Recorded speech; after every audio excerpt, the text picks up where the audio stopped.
Right, I think we're live. Yep, for a few seconds.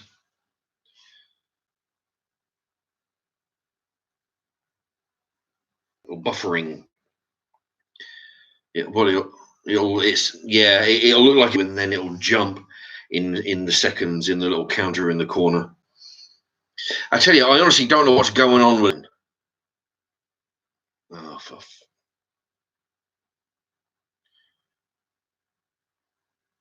yeah, there you go. It's back now. Picture froze for like 5 seconds. Hello, Andy Smith, Mr. Omran. Hello. Yeah, I don't know. I mean, even though I've been watching a few videos today on YouTube, and even though those, you know, and taking forever to load one video to another. Anyway, but yeah, you know, I wasn't actually going to go live tonight. You know, I mean, I'll tell you, my sleep pattern has gone all over the place. You know, I must be sleeping, 22 hours a day. She's, I wake up in the morning, do some, ever sit down, wake up, 6 hours later. Mr. Omran, am I growing my beard? No, well, yeah, kind of. It's just, I don't particularly like. Occasionally, I'll grow it out. What I used to do on some cookery videos was to. It used to be funny. I used to or review it. Hold up what I'm reviewing. So a bottle of cider. Hold it up and be drinking from a pop noodle glass, and then I'd put the thing blocking my face, pause it, and then go away and shave the sides, then come back and unpause it, and then, so see if people have noticed. Anyway, but yeah, I might grow it out a little bit, just for something new. Every now and again, I do that. Mr. Omran, Mark, you look so young. You look 45 years old, and you have no grey hairs. You have good genetics. Well,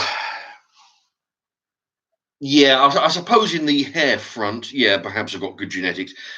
I've got all my own hair. I wouldn't say I don't have any grey ones. I've got some, some grey ones around the side. My brother Carl, fucking hell, I saw him. He come around a few months ago. I actually asked him. It looked like he'd been painting the ceiling. He's got so much. Oh God, look at this! I tell you, Reed. I got this fucking idiot, Brett Hazelton. Hazelton. Brett Hazelton. I've been talking backwards and forwards. He's a fucking moron. It's about the subject I want to talk about tonight, and he's writing me back. I only get to, let's see. I'll read this and then I'll tell you about what it's about. Mark's remarks. I'd tell you to read that message again because you somehow think it was favorable to you, but I doubt even having it explained to you would accomplish anything other. And then I don't get the message until I click onto it. That's just the part. No, what's happening? This fucking goof, Brett Hazelton. There's a video on several videos. It's on Australian news channel. I've been watching it on YouTube, and what happens is that especially the news channels, though, it's a bit like that that guy Bule or something. That guy on a TV show, that black guy, he paid his two friends to smack him around. Then he went to the police and said, "Oh yeah, a couple of white guys in MAGA hats. They beat me up. What am I going to do?" So what I'm, like that. All the media were all over it about, oh yeah, gay. He was gay, so he got because he was gay. No, he was because he got bashed up because he paid his two fucking friends to beat him up. So what I'm saying is the news media, they'll just jump on the story and go with it without any fact checking, which is what they do because they do that. And it leads on to the story today. What I've been watching is that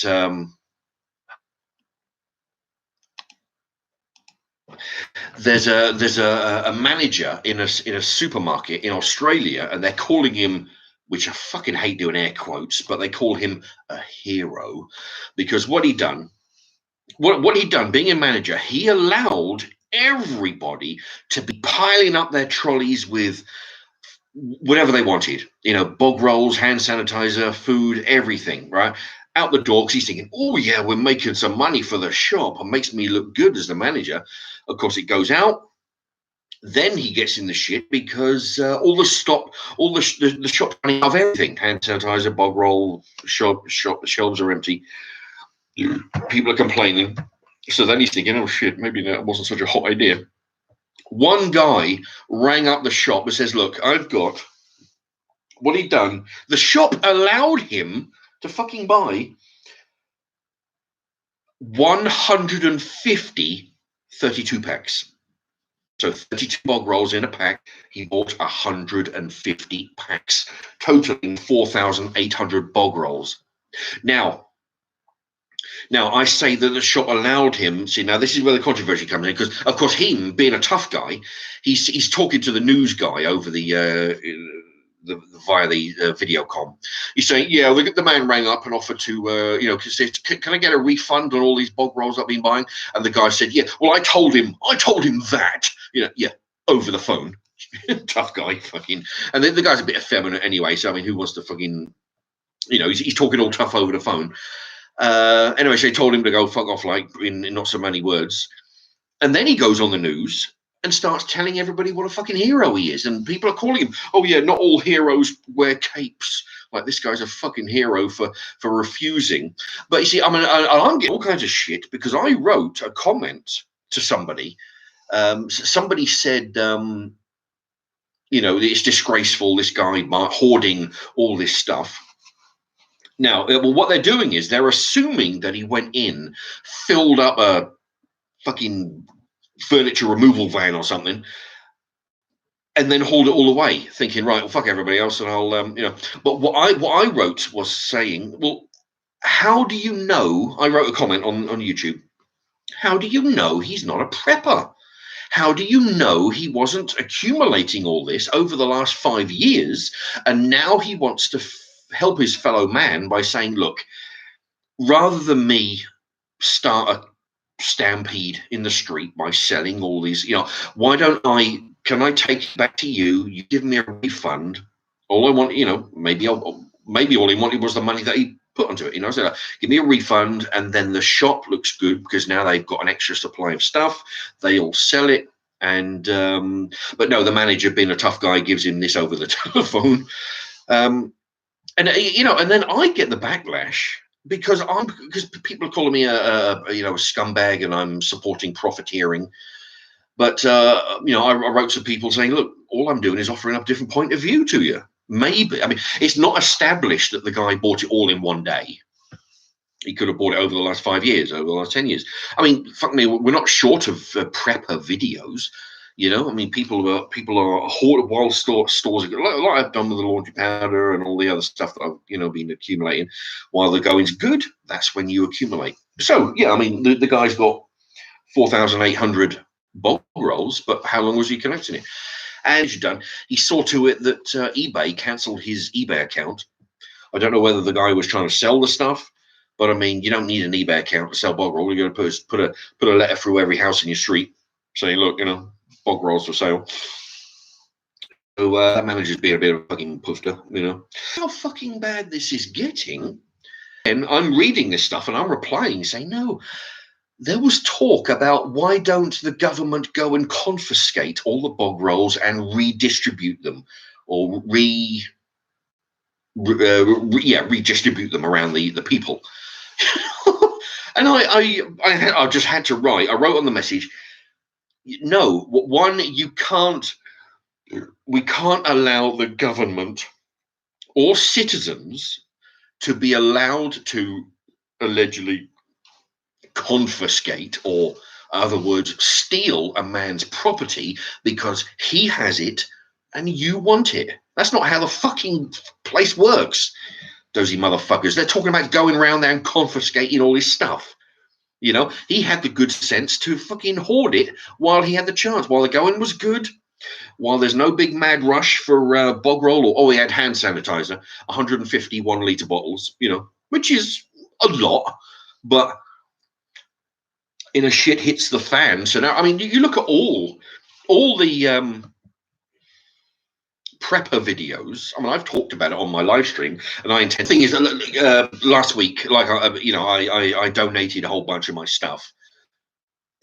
So my stocks are lower than what they would be, but when they're up again, I'll be doing some videos on prepping and what to look for and all this kind of stuff. And so I mean, 150. So in a shit hits the fan scenario, basically hand sanitizer, because when you look at the preppers, they're always talking about barter. It's not just what you need, it's what you can barter for stuff that you don't have. So I mean, you can stock all you want, your canned foods and your hand sanitizer, your bottled water, your blankets and cooking utensils and whatever the hell else. You can stock as much as that as you need, but there's always going to be something that you either forgot, or you don't have the money, or don't have the room to store is extra stuff. I mean, it could be that I mean, it could be for anything. I mean, say you've got a 1 litre bottle of hand sanitizer, and you need you trade for something. Trade for potatoes, trade for a push bike, trade for. I've got a hole in my roof. You've got a ladder. You're a builder. Go up there, fix it. You get some hand sanitizer and a box of carrots. Or there's stuff that you acquire for yourself, and there's stuff that you acquire for trade. And that's and I was just throwing the idea in. I said, well, maybe that's what the guy done. The shop manager doesn't mention this. He doesn't even know. He just said, all he knows is the guy rang up and says, look, I've got 4,800 bog rolls. Do you want them? He may have been trying to do a good thing. There's no mention. The manager of this supermarket did not mention that the guy was looking to make a vast amount of profit. He could have been just asking for face value. Packet of bog roll, £4. I'll sell them to you for £4 just to help out the citizens of the country. Because I tell you, because if he had a van, come to me, bog rolls, they'd fucking get murdered for them. There'll be a riot in the street for them. So maybe the safest thing to do is hand them over to a supermarket, recoup his money, help his fellow man. But no, there's no mention of that. The only mention is that this guy rang up. I gave him the finger down the phone like this. And but no, and everybody's jumping on the bandwagon just like the media does, and that's because people don't seem to understand. You can't always trust the fucking media. I used to have a police scanner years ago. I used to listen to it quite regularly, and let me tell you, you hear a fraction. Whatever goes on out there in the streets, you hear. Whatever goes on the streets that you hear. She's frozen again. Whatever you hear on the police scanner, for example, you read 10%. 5% of it will hit the newspaper, and I've actually tested this out. I've heard all kinds of stuff on the police scanner. Read the paper the following week. There'll be one story in there, and that's only because it's a juicy one. And even there was one time there was one particular time when. Anyway, I don't want to go into that, but there was a citizen rang up and said there's a wild animal roaming around, some kind of panther or something. It's fucking stupid. It was, But anyway, the police, the police called the policeman in the car. Yeah, can you go around? There's been a report of a black panther roaming the street. The police was like, yeah, all right. Look, I'm on my lunch. Listen, I'll be finishing lunch in 20 minutes. Yeah, I'll have a wander around. Okay. Next thing, it's in the fucking paper. Police swoop on housing estate looking for mad creature who's terrorizing. It's fucking shit. You can't believe a fucking word that the media says. But people do. People look at this manager and the asshole guy in the studio saying, yeah, good on you. You're a hero for telling this guy to go shove it. But no, that's what preppers do. They prep for what they need, and then they prep for what they can trade with other people who need, It's easy. I mean, like I say, I gave a bunch away, but And I don't particularly have a hole in my roof, but if I did, I'd be trying to negotiate with people, Although at the moment most people would be wanting cash, sure, just like normal, because I mean the world hasn't gone totally down the crapper. I mean it's heading that way, but it's not quite there yet. We're not at the stage where you can trade bars of soap for a wheelbarrow. It's not quite as bad as that. But when you've got fucking idiots reading this stuff that the news are churning out and writing things that we should, that why don't the government confiscate it, arrest him for, or wait for him to sell it on eBay and then arrest him for profiteering. That's what's been written, and of course, but the thing is, I wrote back to this particular guy saying,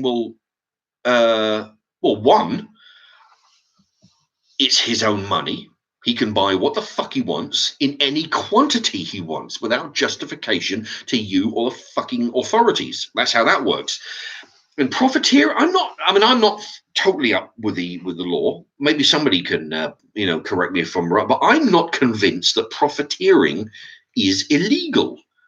If you're profiteering by slave labor, sure, that's a different thing.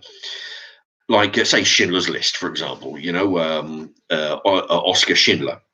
He was a war profiteer. He was profiteering by slave labor.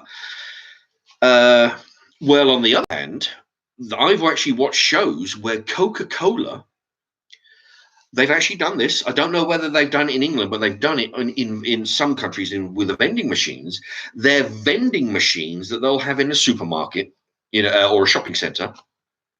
They have little fucking temperature gauges on them. They sense the temperature on the outside machine. So when it gets hot, when it comes a sunny day and the temperature is hot, the price goes up. It's all electronic. The price will go up 20p or 20, whatever the currency is. That's happened. Yeah. So when the temperature drops down, it's a cold day, the price drops down. When it starts to warm up and everybody's thinking, oh, fuck me, I need a drink. Prices go up. It automatically does this. It senses the surrounding temperature outside of the machine. If that's not profiteering, I don't know what the fuck is. You're profiteering on people's discomfort / misery. All right. People need a cold beverage on a hot day. So they think, oh, right, well, and I think they might have done this with ice cream vending machines. I'm not sure, but definitely Coca-Cola, machines. I think there was a big outcry over it and the people weren't having it. So I think they scrapped that idea.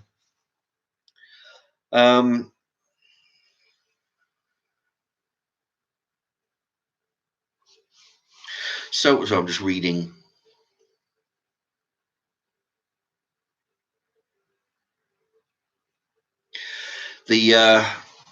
Jesus Christ, I wish people would stick to the people are writing all kinds of stuff in the comments. But yeah, so nobody says anything about Coca-Cola profiteering from your. What about petrol prices? I mean, we had a petrol problem years ago. I don't know whether petrol price up, but in a lot of places, a lot of countries, it's supply and demand. Supply drops, demand goes up, the price goes up. This is exactly, and the picture's frozen again. This is it. This is exactly why you pay so much. Why do you think you pay so much for a fucking diamond, a wedding ring? It's not because diamonds are in such short supply. It's because the people who dig them out of the ground have warehouses full of them. They keep the supply down, which keeps the price up. Because if they were to flood the market with if all the diamonds that got dug out of the ground went onto the shops in the market, there'd be the bit about, you could buy one cheaper than a loaf of bread. All right. It's because they hold them back. They stifle the supply of diamonds onto the market, which keeps the price up. Which is, I mean, there's actually been people who have done this. People with money who are doing it for a TV show and stuff. They've gone into a jeweler's, bought a diamond ring, say, but for example, £1,000. Gone in the very next day to sell it back, said, all right, well, I'd like to trade it, you buy a diamond. They give them a fraction of the price the day after, The diamonds do not hold their money, not like gold. Gold does. But diamonds do not, because, why is that? It's just like, it's a diamond. Diamonds are worth shit, but they charge a high price because they stifle the demand. And stifle the supply, rather. So this is all that people are doing. The same thing with the Coca-Cola. This guy has done what may have done. I don't know, because I mean the news channel were definitely biased against him being a fucking asshole, profiteer.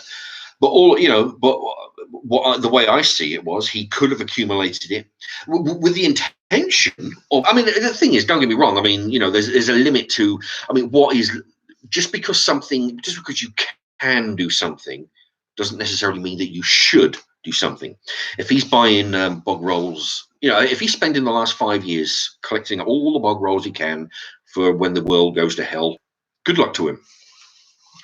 If he wants to take the bog roll and sell them for £20 a roll, ethically, no, I wouldn't side with him on that one. Legally, quite possibly. Is there a law against that? So legally, ethically, two different things, But if he's willing to sell back to the supermarket, I don't. There was no mention of that because that wouldn't have fit the news channel's agenda. Or whether he trades some for a fucking skateboard, trades some for a few chicken, whatever else, But but anybody is like. See, the thing is, people who are saying, "Oh yeah, we ought to go around his house and confiscate all his stuff and have the government fucking arrest him," and he's a profiteering motherfucker and all this. He was smart enough to do what you dumb motherfuckers were too stupid to do when you had the chance. Nobody was taking the chance. Everybody's when everything was good, nobody thinks to themselves, well, you know what? Perhaps while I'm earning a bunch of money, maybe I should put a little bit of product aside, stash them in the spare bedroom, up in the loft, just in case I fall down the stairs, break my leg, and I'm off work for 3-4 months, or the economy collapses, which has happened. Even in my lifetime, there's been recessions. In fact, it's funny, the last time I remember a recession about 12 years ago, that's when you see the foreigners running for the fucking ferry boats and the airports. You see them leaving. No, thanks. I'll go back to where I was. I saw that quite a lot, Anyway, I don't want to get into that. But no, he had the foresight and the sense, because nobody else bothered. They thinking, oh yeah, times are good, let's live it up. Well, what the hell, right? It's good today, it's going to be good tomorrow, it's going to be the good we get. No, the smart ones are looking at the big picture. They're looking at no, even in, people are thinking, even in my lifetime, it's gone to hell, so let's prepare. Even if the economy doesn't tank, the mere fact that you could break your foot at any minute walking across the street, put your foot in a fucking hole, fall over take the dog for a walk, fall over the dog, you've broken your hand, any number of things, you build a surplus for that. He had the good sense, while the people who were writing to say, fuck this guy, he's a profiteer, take all this stuff, they're the ones who didn't have the sense. And that guy who said to go round and confiscate his stuff, for the good of, redistribute it. I wrote to him and says, well, yeah, so under the same circumstances, we can go around your house and confiscate all your canned goods. How about that? Or does that fucking interfere with your principles, you dumb cunt, But no, he hasn't. I don't think he's replied to that one. It's been over an hour now.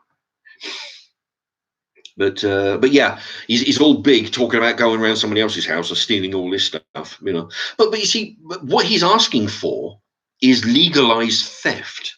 Because you have something and I don't, let's make a law where the government and the police or even the citizens can go around your house, confiscate your stuff for the good of the cause, Yeah.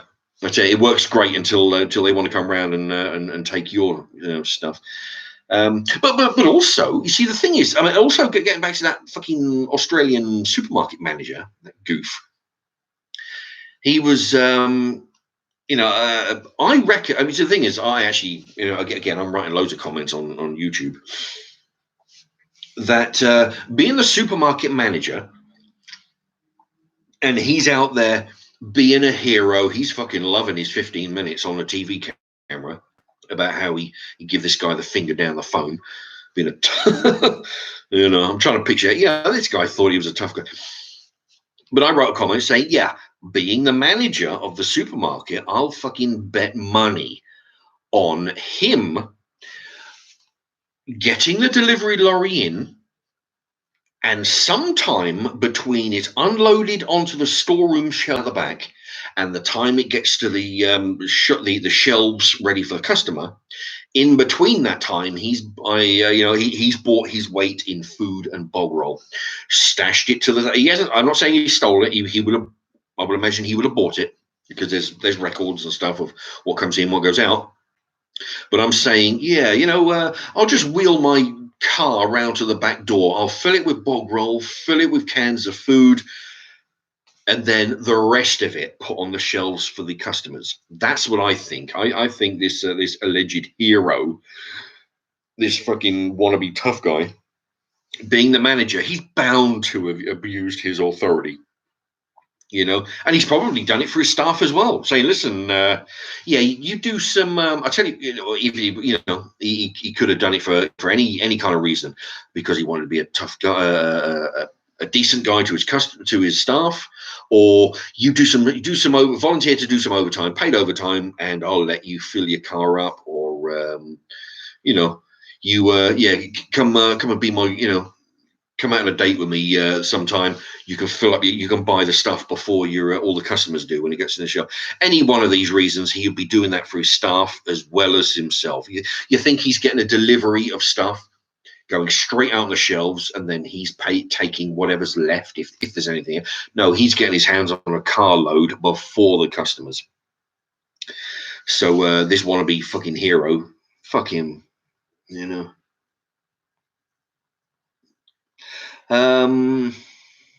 Mr. Omran, Mark, I heard wearing copper was good for your health. Well, I've heard that. I don't know how true it is, but I can tell you that in a shit hits the fan scenario, copper wiring is a good thing to have. I have a few rolls of it back there. I mean, I saved it because I like to scrap. Not so much recently, but I still like diving into skips and pulling out wire and spending a few weeks and stripping all the plastic off it, so because it's worth more. But the point is, for your health, I mean, in a world gone to shit scenario, copper wiring. You see, the thing is, when you've got a plant pot, or when you've got plants in the dirt or plant pots, there's a world shortage and whatnot. What you do is you put a copper ring around, and the picture's fucking frozen again. Ugh, I tell you, I'm going to fucking go if this keeps from going. What you do, you take some copper wire and you put it around the plant pot. You can actually buy strips of copper, like a bit thin as paper. It's in strips, a bit like a roll of sellotape.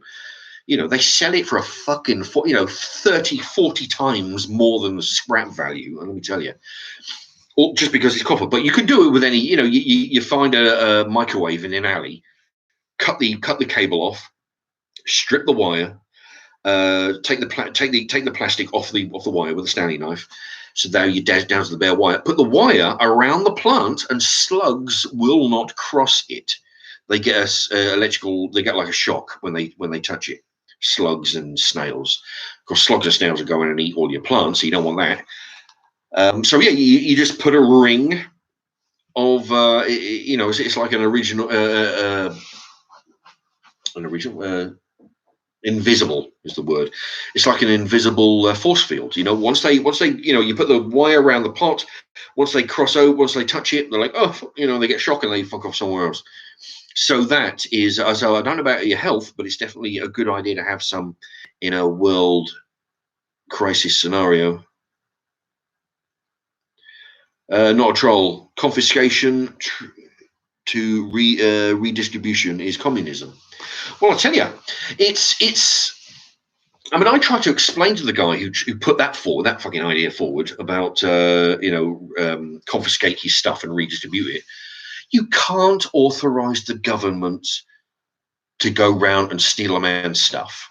Just because he had the foresight to buy it when he had the chance, and now he's in a position where he can profit from his foresight. The thing is, when you think about it, it's like any other business. You buy something now while it's cheap. You hang on until the thing gets popular, and then you sell it at a profit. Pretty much any business does that. It's like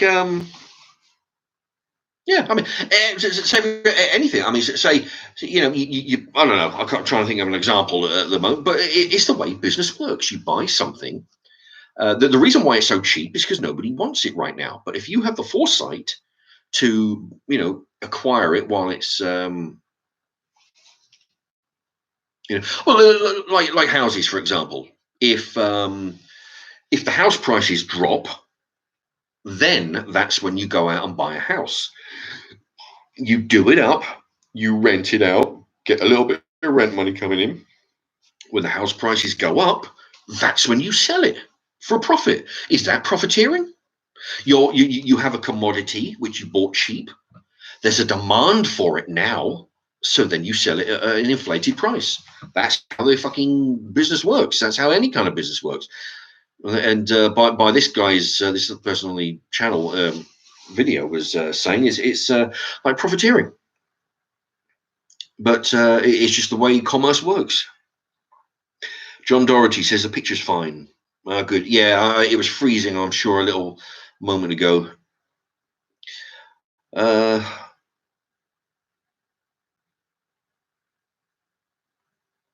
Flip YTP parody. Why do you get dislikes?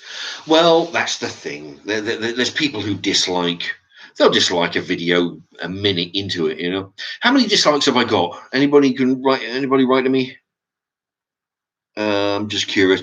It tells me how many people are watching and how many likes I've got, how many thumbs up I've got, but it doesn't tell me how many dislikes.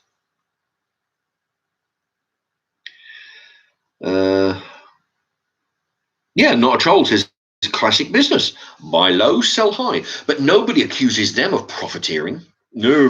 That's it's only because it's and the thing is, there's no need to it, because there's no need for people to go in. Oh, 2 dislikes. Okay, thank you, Mr. Omran. Not a troll. They hate us because they ain't us. Indeed. Not a troll. Go a bit higher. Thumbs up the stream, guys. Yeah, I tell you. Well, if as long as there's more thumbs up than there is thumbs down, then at least I know that the majority of people at least like or agree with what I'm saying. Because in my mind, I'm making sense. It's just, I mean, I tell you, I see so much fucking bullshit going on because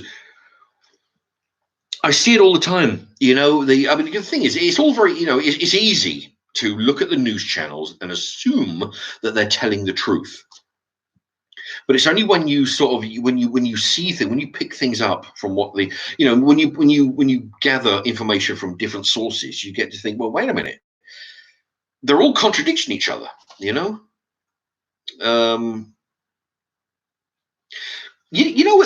I'll tell you something. The day that I started to not believe, it was years ago. The day that I started to not believe anything that I read or see on the news was the day that I watched a news report. Right, it was like the war in Afghanistan. Right, they had a camera crew there. There was a jeep and a bunch of people standing around the jeep. And at some point, the jeep got blown up by a rocket coming from a plane or an RPG or something. The truck blew up. And then the cameraman was filming some of the people who were around that area, And apparently, oh yeah, well, it was a near miss, and it was like, oh, isn't this fucking terrible? We can't go nowhere without getting blown up, and how lucky they were, and basically these poor sods who were in a, they're in a bit of a situation where there's bombs coming down on them. It was just and then later on, I don't know, a couple of weeks later or whatever else, something. I saw the exact same scenario, same scene, the same footage, only it was the original uncut footage. And what they'd done, this car got blown up, and the cameraman was filming people picking up body part. There was bits of a foot. There was a fucking bit of a side of a face. Like say across here. There was like a piece of an eye, with the ear, basically 1/3 of a head. It was like from here backwards. Yeah, but a foot from there, from there to the toes. Showing that stuff on the news at 10, I admit, but it got me realizing, well, wait a minute. The news, they didn't even mention there was any dead bodies, but they cut this bit of footage where there was body parts, big lump of meat with an ear on it, and a half a foot and a fucking half an elbow over here. They cut all that out and made it seem like it was, it was just a car got blown up. Nobody got injured, just a few people got a few cuts and bruises and shell shock or whatever, and and immediately I thought, right, well, that is how easy the fucking news can be manipulated. And it's exactly what I saw today with this Australian news guy saying, oh yeah, good on this hero. We showed him last week and here he is again. And this, of course, his manager's loving it, being on the telly again. But it's a one-sided view of a situation. They're calling him a profiteer. They're calling him a scumbag because he rang up the news, rang up the supermarket and says, "I've got some stuff. Would you like me to, do you want to give me do you want to reimburse my money? You can have the lot, 4,800 bog rolls, and it'll help you out." Rather than what may be the truth on the other side, which I'm looking at it from, was maybe he was a hoarder from 5 years ago. Maybe he's trying to do some good for his fellow citizens.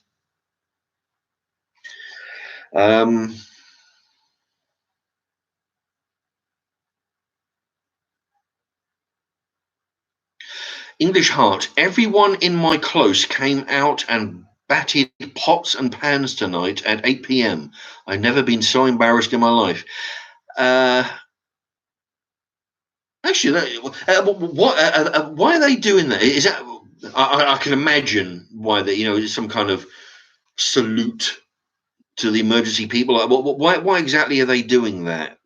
I know what you mean though. I really hate those kind of displays of embarrassing. Those displays, they are embarrassing. Like if you're somewhere and it's like, right, everybody, well, we're gonna have a minute's silence. Fuck off. I remember they did that when Princess Di died. It was like fucking 5 days after the fact.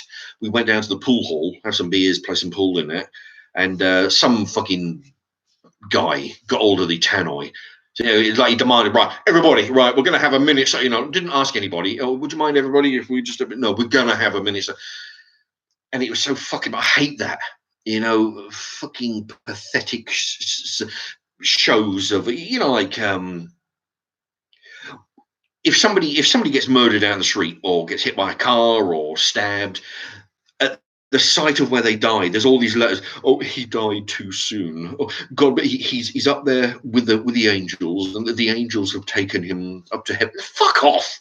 It's fucking embarrassing reading that shit. How can they think that anybody else is going to be impressed by reading it after they've put that? They've sat there in their kitchen. Okay, the angels have taken him to heaven. He was a good soul. Yeah, that'll do. Yeah, fuck it. It's fucking embarrassing, And then, of course, the news are all over that because they love getting that camera on that bit of paper with, the teddy bears and the flowers and all that shit hanging around the lamppost. There's a message, God bless you and say hello to the angels while you're at. Get the fuck out of here. But yeah, English. What is he? Oh, there you go. English Heart because of the NHS. Yeah, it is. I mean, if everybody's going out in the fucking street They never done it around here, at least I never heard it. I mean, I've got double glazed windows, but that doesn't fucking help. I can still hear what's going on in the street. I would be embarrassed as all fucking hell. I wouldn't even take part in that. The thing is, what I would do is try. Like I don't want to bring it up again, but I kind of do things now and again to. I'll donate to people or charities now and again, which I won't normally make a big thing of it. I'm not one of those center of attention guys. But I mean, I've done that in my doctor's place. I went to the doctor ages back. It was shortly before Christmas. I gave him a big fucking tub of Quality Street, and I said, "Look, there you go. Look, either take it home, because he actually thought it was quite funny because I said to him, "Look, Doc, look, I realised that in your line of work, I mean, every day is doom and gloom. Nobody ever comes in and says, Doc, I'm feeling fucking great. I'm feeling the best day of my life. Thanks very much. See you later." No, it's always it's always at the end of the fucking world for everybody that comes through the door. So I said, look, here's a tin of Quality Street, right? Look, either take it home, give one each to all your do what you like with it, okay? Just that's for you as a thank you for putting up with my bullshit and everybody else's. I do do things like that. I mean, there's a hint. There's something for you. Next time you go to the your local GP, take in a box of Quality Street. They're about £5 or so. Make the guy's day. Can you imagine how bad it must be for 8 hours a day coming and listening to fucking people's bullshit about how they're they're feeling ill and they're do that. That's the kind of thing that I like to do. So what I'm saying is, after when this is all blown over, I mean, if you have resources, if you have, I mean, I had 3 bottles of hand sanitizer and a box of gloves, those rubber gloves. I gave those to a health worker. Do things like that. If you don't have it now, wait until afterwards. Wait until it's all blown over. Could be months from now. Go in and say, look, get in with some of your neighbours. Buy half a dozen boxes of Quality Street and go in a hospital and say, look, we had a whip round. We'd love to do more for you, but 6 boxes of Quality Street, share them amongst your little buddies, amongst the patients, whatever you want to do. Just a thank you for, doing the kind of fucking bullshit that we didn't have to during the calamity. Things like that. If you want to, don't go in the street and start banging your fucking crockery and shit. It's just stupid. It doesn't do anything. Go in after and say, I mean, depending on what you're, I mean, if you're fucking, depending on what your finances are, you can do different amounts. I mean, George Michael, for example, when his mum was in hospital, he laid on a concert specifically for all the nurses who took care of his mum. I don't know whether she died in hospital, but I mean, she was ill. They took care of her. He did a concert for everybody. That was just what he did because he has the money to do a concert for their behalf. And he got your fucking hundreds of them, thousands of them. But yeah, that's just one example. But on the lower end, with your neighbours, have a little whip round around work. Just get 6 boxes of Quality Street, whip down the hospital and say, look, there you go. We appreciate what you did, and it's just just a thought, But yeah, banging fucking plates and pans out. Mad Maz 49. Actually, yeah, I'll just get to not a troll above that. The clapping is cringe virtue. So you say, yeah, it's like everybody's banging. Yeah, have a look at me. I'm a good person. I'm fucking making a noise. Yeah, this is like your solidarity. It's just basically look at me because I'm a good person. It's like, no, you want to be a good person? Fucking do something. Go down there and show them something. Give them something to appreciate. Anyway.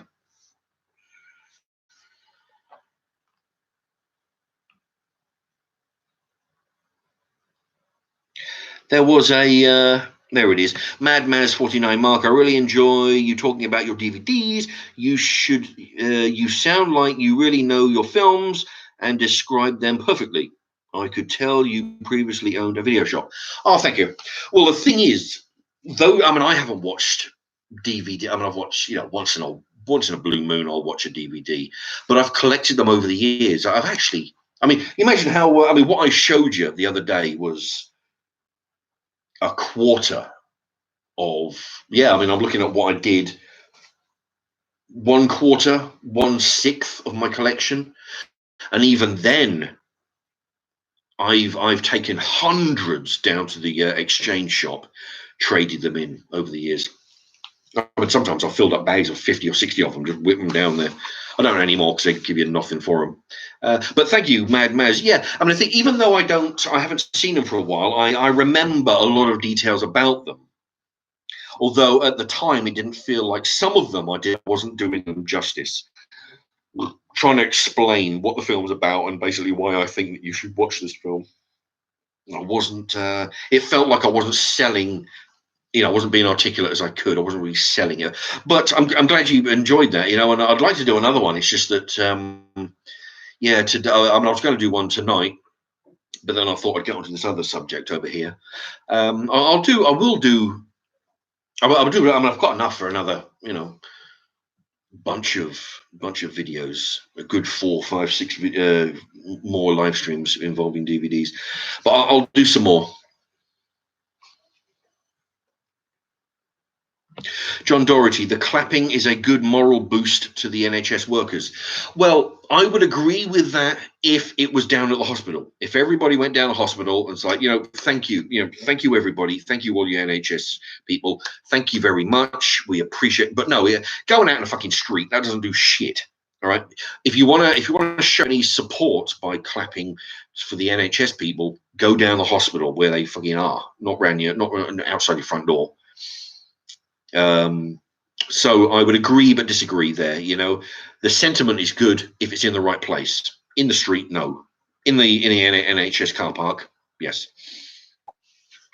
Yeah, English Heart. We need to sort out the NHS. It's a joke. There are so many people making so much money from it for no output. Yeah, I mean, there are a lot of people, in my opinion, not opinion, but anybody who's not afraid to say so will say there's a lot of people using it who've got no fucking business using the NHS.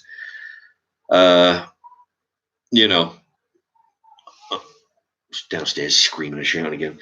There are certain types who spend all their life paying in their taxes and that, and there are certain types who don't. The people who are eligible, people who go fucking back to where they come from and use up their own resources. If you put into the system all your life, that's what it's there for. But when I going back a lot, what was it? I must have been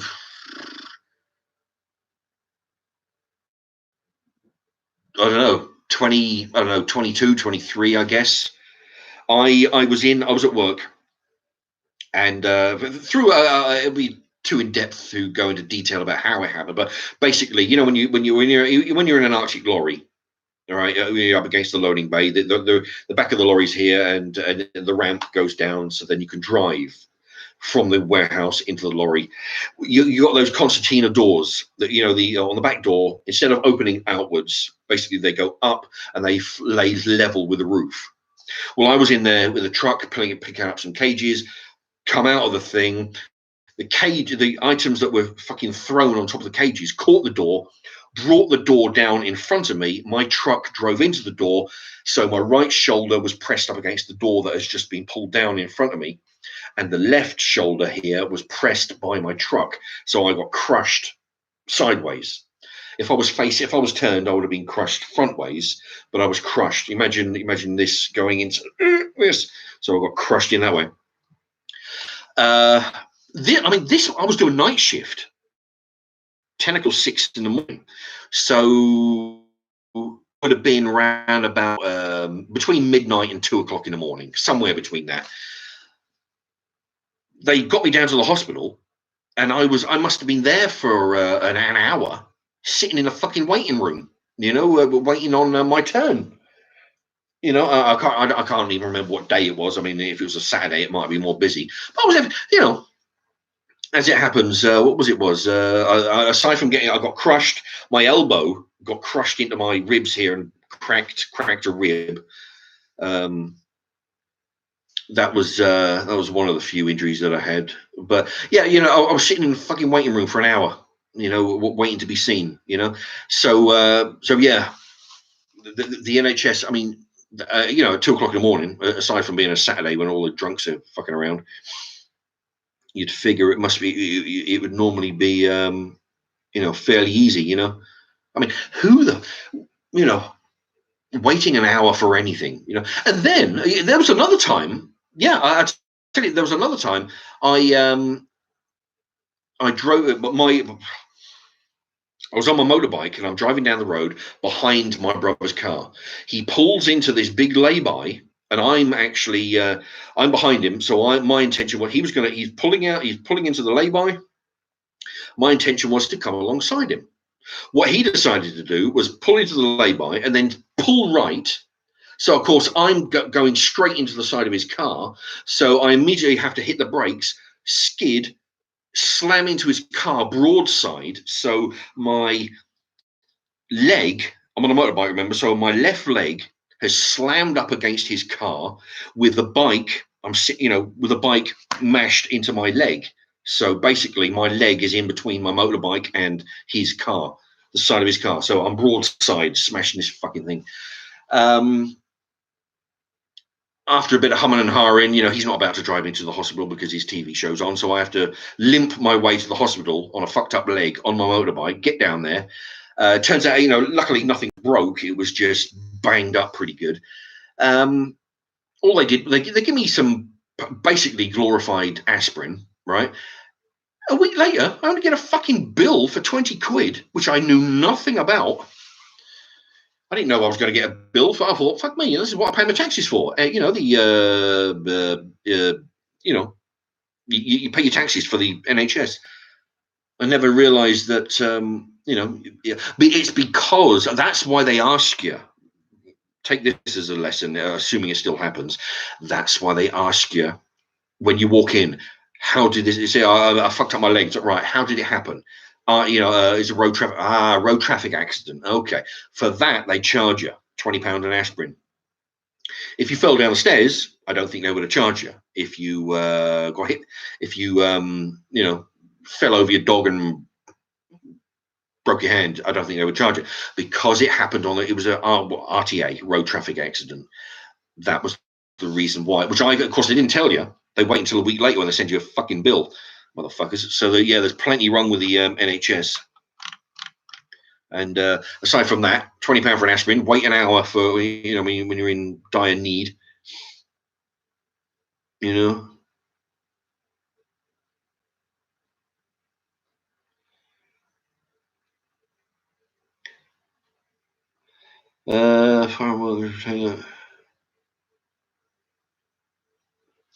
Pablo Dos, I'm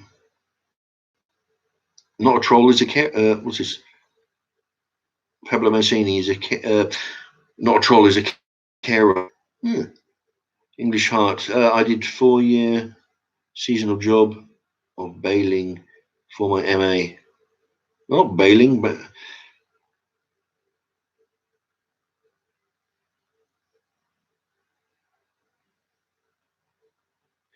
let's see, did 4-year, not. Yeah, anyway. All right, people writing amongst themselves. So yeah, you know, that's that yeah, so that was my gripe, you know. But that would be my my advice to you know, everybody with the what they call it, hoarding. Hoarding is when you save up used bean tins and cereal boxes and newspapers.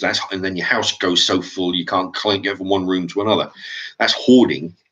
Prepping is prepping for the future. And I would advise, you know, if you have an opportunity, no, do a lot, but do something. It builds up, and then you don't have to deal with the next time.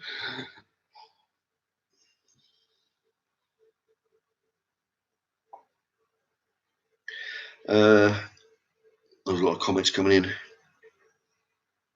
Yeah, Pablo Mancini likes to use the cereal boxes for postcards. Indeed, yeah, I've shown this off many a time. It actually works. And you know, yeah, I've been practicing. I've run out of cans at the moment, but I've been practicing cutting the cans in half and putting them together for to make a little, what they call a penny stove. it was somebody, was it Boyo or George C, one of those two, I think, was talking about that. So I've been practicing with that up, just to get the handle on how it was done, and then later on I'll make some videos of it. Little penny stove, they're always good to you can put them out in the garden if you're out there at night,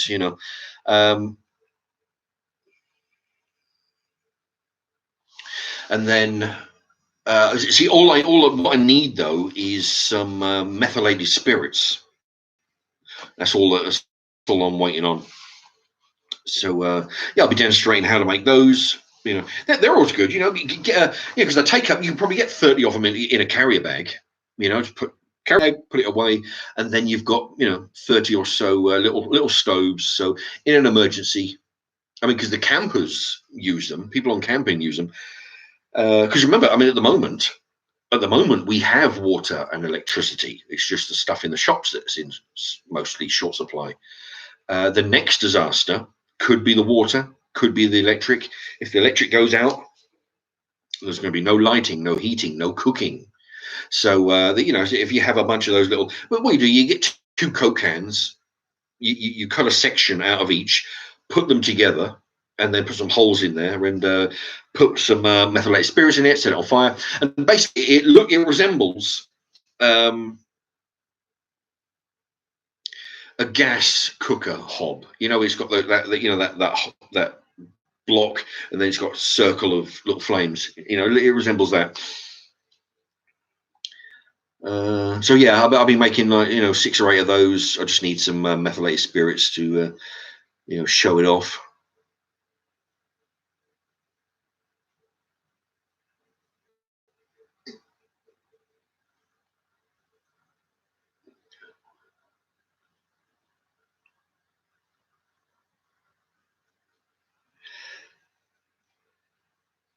That's yeah, 4x4. That's the old pot noodle mug. Yeah, just drinking some water.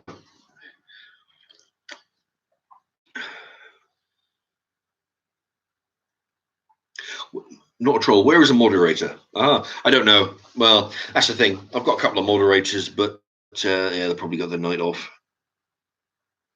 Is there anybody who needs to be deleted in it? I haven't seen. But the thing is, once I'm talking about stuff, I can't read and think about what I'm talking about. Pablo Mancini, Coke cans are better. Yeah, well, the thing is, I've used Coke cans and I've used beer cans. Cut the two into sections, put them together. Pepsi are made of steel, which will be harder to slice up than aluminium. So, so aluminium will be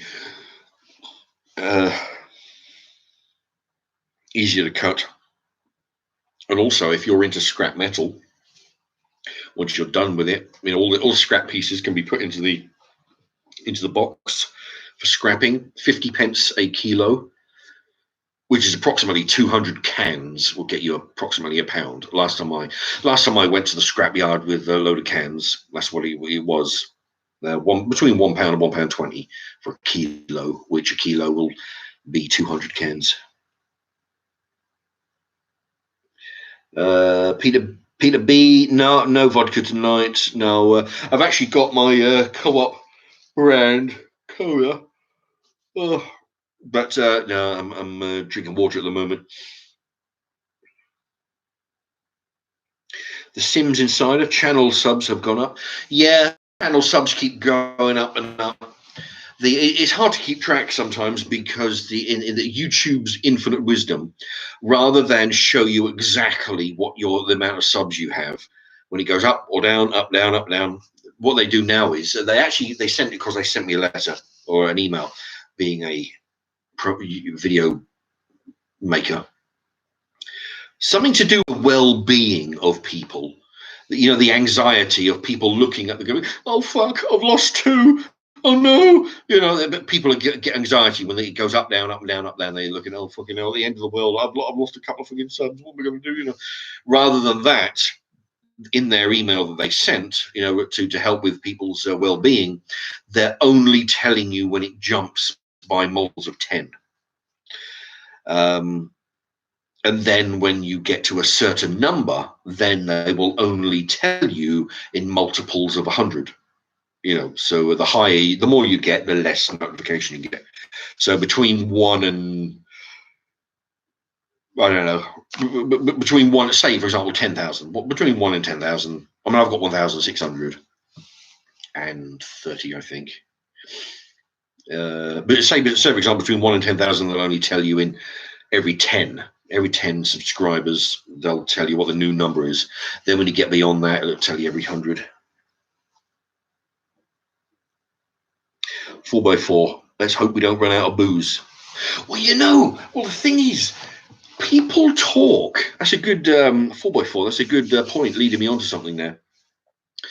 All the preppers, you watch any prepping video, they're all out there, and I'll, if I had the money and the wherewithal. But the thing is, I would prep, be prepping, with bottles of booze. I mean, I only really drink vodka, so there'd be little point in me storing whiskey, gin, because if the world doesn't go to hell, I'll be left drinking it, and I don't want to be drinking gin, and I'm not really a vodka, I'm not really a whiskey. When I was younger, I used to drink a bit of whiskey, but now it's just vodka. So, but the thing is, it's so fucking expensive. I mean, even this. I mean, you go up. This is 1.5 liters, and it costs around the £20. Maybe it was somewhere between 18 and 20. I'm certain it was between 18 and 20. This is 1.5 liters of Tesco's own vodka. You go to the Co-op's own vodka, that's 1 litre bottles, they're £16.50. And I've been to Asda and I've been to Sainsbury's, they're pretty much the same price, £16.50 or so, give or take. 15 quid to 16, for a litre. So that's what you're looking at to buy a fucking bottle like this. And it will get slightly more expensive when you go in for those, what we call half bottles, those flat ones that will fit into a jacket pocket. The smaller bottle you pay, the bigger. So I mean, it's expensive. I mean, it's a very good storing, a very good prepping barter item, because all the preppers are talking about buying booze for barter, but it's just an expensive thing, So 4x4 there, talking about the booze running out. If you know how to make, I mean, there are videos. I don't know how truthful they are, the videos on YouTube, or how easy it is, but I mean, I've known people to make their own lager. Okay, I know that people do that, but making your own booze, vodka, whiskey, whatever, vodka you can make out of loads of stuff. That's probably the easiest thing. You can make it out of grain. You can make it out of rice, potatoes, for example, vodka. And there's I watched a show on it. I think it's I think what they do is you put all this stuff in a drum, boil it, and then you siphon off all the steam. Which I don't know whether I'm correct in thinking that, but that's the way I understand it. I'm probably wrong, but it could be all the steam that I would have thought the steam would be just water. I don't know, but maybe I'm wrong. But it's to do with the anyway. But yeah, if you can make your own booze, no matter what type it is, lager, vodka, out of whatever it is you've got your hands on, potatoes and that. Which is why, if you can, if you can grow your own potatoes, if you can grow enough to supply some guy who's making booze, you can say, all right, all these potatoes, give me a litre of vodka when you make, barter system. But if you can make your own booze, that's the perfect barter system, but bartering opportunity there. As long as you know what you're doing, people go fucking blind and stuff. But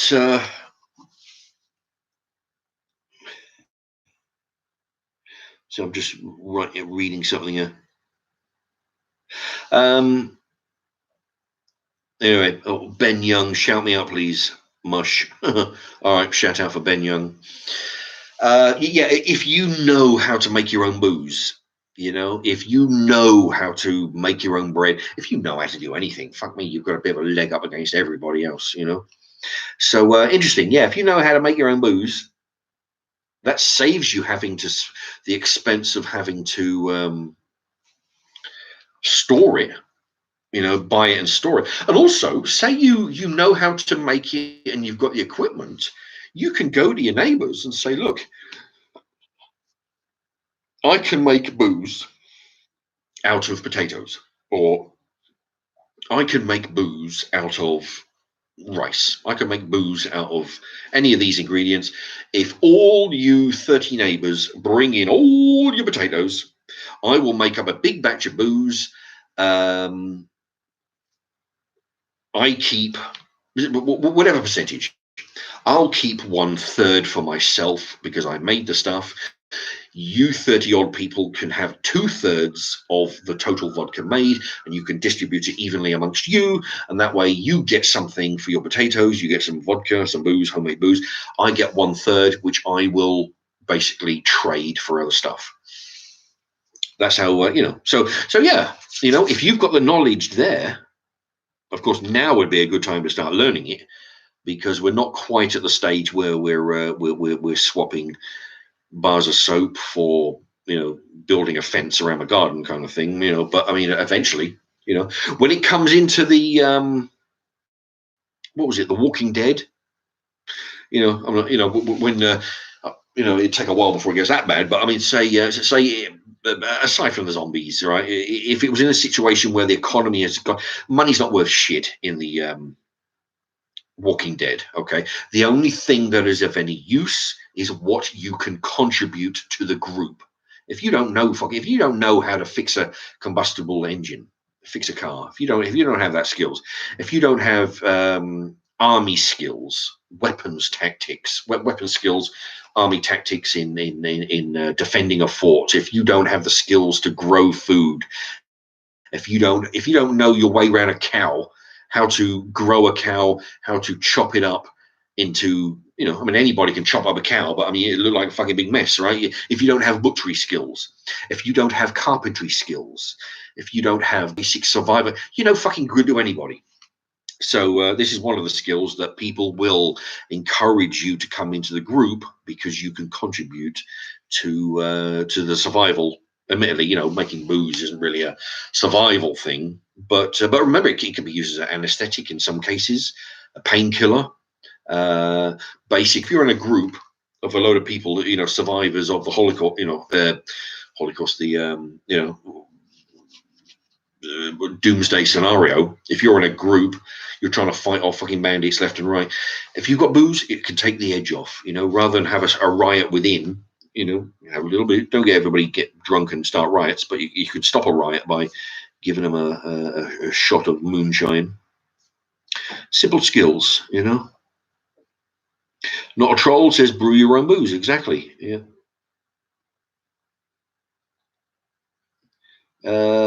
Pablo Mancini, do you weigh in your bean cans? Oh, are you talking about going down the scrapyard with them? No, I don't, because bean tins are made of tin. Or but so basically you've got tin and steel, which are not worth fuck all. They're worth 10 pence. See, remember, this is going back about 2 or 3 years when I used to be scrapping in a big way. Steel is 10. Well, what was 10 pence a kilo, which is nothing. It's about £100 a ton, which is, I mean, £100 sounds pretty good, but when a ton, I mean, you're looking at a whole car, less than a car. So, yeah, so that's why I never used to pick up Pepsi cans, because they were made of steel. They're worth 10 pence a kilo. Whereas aluminium cans, Coca-Cola, lager cans, any one of these soft drinks cans, they're 50 pence a kilo. So they're worth 5 times as much. So imagine if I need 200 cans to make a kilo, which is worth £1. So 200 cans to make £1, times that, if there were Pepsi cans, I'd need what, 1,000 cans to make a pound. 1,000 Pepsi cans to make a pound, or 200 Coca-Cola cans and lager cans to make the same money. Some weird noise going on out there. Yeah, and then copper. Copper being, or brass. Say brass, for example. That brass are the pins. That when you've got a plug, those pins are brass. Whether they're brass coloured, which is sort of a similar to gold colour, whether they're that or silver colour, they're still brass. They were worth £2 back in the day. Back then, they were £2 a kilo, and the cable that comes from the plug to the wall is covered in. If you look at your television cable or any cable, that wire minus the plastic, which you can actually pop standing. I've lost fingers, so I'm not even sure I've got fingerprints on my thumbs anymore because the amount of slicing your hands you do. You take the plastic off, you're left with a bare wire, and it's worth £3 a kilo. Actually, stay right there. I'm going to show you something.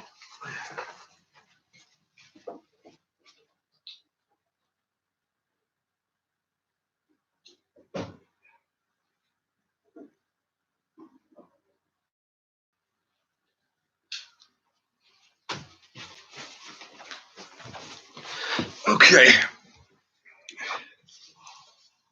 Now, what I've done is what I've done in the past when I've dived into skips.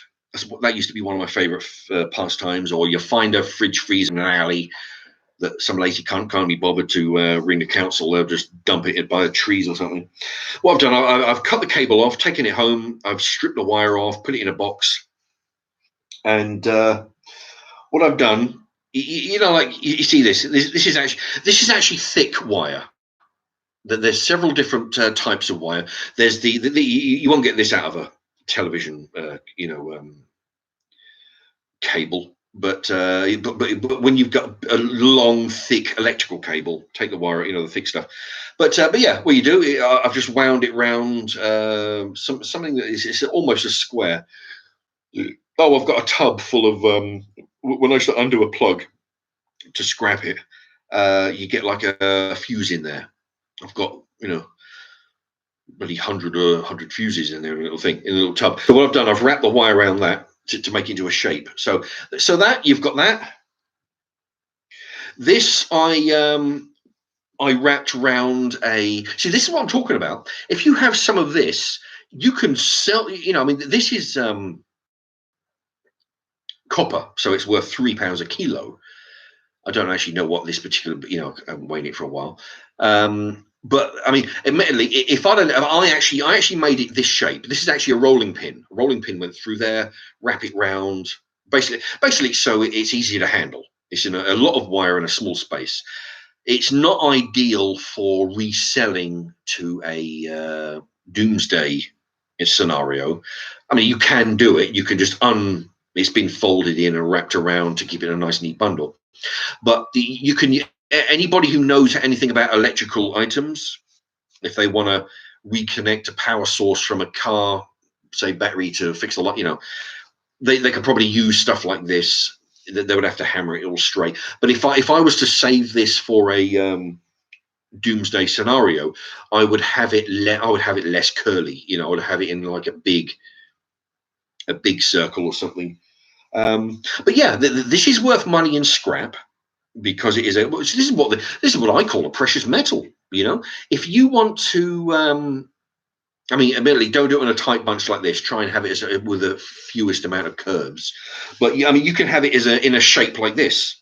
This is the same stuff as this, only I've done it in a big wheel, sort of similar to a, there you go. There's a nice close up. There you go. This is a big fucking mess because I've gone round it and then I've threaded it through to try and make it all in one big shape here. It would take some doing to unravel this because it's been threaded through. Like I say, because I want to keep these tight here and tight it there and tie it here. So you got that. But this is the kind of thing. If this was all in a neat, and tied together with string to keep it all together, this would be perfect. You go to a guy and who knows about electricity, and he needs some cable. he can get the lights going, possibly in a The Walking Dead kind of scenario. Yeah, no, I've got that one. I've got an even bigger one here. These were done round, a rolling. You see, you go around a rolling pin and just go around. Anyway, but yeah, that's just an example. Oh yeah, and that was it. And see, the thing is, that is exactly the kind of thing as a gardener. You see, if you're trying to grow your own stuff, and the world's gone to hell of wire, and tie it in a circle, but basically, so, and then you got one strip going around, and then you put your plant pot in the middle, and then of course the slugs will not go over that. They will not touch the wire because it'll give them a shock, so they'll fuck off somewhere else, and it'll keep your plants all safe. So that is one use. See, I've stored all this because I figure what I'll do, I'll just store it in a nice, thick, heavy bundle. I mean, I could put it in a box, but it would take a big box to put a small amount. So I'll tie it in a smaller bundle as I can. I can sell this down the scrapyard at any time. Go down there, they'll weigh it, and they'll give me money for it. I basically just save this for a rainy day. If I break my foot again, or then it's like having money without having the ability to spend. I can't go and spend this, but I can go down a scrapyard and cash it in for money if need be. But yeah, as a doomsday prepper, that I would say keep us a fair length. Don't bundle it up like this, because it's going to be hell trying to. If I was to do it, I'd have to unwrap it. I'd have to hammer it out straight. It's got loads of curls. It's been threaded in between here and then round there to try and keep it all in the bundle. But yeah, something like that, but less fucked up, and then you can just pull a bit off. You can sell it, barter for it for somebody who wants it for electrical items, somebody who wants it to keep their crops safe from slugs and whatnot.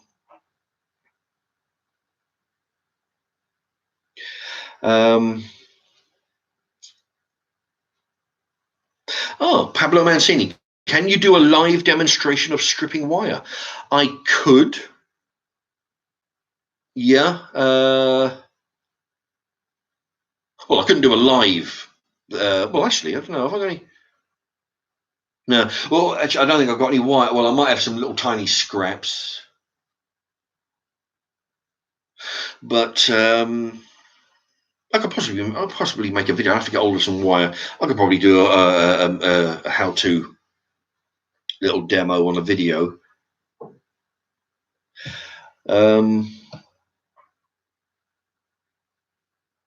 What was I going to say? Stripping wire. Yeah, not a troll. Pablo, you know how to strip wire. Well, the thing is, yeah, I mean, it's fairly easy. You get these. You see different wire. Like this stuff. This stuff is thick, solid wire. There you go. It's thick, solid wire. So when you've got your wire laid out on the table, you put your knife on there, and you either take the knife across the wire, or in some cases you'll put your knife there and just pull the wire back. If you go too deep, see, you'd be like shaving. With one of those cutthroat razors. If the angle's wrong, you'll cut into your face. It's the same with a wire. If the angle's wrong, you'll cut into the wire. With this thick wire, it doesn't matter too much. But with a wire similar to, say, like a TV cable, if you go in too deep, you'll cut in through the plastic into the wire. Basically, you want to strip the plastic without, and keep the wire intact if possible. I mean, it's not too bad. It just means if you cut the wire in half, it means you've got 2 bits of wire you're going to have to strip instead of one long one. It's just, that's all the 4x4. I could trade my wife for 2 rolls of copper wire. Indeed, I'll tell you both would be quite valuable in a scenario, doomsday scenario. But yeah, wire can be used for so many things. Of course, the copper wire, it won't. I don't believe it'll rust like steel. So I mean, you can use it for like I say, putting around your plants for the slugs, electrical equipment. you can make a small shelter in an emergency. Actually hits the fan and you've got nothing else, you can build a shelter, or you can to tie wood together and all this with the wire. And of course, then you can just undo it when something more appropriate comes along. You can make a washing line, for example. I'm talking about you're living in the woods or some fucking shit. You can make a wire across 2 trees, make a washing line, hang a wire of 2 trees, put your tent over the wire. You can make a tripwire. You can make a garrote. You can make a garrote out of it, I would imagine, in an emergency. If you want to, choke a goat to death for dinner, you can use the bottle tops for currency too. PC game for life. I'm raising. What's it?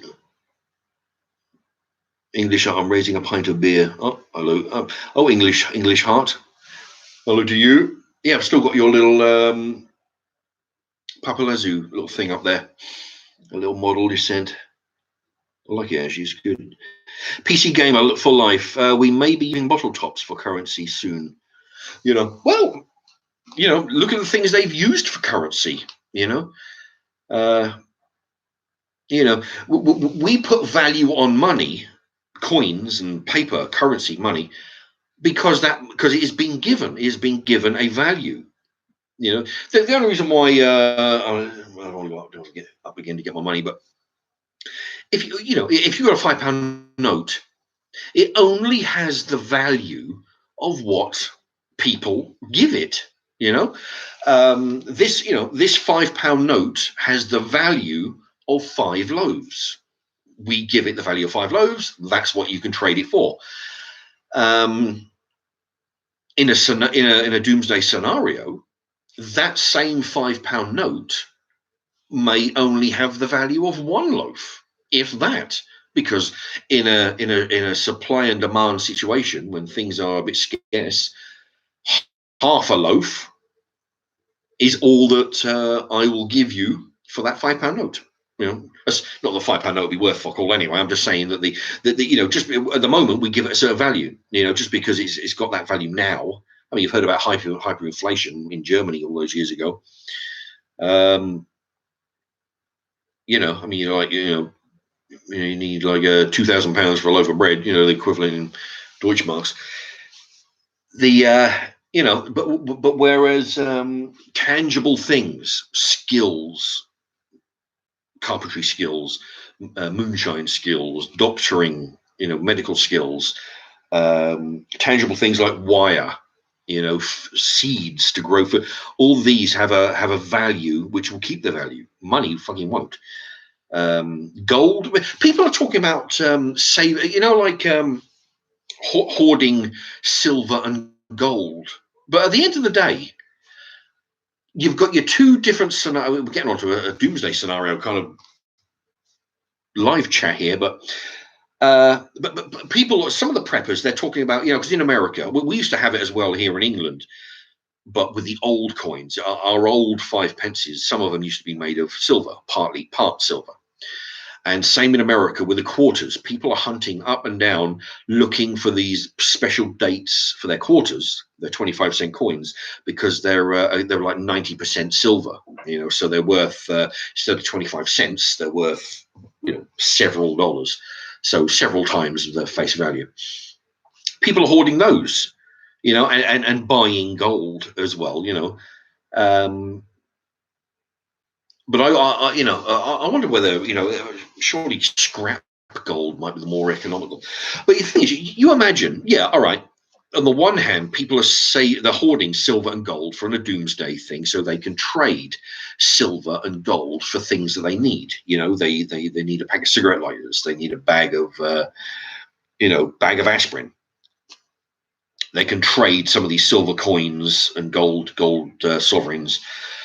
But at the end of the day, you've got 2 types of scenario. You've got what's going on now, where yes, people will take silver and gold as payment for stuff they don't. If you've got a big abundance of soap and bog roll, for example, they're the two biggest things that are going short. If you've got an abundance of that, you could trade some for silver and gold, because people are aware that it may get worse than this now, but it will get better.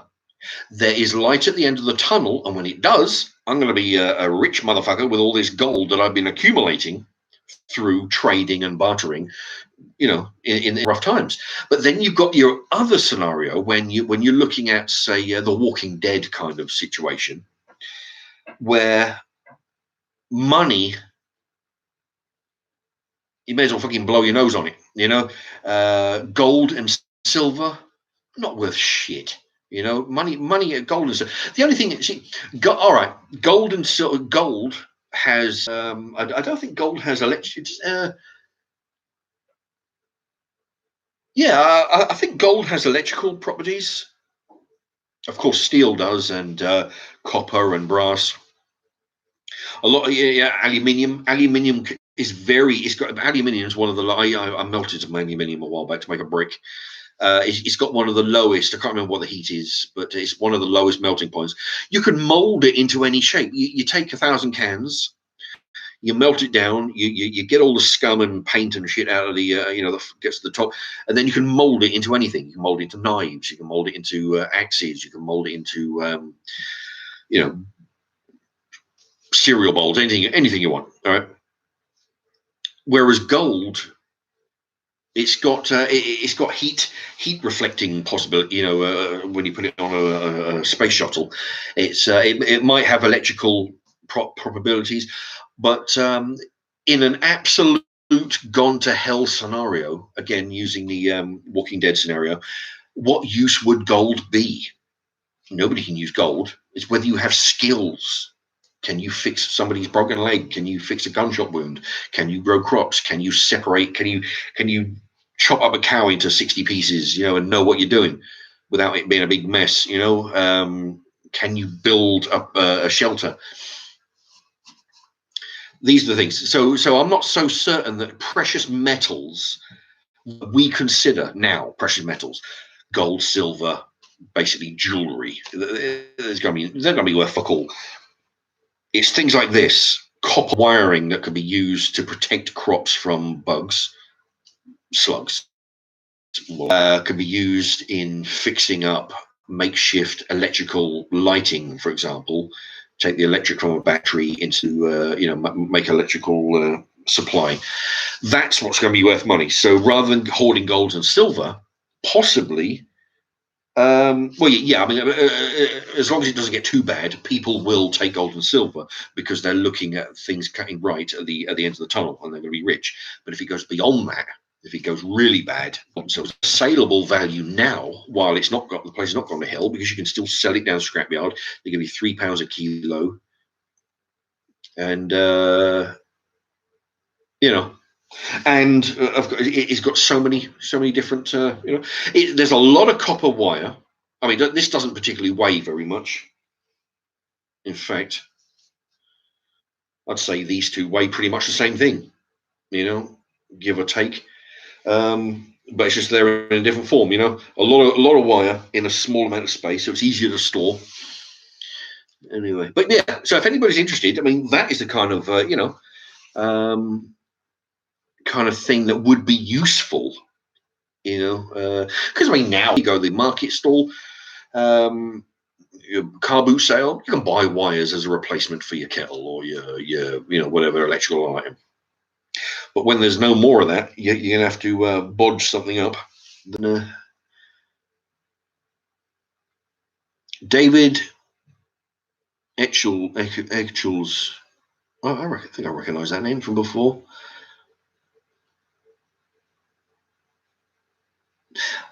Silver is worth more than gold. Well, not on the world market as we speak now, but when you say worth, are you talking about money now, or worth as its functional usability in an emergency? Because I think, let's see, because Not a Troll says gold is the most conductive metal. Quite possibly. I mean, there is a reason why they use it on satellites, because it has a shielding effect. But on the world market, no, silver's worth a fraction of gold. But at the end of the day, when money isn't worth anything, it's what can this item be used for? If silver can be used for 20, for times 20 more options than gold has, then silver's going to be more valuable. I mean, in a doomsday scenario, this could be worth 10 times more than gold. At the moment, it's £3 a kilo. You pay thousands of pounds for a kilo, well, way into the high thousands for a kilo of gold. But in emergency, when there's nothing else going on, and the world's gone to hell, electrical cabling might be worth 10 times more than its weight in gold, or then gold. But who knows?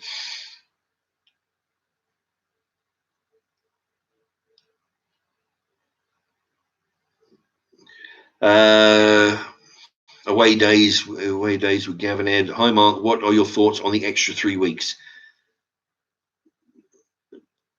Can you elaborate? Extra 3 weeks. 3 weeks on the end of your life? A good thing. I would imagine you're talking about 3 weeks quarantine, but I haven't. I've been asleep most of the day, so I mean I've missed. My sleep pattern's all gone to hell.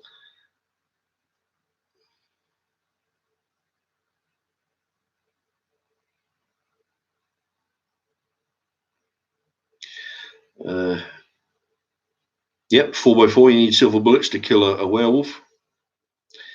Well,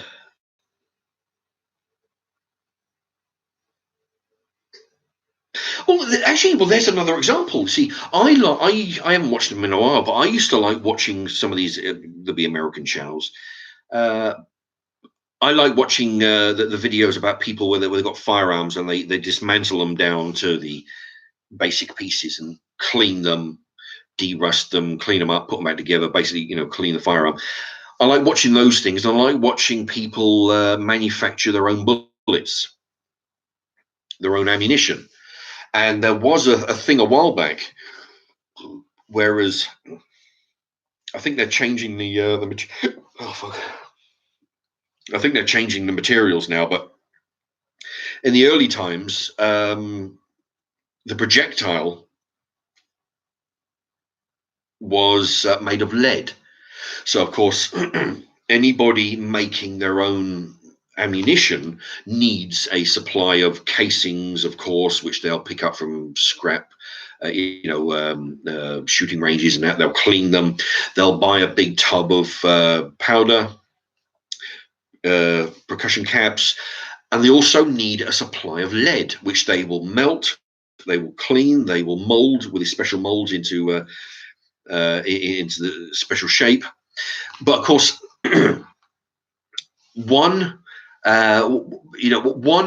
everybody was out there. You got 20 guys all chasing the same fucking. There's a picture frozen again. I don't know whether you can hear me, but the picture's frozen. And it seems to be frozen for a long time now. I'm assuming that nobody can. Yeah, somebody's writing to me about watching. Just fuck off. And it's still frozen. Oh, fuck me. All right, because everybody's trying to ammunition, so you got all these people chasing the same chunk of lead from the shooting ranges. So there's less to go round. There's less places to pick it up because boats used to use it as ballast. Sometimes they'll use sand and dirt. Sand is good, but sometimes they use lead. Apparently, the companies are leaning away from lead now because of the pollution aspect. So lead is getting more difficult to get hold of, which means that whatever lead is available it will be more expensive to get your hands on. So I can't remember how the fuck I got onto that subject because the bastard fucking picture froze for like 3 minutes there. Um, yeah. But yeah, but that's an example of lead being a very cheap material, but because the supply drops, like everything else, the price will go up. Because if you don't hedge, you can't make your own bullets. And if everybody's out there trying to make their own bullets, there's less lead to go around. You know, English heart, we need guns. Absolutely. Yeah, I'll be in line to pick up a gun. Yeah, I'll tell you what, because it doesn't take much for fucking law and order to break down out there. I mean, I've said this. I said this a couple of weeks ago when I was doing a live stream. I mean, the shops are getting better now. I mean, there's still stuff that is out of stock permanently in the local co-op, but they seem to be getting canned goods. They seem to be getting fresh meat in, bog rolls. That they seem to be having those on the shelves. I'll tell you what's strange though; they don't seem to be running out because I bought a shopping trolley load. I bought a fuckload of baby food and nappies. I took them around to council because they have a collection thing where people in hard times can go in and take what they need in it. And so I thought, well, nobody's buying baby food. Everybody's buying into stuff. So I spent a lot on baby food. Those little jars. Took them around. But my point was that there's no shortage of fucking baby food. All the pasta sauces are going. Well, at least the cheap ones. The more expensive ones, they're taking longer to go. The Uncle Ben's fucking £2 a jar, but the 85p jars, they're all going. So they're all going. The milk was all going. All the bog roll was going, but they seem to be being okay in supply now. But the baby food, I just find that strange. There's no shortage of baby food. I mean, so what was it? No babies being born? I don't know.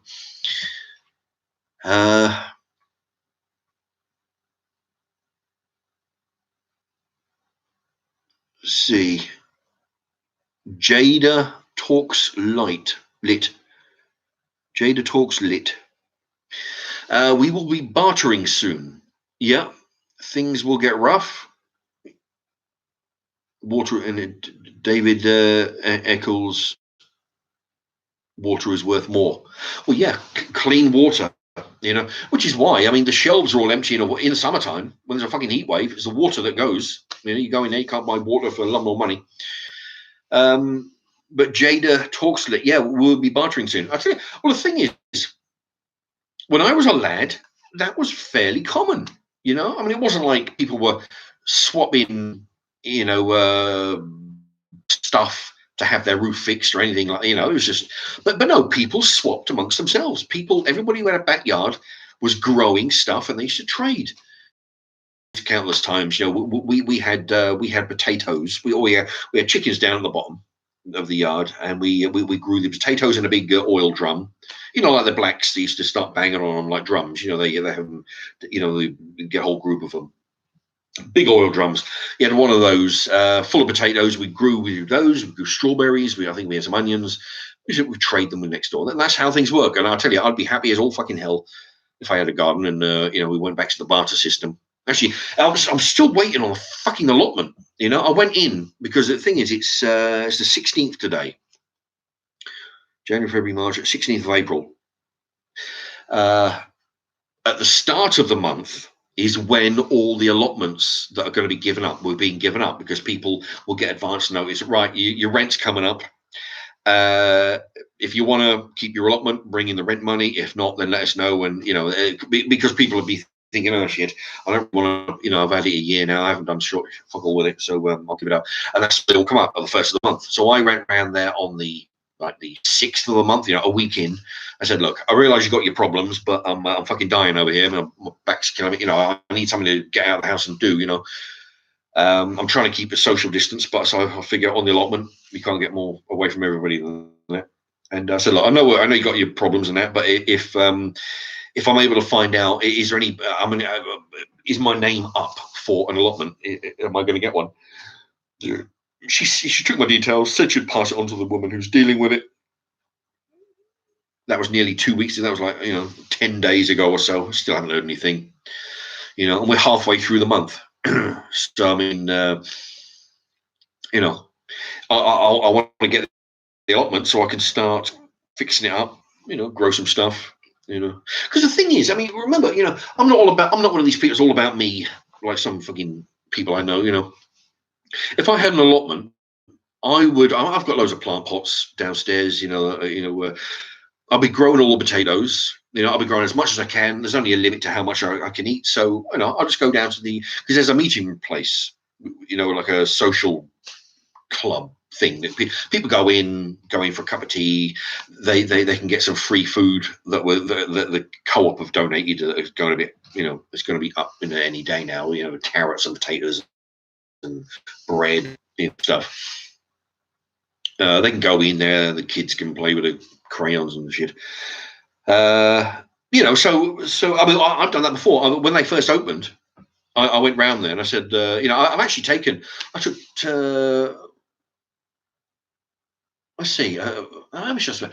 I must have spent about 10 quid on biscuits because in the Poundland you got 2 or 3 packets for £1. So I spent 10 quid. So I got like between 20 and 30 packets of biscuits. I've taken tea bags around there. Purely, I mean, I've actually gone in there a bunch of times, but I mean, purely because it's there and it's doing a good thing, so I was able to help out. So if I was to get my hands on my allotment, once I grow as much, grow some potatoes, if I'd have got it 2 weeks ago, I'd have been halfway there by now. Growing the, and I'll just go around there and, give them all the potatoes and say, look, anybody needs some, they just, that's how it works. Just go in there and take what you need. Because it's all about giving back, to try to try and do a good thing.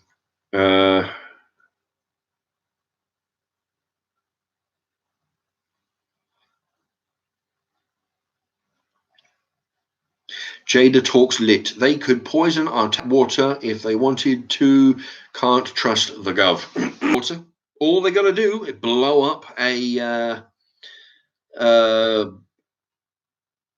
power station. Well, not even the power station. Well, that's got to be difficult enough. I don't even know where that is. But all you got to do is, those telegraph poles. They're in and then the wire goes across and it goes all around. All you got to do is, every, I mean, you wouldn't even. I was going to say set fire to a dozen of them. You wouldn't need to set fire to 12 in a row. Just one over here, because when one goes down, it's going to bring 6 down with it. So 3 in every county in a 20-mile. Just get a dozen people together to set 3 poles alight. And what I'm saying is, it'd be easy as hell to bring down the electricity. What you do, a dozen people all setting fire to 3 poles each, or spread it all over the county. That's how easy it is to bring the electricity down. I don't want to give anybody ideas, but I'm just saying that it is as easy as that. Because I mean, we're living. We take it so for granted. All this stuff that we've got food in the supermarket. We've got bog roll on the shelves. We've got electricity coming through into the cooker and the lights and the computer over here. Once that's gone, you're stuffed. We're not equipped. We're not equipped to be without our comforts. And it reminds me on the Deep Space Nine. The little alien Quark, the little alien that runs the bar. There's a conversation he's having. He's on a planet, and they're having a firefight with some people, some other fucking aliens. Anyway, he's talking to his little nephew, little alien Quark, the smart one, and they're talking about humans and how the little kid says, well, humans are actually good people. They're when the shit hits the fan, they will do the right thing. And Quark says to the kid, say, no. Say, listen, take away the electricity, take away the lights, take away their food, take away their creature comforts, meaning the holodeck, television, whatever, take away their comforts, and they will turn into savages. They will turn into animals, the same as every other species. And it's kind of true. You take away the water supply, you take away the electricity. If all the electricity went out in the country, If the country went black now, I mean, it's 11:15 in the evening. If all the lights went out, people would be out in that fucking street. They'd be murdering each other, robbing each other, doing what they can under the cover of darkness. We only behave civilized because we have, some of it is a degree of social behavior. A lot of people know how to behave in public. There are certain types who don't, and that's why we have prisons. Okay, but when you've got the cover of darkness, fucking animals will come out, and that's all it takes. I mean, you look at,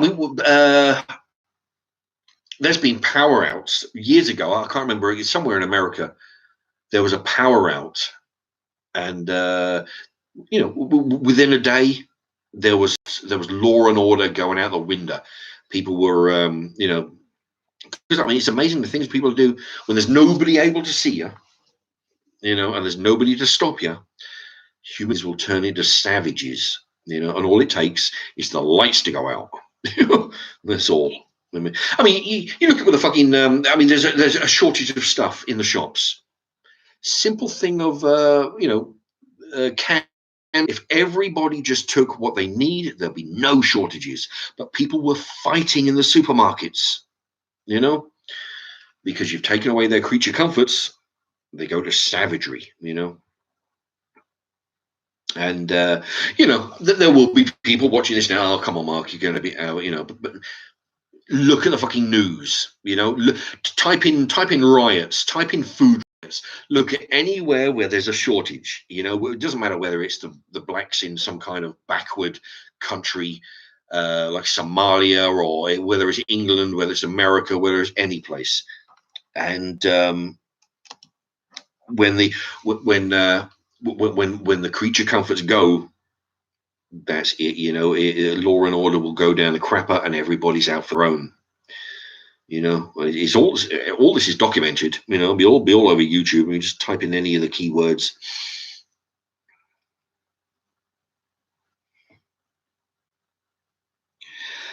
See if I can find.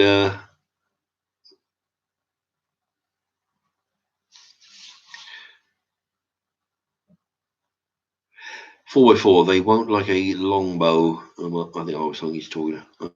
I'm thinking.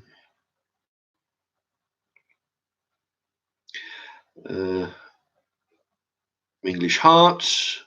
Bet half of them do, though. Well, he's talking to somebody else. Good point. English heart. Lenin, we are 3 meals away from revolution. Exactly. Again, 3 meals away is another way of saying take away the creature comforts, namely heat, light, food. People don't like to have their look at now, we're all on lockdown. Some of us are doing the right thing. I'm going out of my fucking mind half the time, because I'm sleeping 18 hours a day. That people don't like having their fucking comforts taken away. That's why you've got I'm going down the shop every 4 or 5 days to get some a few bits and pieces, stuff that are not long term, bread and milk and whatever else.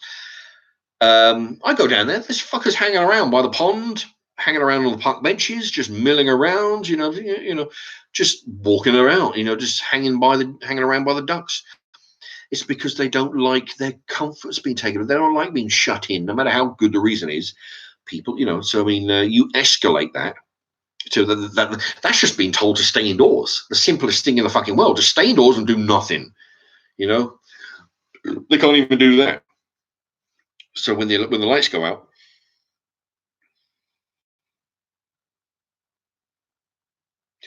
David Eccles, am I pronouncing that right? Eccles.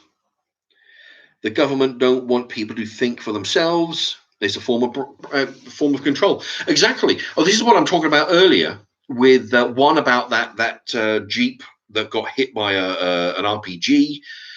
The news said it was all a big just a think.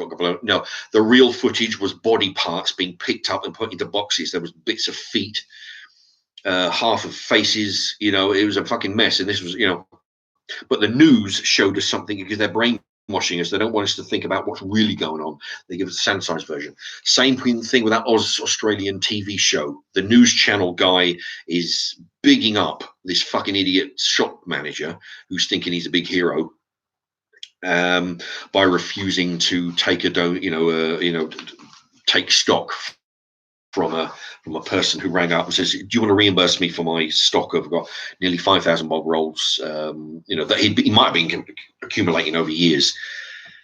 They don't give you the full story. They give you their version of what because they want you to be outraged. They don't want to say to you, "Well, yeah, the guy was saving up the bog rolls for 5 years. He said to the shop manager, 'Do you want this stuff at cost price purely so you can help these citizens?'" No, they don't want to hear about that. They want you, the citizen who's watching the show, to think, "Fuck me, that cheeky bastard. He goes in and buys 5,000 bog rolls, and then he's got the audacity, because he can't sell, they're assuming he's trying to sell them for profit.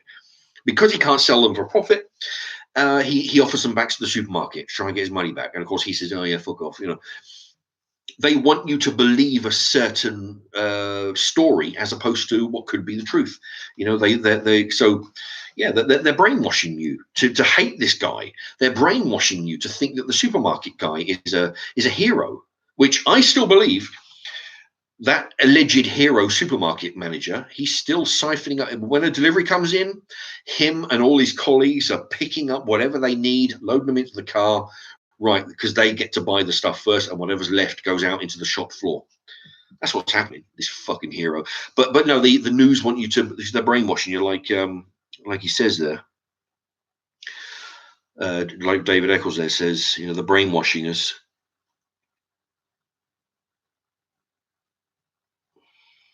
Oh, Jesus Christ! Try and stay on topic over here. No, come on. 4x4 planted loads of seeds today. You need to get that allotment. I know. What day is it today? Thursday. I think if I can, I'm going to go to the office, the council office, and say, the thing is, I don't want to appear like a total fucking cunt, right? Because I've already been in there twice. Although I've been in there twice delivering baby food and nappies. The second time I went in there with full of cans and stuff. So, I spent fucking 35 quid on baby food, another 15 quid. Quite about 50 quid. So, but because what I'm doing is, aside from doing my thing to, buy my way to heaven, I'm trying to do the right thing. But I'm aware that if I don't want to sort of go in there and say, "Look, how about this allotment?" I want to be able to sweeten them up a little bit. I want to try. Again, he's going to be, I want him to think, them to realize that I'm going in there trying to donate some stuff. I'm going to go in there tomorrow if I can and start chasing them up, but the thing is, I've been in there twice and I've asked them about it twice. And they say, "Oh yeah, we'll get the woman to phone you." But at the end of the day, the thing is, now's the time to be giving me the allotment, assuming, because I'm like number 6 on the list. All right. So if 5 people give up the allotment, then I'm stuffed really until next year, right? But if 6 or more people give up allotment, at least I'm 6 in line. Now's the time to be giving me the allotment. But I mean, the thing is, they don't know. I mean, aside from the fact that I've gone in there, donated a whole bunch of baby food and stuff, they don't know that I'm the type of person who is going to be growing what I can and basically giving as much away as I can to people who need it. I mean, I'll eat some of it, but there's a limit to how much potatoes I can eat before they start going bad. But they don't know that, because I mean, if they did give me an allotment, I'd have a head start. I can start doing this. I can start growing some stuff, and my fucking back's killing the enemy most of the time because I'm inactive.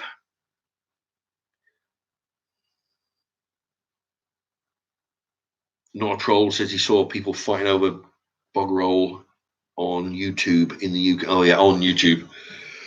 Yeah, I've seen a few videos. I think they were abroad though.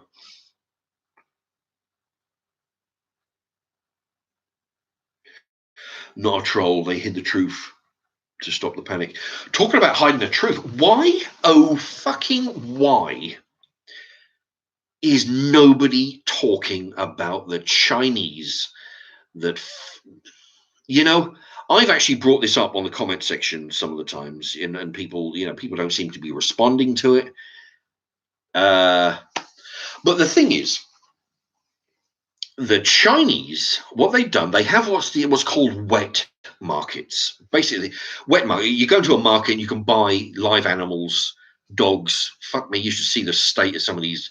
You've got like 3 dogs all packed into a box, into a wire cage on the back of a moped, and they, of course, you know, the things. You ever see the picture of Biodome? It's a comedy movie where the faces are packed up against the glass door. You know, it's similar to that. You got 4 dogs in a fucking cage, but they're all kinds of animals, anything from ducks to fish to you know, all kinds of animals, and they call it a wet market because of all the blood that's on the floor, because they kill them there. If they're lucky, they'll be dead by the time they cook them, you know, because they cook them there as well, sometimes alive, because these fucking Chinese and Japs, they'll cook animals, you know, eat oyster, octopus alive and all kinds of fucking crazy shit.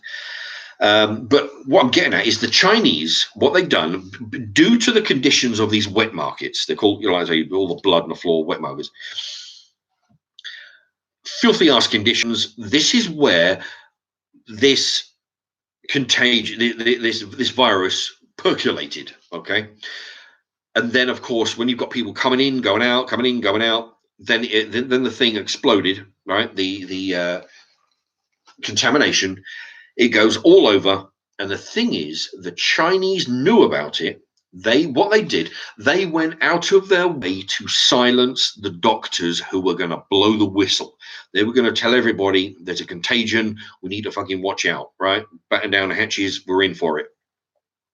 They put that they stopped from doing that. They were getting arrested. You know, some people have disappeared. Fuck knows what's happened to them. They're in a shallow ditch somewhere, probably. But they went out of their way to keep this thing silent. They stopped the things getting out. They stopped the doctors from spreading the news, and then it was allowed to spread. I mean, now it's every fucking country on the planet, pretty much, I think, who's got it. But nobody's talking about the fucking Chinese who started it and then went out of their way to keep the fucker quiet. You know, if they'd have done the right thing, and you know, and actually, you know what they've done, which is where Big Brother comes in. You know what they call it doxing. What they've done from this source that I've been watching is they've managed to get hold. They've been tracking through the phone company. They've been tracking the movements of people's phones going around, coming from here to there, then they're going over there to, you know, all around. They've managed to track people who went to these markets, got contaminated, and then they've been following their movements via the tracking system on their phones around. And what they've done is, you know, so basically they figured out how it's been spread. Apparently what they've done is they've made these people's identity known to everybody in their towns and cities. You know, I don't know how they broadcasted it, and they made their you know, but people who were infected, they made their their identification, their identities known to everybody. So of course now everybody's sort of like, you know, they're being persecuted, and you know, because these Chinese. Anyway, that's a rough idea of what's happening. But nobody is talking about the Chinese keeping this a secret long enough for it to be a worldwide fucking problem for everybody. So, you know, what I want is for Donald Trump. I want Boris Johnson, my new pen pal, by the way, if anybody watched the last live stream. I want them, when this is all over, say to the Chinese, right, well, you motherfuckers owe us. You deliberately kept this quiet. You could have stopped fucking countless people from dying. You could have stopped all this aggravation by shutting your borders down, letting everybody else know there's a problem here. Stay the fuck away from us, and we could do, you know, if you can help, then great. But no, they let it spread, you know. So after it's all done, I want the Prime Minister to go to them and say, right, we want some fucking compensation for you motherfuckers. Our economy's in the shit. What about the people who have died needlessly because of the, what are you going to do about that, Mr. Chinaman? But nobody is talking about this on YouTube. Nobody. Everybody's sort of fucking up in the air. They're running around with their fucking skirts above their heads. Oh, fucking bog roll. This motherfucker's got loads of bog roll, and and he's, he had the sense to buy it when there was plenty around. Everybody's saying how there's no bog roll, there's no soap, hand sanitizer. What am I going to do? I don't want to stay in the house too long. I'm going out the street, and then they get hassled by the police, and then they're spreading the virus, and the NHS fucking, I'm don't want to be taking a mick out of the NHS, but their focus is on the NHS. Aren't they doing a great job? Yeah, they wouldn't be fucking strained to breaking point if the Chinese had done what they were supposed to be and let the rest of us poor fuckers know that there was a problem when there was a problem, when the problem first started. But nobody's talking about this. They're always focused on, the economy, the bog roll, the NHS, the police are hassling people. What's the government? Oh, Boris Johnson in hospital on his deathbed. Oh, yeah, brilliant. The fucking Chinese is where people should be looking, asking them questions. Why, you slightly-eyed motherfuckers? Why did you keep this a secret? Why did you not bother telling the rest of us? That's what I want to know, And then when I put these comments in, I get called all kinds of names, or people just ignore. I think people, when I put these kind of comments on channels, I think they get deleted because it's the kind of thing that people would agree or disagree with,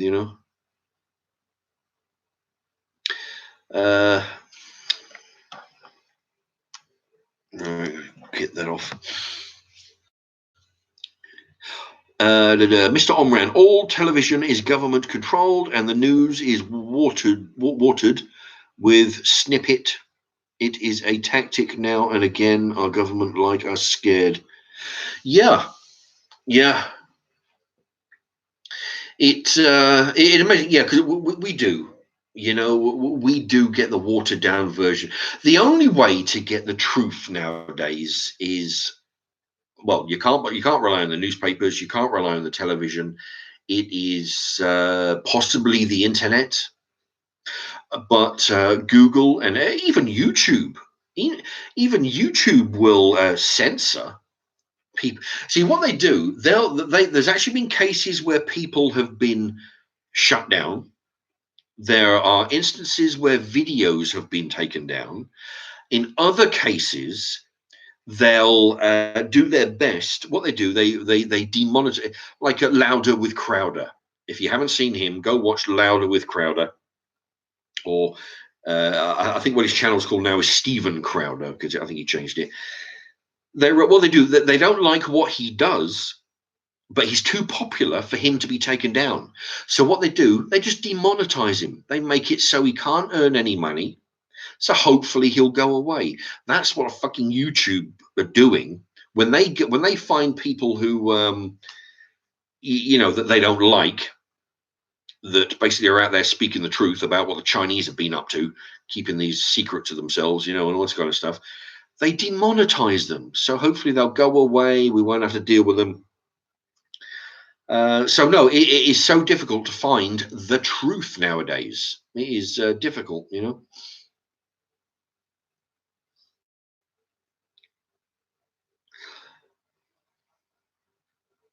Oh, there you go.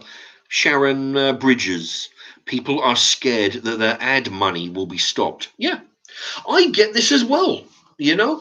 I mean, the thing is, I ask people to, when the ads come up, to leave the ads. Now from for the last couple of weeks, I've only been putting the very small ads, not the ones that stop the video, so we won't interrupt you. But I'm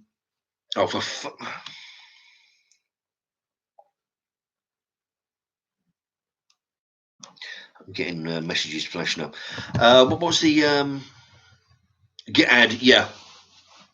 Even me, but adverts pay very, very little. I mean, we're talking fractions.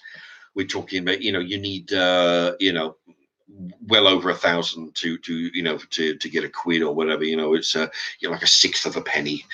It is very low, but But they're still be prepared. I mean, there are only fucking thousands, hundreds of thousands. But what they do is, I mean, some of them. I've had one.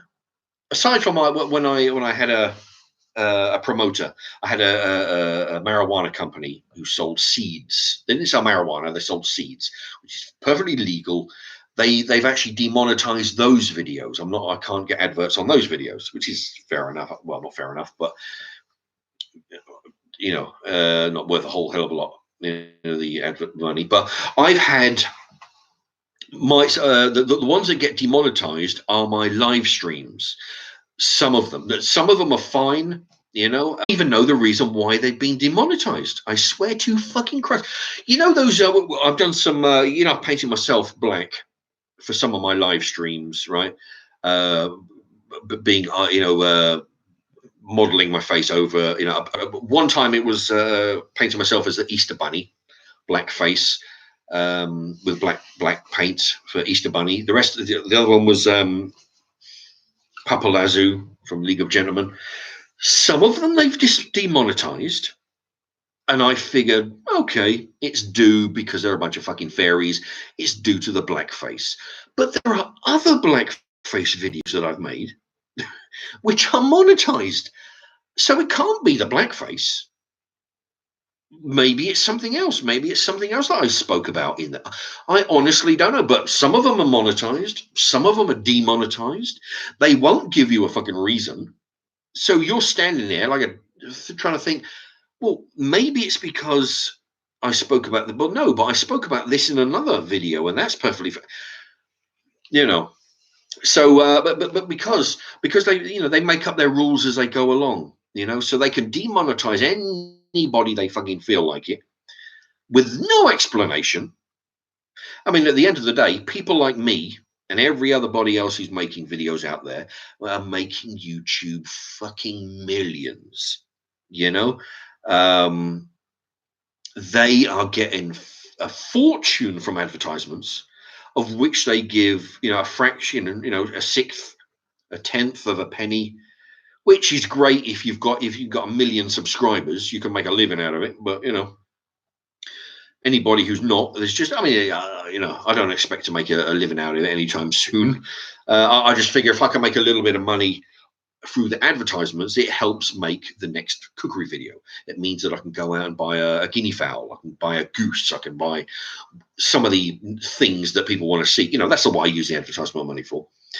But no, they'll fuck with that. They'll demonetize you for no reason. Well, a reason that they have, which they are not prepared to share with you. If I knew what the reasons were, I could possibly rework my videos so I can not do that thing again, unless I deem it essential information that I need to bring out, like I'm doing now. But who knows? They might demonetize this one. Who the fuck knows? Of course, I won't get a reason for it.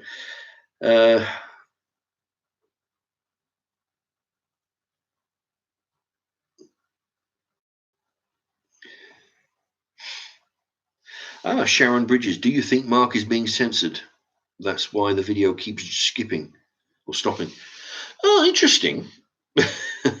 Well, I wouldn't, it wouldn't be beyond the realms of possibility. It's quite, considering the kind of bullshit that they, the tactics they do, what with, if they don't like what you say, they'll just fucking demonetize you. But I don't know, because it's only been happening in the last few DVDs. Sorry, I'm looking at the last few videos.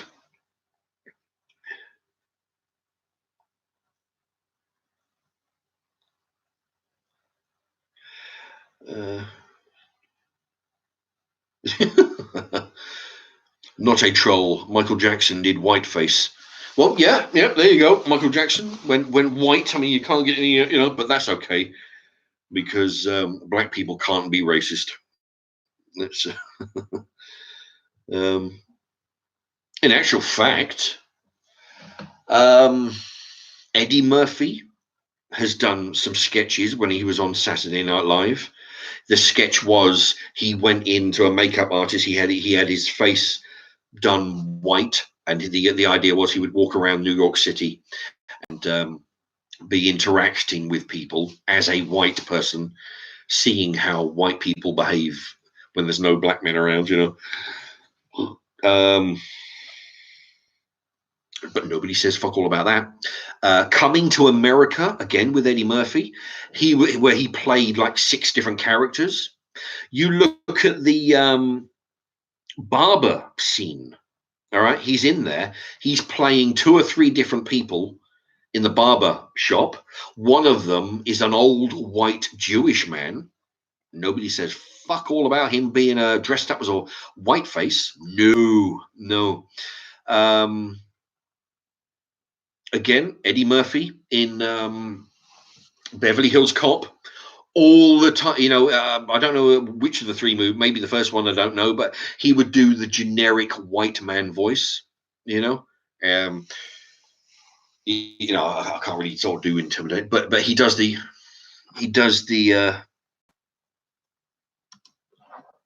generic white. Hello, it's frozen again. He does the generic white man voice in the Beverly Hills Cop movies. Who's that one? Lenny Henry, English comedian, black. He back in the early days, he did a film. He had some notoriety there, and he was doing a movie. And the idea was the usual. Hello, froze there for a minute. I had a caption come up on my screen. The usual Hollywood fucking talentless writing on the part of the script writers, where he's going along, he's on the run from some people, some mobsters, some money loan people. He's on the run from some people who want to kill him. So he has to use his comedy skills. Oh, fucking hell. To basically put on some disguises. And one of the disguises he does is get dressed up as a white man in the white makeup to fool these people who are after him, trying to kill him. Nobody says fuck all about that. No. Because black people can't be racist. That's how that works. White people, they can be racist. Black people, no. There is a funny, fuck me, page unresponsive, can you wait? Oh, fucking hell, it's about the 3rd time that fucking thing's come up. If anybody wants to laugh, type in, I've actually got it on my favorites and I watch it now and again. Anthony Cumia. He's got his own podcast called Compound Media. He got kicked out of the O&A TV show because some black woman attacked him and he got in trouble for it because it was his fault, being a white man, of course. Anyway, lots of years ago, fucking thing, get this caption come up, it's unresponsive. In his early days, before he got on the radio, he did a funny sketch where what he'd done, he had a prison bars made up in his, I don't know where it was, in his house or something, prison bars, and he was doing the scene from behind it, and he was dressed in blackface and a woolen hat, and he was pretending to be O.J. Simpson, singing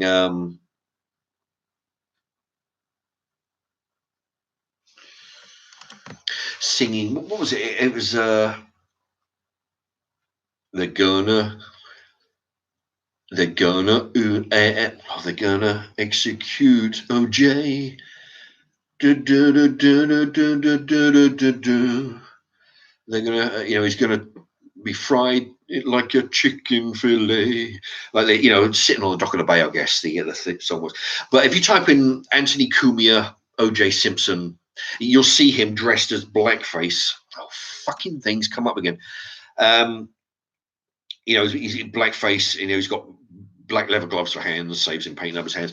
But the amount of people writing on that, he's being racist, how dare he, and all this kind of, no. But you look at the other version. It's only, like I say, it's only white men who can be racist. Blacks can't be racist. double standards. I say fuck them, and that's why that's why I painted myself black for some of my live streams. Page unresponsive. You can wait for it to become responsive or exit page. Fucking shit. Right, click that off. I keep having to do that every.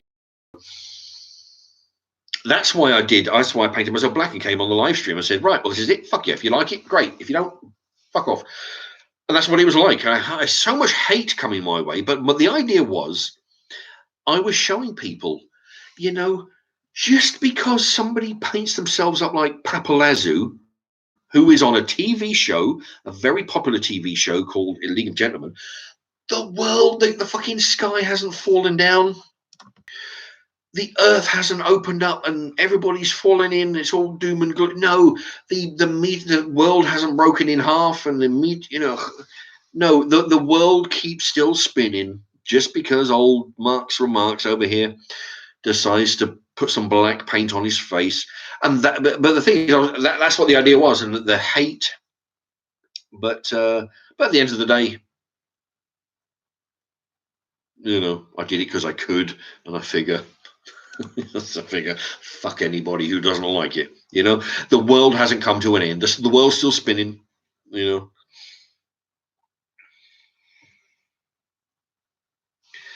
And yeah, even in this comment, I'm seeing nobody's talking about the Chinese. But that's oh fucking hell. All right, they use artificial intelligence to decide. And fucking.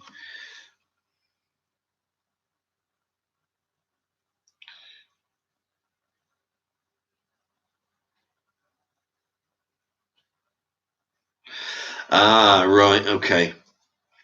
4x4 says, I know a great joke about coronavirus. You probably won't get it, though. And then Sharon Bridges says, what's the joke? English Hearts says, I know a few. Oh, he knows a few. Fucking hell's coming up. I have to keep on clicking that off. Unresponsive. Yes.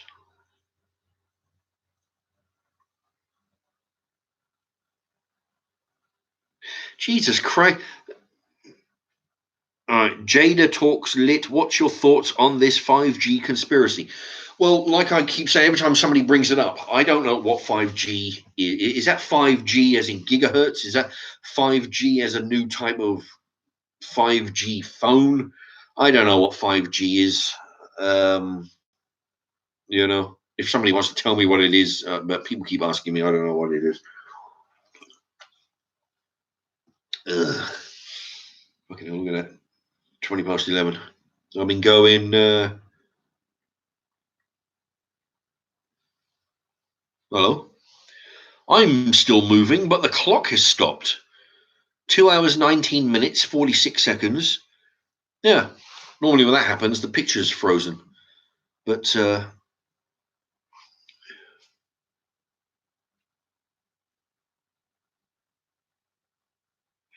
there's a caption come up. Welcome to live chat. Remember to guard your privacy and abide by our community guidelines. Yeah.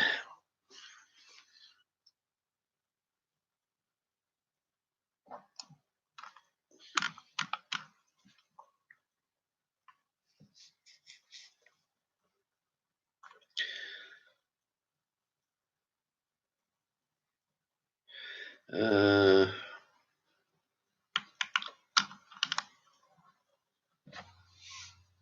4x4, calling it the Chinese coronavirus might inflame racial tensions. I think we should put a different slant on it. Well, the thing is, all right, yeah, I mean, that was you came good at the end there. 404, calling it the Chinese coronavirus might inflame racial tensions. But the thing is, it was them who started it. It was them who kept it a secret. It was them who allowed it to spread. And them who are now responsible for it being all around the fucking world because of their silence. Donald Trump did the right thing. You got this smart ass fucking cunt in the press stands saying to Donald Trump a couple of weeks ago, yeah, well, why do you keep calling it the Chinese virus, Donald Trump? I mean, isn't that racist? And he said, well, it came from China. She's like, yeah, but I mean, don't you think it's a bit racist? You know, you can't be saying that. I mean, you can't be, you know, it's not right. I mean, surely it's insulting. It came from China. It is a virus that came from China. It is a Chinese virus. So I realise you're joking there, 404, but no, inflaming racial tensions. It fucking should do. The amount of fucking shit that they've caused by their silence. Who does that? If you know that there's if you're the one that's if you're the one who's ground zero and you know there's a disease that is spreading like fucking mad and it's going to affect everybody, you know it's going to kill people, and you deliberately keep it a secret and you deliberately stop people from sharing that information, you'd expect people to call you a fucking cunt, wouldn't you? So that's exactly what they've done. And now white folks say, oh no, don't blame them, don't call it the Chinese virus, don't say anything back, because that's insulting. They need fucking insulting. They need a bomb dropping on them, as far as I can tell. They need, you know, who gives a fuck about the Chinese? Oh no, don't call me names, please, Mr. White Man. You know, stop calling me. No, they need insulting. If they would, because they've done this and they've done it possibly with malicious intent, definitely trying to think of the word, you know, and fucking assholiness, you know, they need insulting, they need pulling up, they need saying, hey, fucko, what have you done? You're going to pay for what you've done. That's what they need to be told. Okay. You want to sell your crap, you know? Yeah, all right. You know, but see, that's the thing. I put in a comment a few weeks ago, which nobody replied to. So I'm guessing that it's been deleted. Some people will do that. I, for one, as best as I can do, I will not be buying. If it's got Chinese on the fucking box, I'm not buying it. You know, if I want to go out and buy a pair of trainers and it says made in China, fuck them. You know, I mean, admittedly, I'm probably the only one in the country who's going to be doing this, but I'm standing up. I'm saying, look, the Chinese did this to us, and they want to sell me their fucking crap. No. Whenever, I mean, there will be some times where they'll slip through the gaps, you know. But if I see Chinese on the box, I'm not fucking buying it. They're not getting, them motherfuckers are not getting any my money. And if everybody in the country stood up, but nobody will, because they're all self fucking, you know. Well, the thing is, you know, I can get this cheaper from there than I can. Yeah, you know. Look at the big picture. Look how much devastation it's caused by what their lack of action, what we call inaction, has caused so much mayhem. You know, and you know, don't reward them by being able to fucking buy their stuff.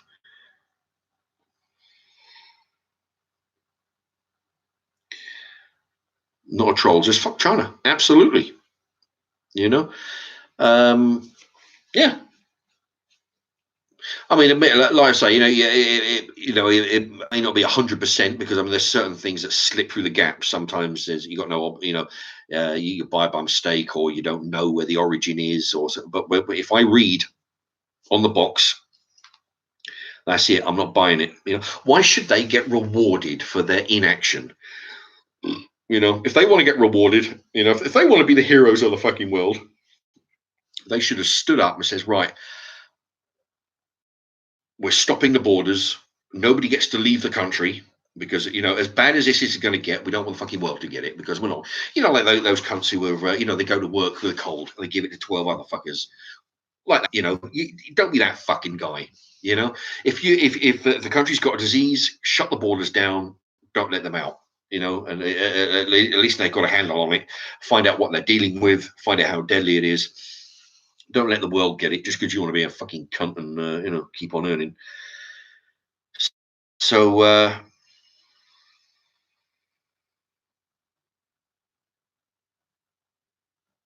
Jade talks lit. I can't get a Chinese takeaway again. laugh, LOL. Why the fuck do you put LOL? Laugh out loud. Okay. Are you saying that? Well, no. Hey, listen. If you think that they deserve, go ahead and spend your money with the Chinese. If that's what your intention with the LOL thing on the end there is, if you want a Chinese, go ahead and eat your Chinese. What am I, your mother? I'm just saying I'm not going to be the Chinese.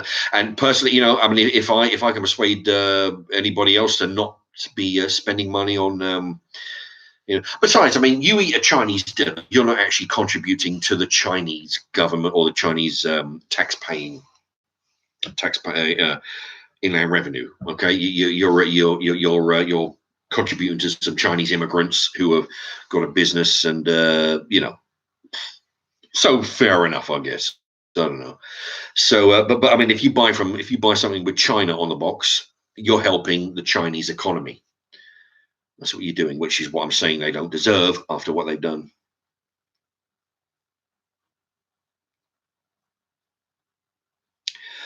Jane Doe, UK, let the Chinese fly in for ages before they stopped racism. They said, what? I think there should be a full stop in there. Okay, let the Chinese fly in for ages before. Oh, fucking, it's gone now. There was no punctuation there. It's difficult to read. I had to read it twice, and that's too many. Yeah, not a troll says buy British. Yeah, Lisa Lovely says they make everything. Well, they make everything because we're buying their stuff. So if people stop buying their stuff, they'll stop making the stuff. I mean, admittedly, you've got an argument there. They do make some cheap stuff. Well, go the fuck ahead, buy their stuff, contribute to their economy. After what they've done for us, fucked our economy. Half the country's not at work. Fucking places are going out of business left and right. The shops are selling out faster than they can stock them. Yeah, thanks a lot, Mr. Chinaman. Not a troll, boycott China. Absolutely, I mean, even if you've done it, even if you didn't do it for the rest of your life, I mean, don't make things too difficult for everybody. Just stop for a year, I don't know. Don't do it at all.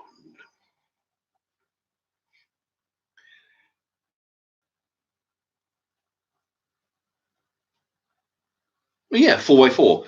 How about a spare ribs review? Yeah, great. If it's from Iceland, then great. It's yeah. Although I don't really, a lot of meat on those spare ribs anyway. I'm just trying.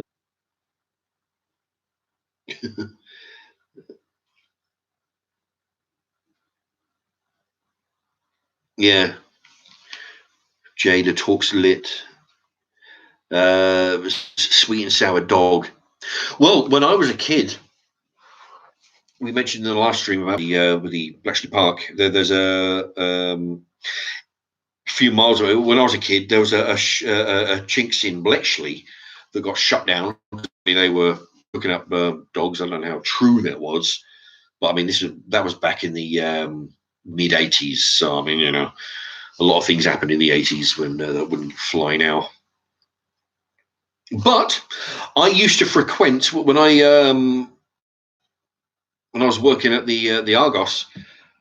I used to frequent an all-you-can-eat Chinese buffet around the corner. I go around there one day to have my lunch in there, all-you-can-eat buffet, and there's a sign on the door saying closed until further notice, and a couple of guys in there stuck my head in, and I asked, they were from the local council or something fucking where, and I asked them what's going on. Is it open? They said, no. They've had a problem with it turns out they had a problem with the roaches. There was a roach motel living in the kitchen, which is why I'm never a big fan. If they have a business where they deliberately keep the kitchen separated from the dining area, you're actually asking for trouble. If they've gone out of their way to not have a viewing window, I mean, keep the kitchen away from the fucking dining area, of course, but that dividing wall, if they've gone out of their way not to have a big window there for you to look through, they've got something to hide, I mean, you look at that big mouth fucking Scotsman. What's his name? Gordon Ramsay. When he was doing that English restaurants from fucking, I don't know what he was doing. He would have the red and the blue team, right? And then they would be trying to make food for the restaurant. Everything was open. You know, you could stand at the counter and watch them cooking in the cooking area. You know, they got nothing to hide. So, but it's when they block everything off. So even if you go into a Chinese takeaway, you've got you go in, you've got your counter, you've got the woman behind the counter, and then you've got a wall and a door leading to the kitchen. If there's no way for you to see in the kitchen, you don't know what they're doing in there.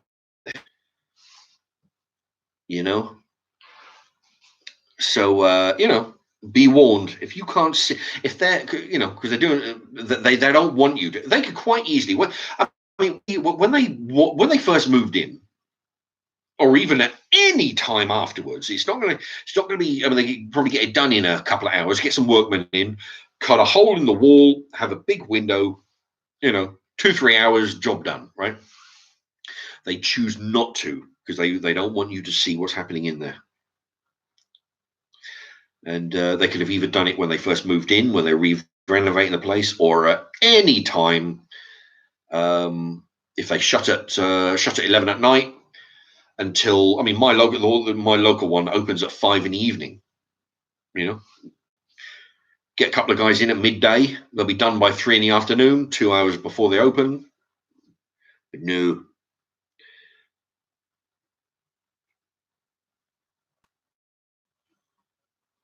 Mr. Omran, yeah, fuck China, he says. China is a dangerous country. Yeah, not big on human rights. Well, they call it human rights. It's more human privileges that we have. We don't really have rights as such.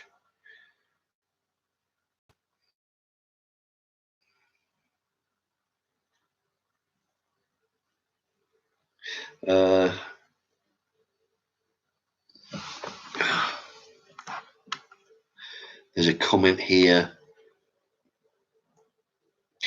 David Eccles, we need to show the China that we mean business this time. Absolutely. They need to be made to fucking pay for what they've done. And the only way that we can actually affect it is financially. Don't buy their products. I mean, fucking hell. It's motherfuckers who live in this country are all up and again, this has happened in America as well, and I believe it's happened here. If a fucking pair of homos go into a cake shop and say, I want I want a wedding cake. Okay, brilliant. Okay, yeah, I want 2 men, but no, we're not putting 2 men on top of a fucking wedding cake. All right, go take your business. The country are up in arms. They want the shop shut down. They want people fired. They want that livelihoods fucking ruined. They'll make a big drama out of that. What the fuck, when it's, for over, I mean, personally, if I was a wedding cake man, I'd say, well, listen, personally, I'll make cakes for whoever I want and whoever I don't fucking want. So, but I mean, yeah, I mean, but whereas a business is being forced to be doing that, otherwise they get shut down and plastered all over the internet and harassed left and right and fired and their job livelihood's gone. English people will jump on, well, English, American, wherever the hell the country is, Australia, they will jump on that bandwagon and fucking ride the thing till the wheels fall off, right? But when you get something that actually is serious stuff, like the fucking country under lockdown because of an epidemic which could have been contained, which wasn't, for pure negligence and it was allowed to spread worldwide. Nobody's fucking giving a shit about that. Nobody's talking about it on the internet. They get 2 fucking faggots wanting 2 men put on a top of a cake. Sure, yeah, that's big fucking newsworthy. Fuck it. I don't know what that's going on. Anyway. I mean, don't get me wrong, you know, I mean, personally, I'm no big fan of mixed marriages anyway, right? But at the end of the day, if you walk into a shop and they don't want to do what what you want, go somewhere else. Don't put them out of business and say, yeah, fuck them. I'm going to take my 50 quid and spend it somewhere else. Fuck you. You know, don't put them out of business. Don't put fucking men out on the street who are trying to, you know, people are upset about one thing, but not about the, you know, the series.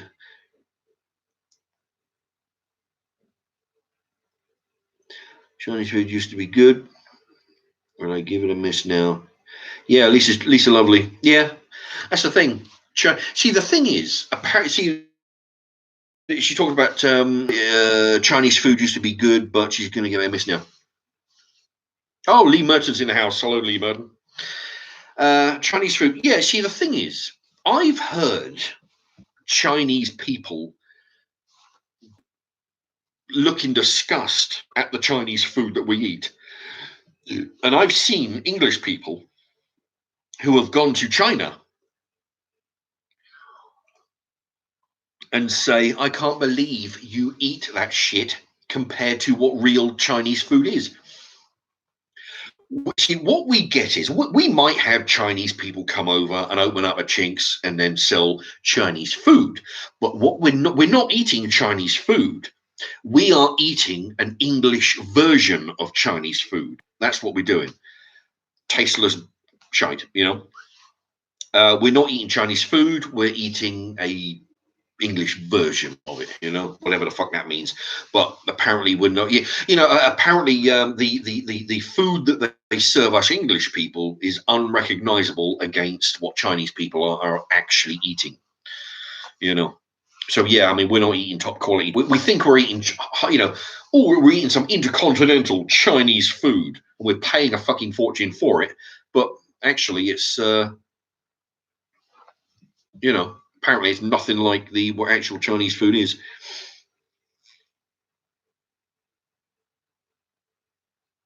Lisa Lovely, we should have stopped Chinese flights. Yeah, yeah.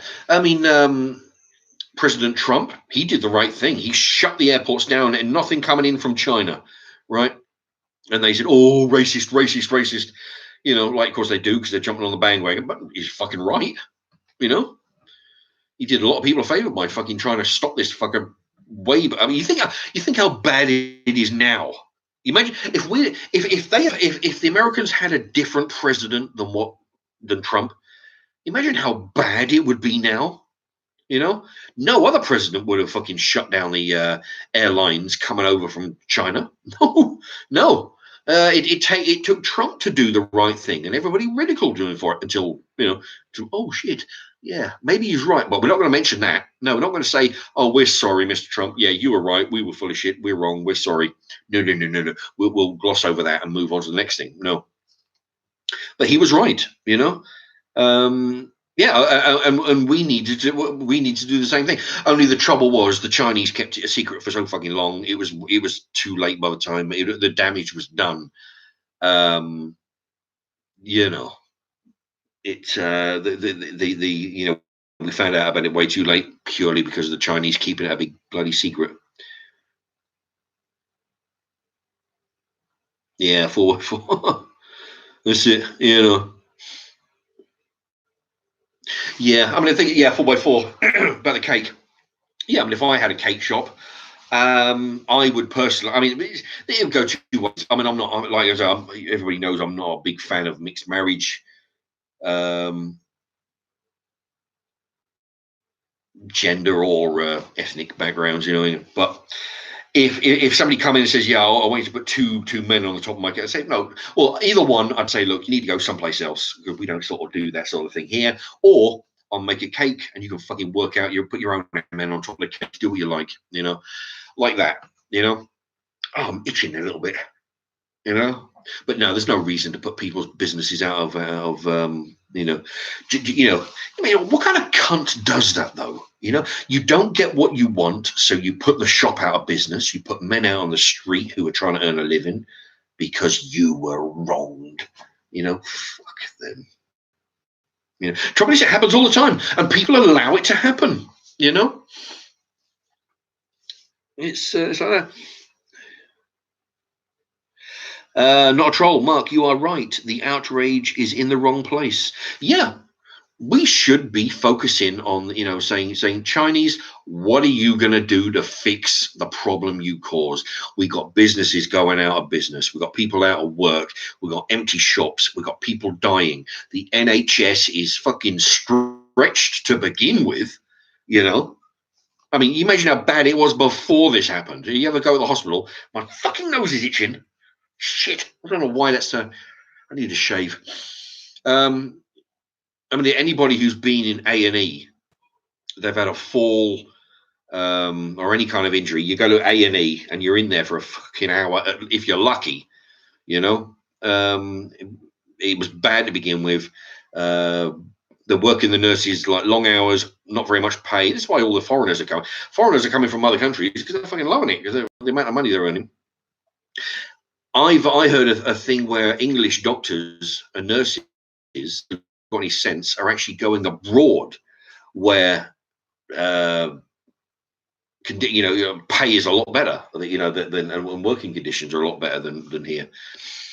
That's what it's like, So I mean, you add on that the virus, you add on that all the immigrants who are in here taking up fucking seats, no wonder it's gone to shit. But nobody complains because we're English. You can't complain because you're racist. You see, if you fucking say anything, if you point out the bad things that are going on, it's because you're racist. How dare you? Because I fucking live here, mate. I mean, I pay for this fucking thing. I pay for this country to keep on trucking, and I have a say. But no, no matter how bad it gets, if you speak out, everybody jumps on you. You'll be racist. Fuck that. I'll just say I'll speak the truth. Not trolls is like a lumpet. Lee Merton, 3 more weeks lockdown. Yeah. Well, somebody mentioned that earlier. I didn't. I haven't heard about the lockdown because I've been asleep most of the day. That's the trouble, I fucking know. I wake up at 6. I might get out of bed at 10, get washed up, do some stuff, fall asleep at 2, wake up at 6 in the evening. I'm awake all the way through till midnight, 2 in the morning. It's a fucking nightmare.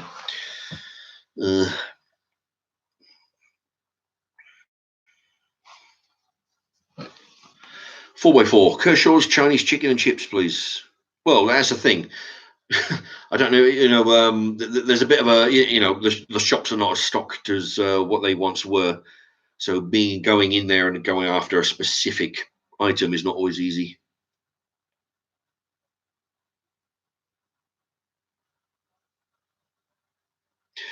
Mr. Omran, I heard they use old veg oil with urine in English Chinese food.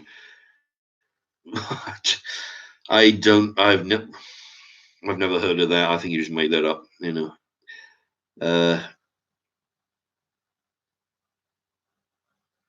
But old veg oil, I knew somebody who, well, I didn't know him, I knew of them. They used to go to the local, what was it back then? It was a kebab shop. They used to go there, and the chippy, and they used to get all the old vegetable oil. I mean, they had a, was it, like I mentioned earlier, those big oil drums the blacks bang on to make, like drums, big oil drums like that, but plastic. I've seen the guy take, he used to fill them up, wait until that's full, and I don't know how many gallons are in that, or liters, fucking loads. He used to take it home and filter it for his car. In fact, if you have, it doesn't work on a petrol car, but don't quote me, but I believe the diesel engines. If you have a diesel car, now I've heard. See, there's somebody I know who knows about these things, but he's always a downer anyway. He'll say no, it can't be done because it's too much work. One of those, but I know people who have done it. They've put cooking oil in their diesel cars. Yeah, not it has to be like 50-50. 5 litres of diesel, 5 litres of petrol, oil, cooking oil. But you can, yeah, I mean, right, if you don't want to clean out the old manky chip oil from the shops, it can be done. You just filter it a bunch of times and, all kinds of stuff, But I've heard of people going to the supermarkets, because, I'm buying like 5 litre, 10 litre bottles of cooking oil, pouring that in there. I've heard people say that it wears out the bearings. Apparently, it makes all kinds of stink coming out of the exhaust. But but yeah, I mean, if you can run your car for pence as opposed to, it's not like the government are fucking you on the petrol prices anyway. Do you realise that? Again, another documentary I watched years back. It is way up there somewhere. Somebody correct me, but it's up in the 80s, high 80%. Every pound that you spend on petrol, I believe that 80p or so, give or take 80 pence or so, goes in. That's what So when the government are fucking you like that, do you owe them anything? If you can get petrol for cheap, if you can run your car on cooking oil instead of diesel, fucking go for it. It's not like you owe the government anything. I mean, the amount of they tax you to death on your wages. They tax you to death on your petrol. They fill the country up with foreign workers, and then they say, yeah, oh yeah, well, don't be doing anything that will save you any fucking money, for fuck's sake. No. Yeah. So if I had a diesel car, I mean, if you've got a diesel car, a diesel motorbike, a diesel lawnmower, a decent diesel generator. If you're depending, I mean, not everybody's living in cities. I mean, say you're living in the outback in the country or somewhere, and you have a electric generator that runs on diesel. Look into, is it cheaper to put some 50/50 motor cooking oil in there? Who knows? It's not like the government are helping you.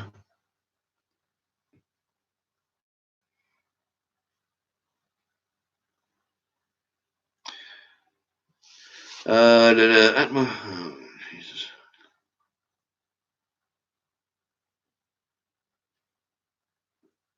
Lee Merton was on the news.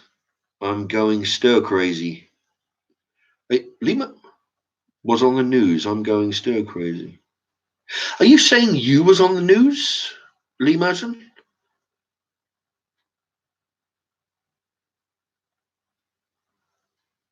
Oh, and at the bottom there, Lee Merton. I watched Breakdown last night. Forgot how good it was. Yeah, it was an excellent. It was one. Of course, it was one of those. For those who didn't, the other day I did a review on describing a lot of my DVDs. I'll do another one hopefully tomorrow. Yeah, that Breakdown is an excellent film.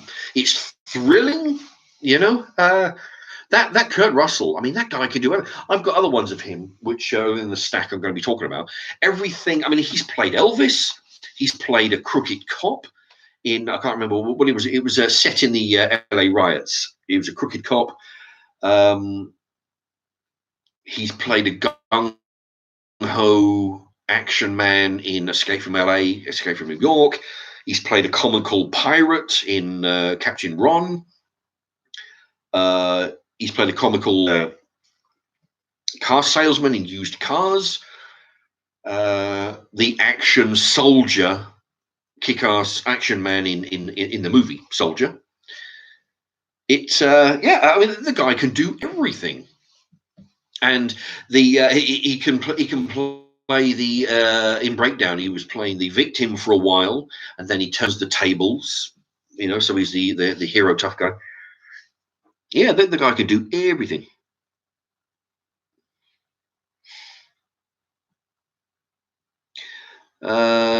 Scotty B, Lee is famous. Congratulations.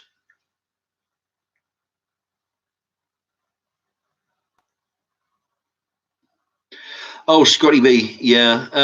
Hi, Mark. Just watched some of your old videos. Why do you not wear your glasses anymore? Actually, well, I still use them. It's just that I don't use them for close up. You know, uh, if I happen to be watching the telly, then I'll wear my glasses if it's for computer work or cooking. But because I'm cooking so close, the camera's so close, it's within arm's reach. I don't really need the glasses for anything that's arm's reach. I'm pretty good with. But I mean, I can see further than that, of course. But if I'm to read, like I'm looking over there at some DVDs on the shelf. I can't really read them, but with my glasses, I can. Anyway, but they're more for long distances. Yeah, like I say, long distances. I mean, if I depending on what I'm trying to focus on, the further it goes.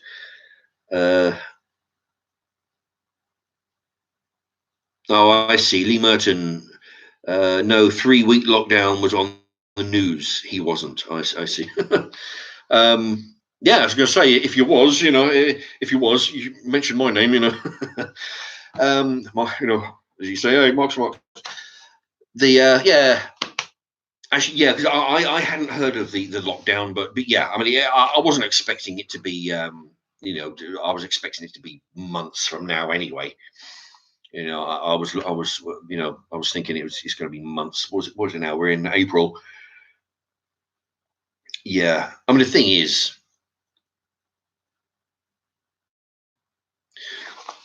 I mean, say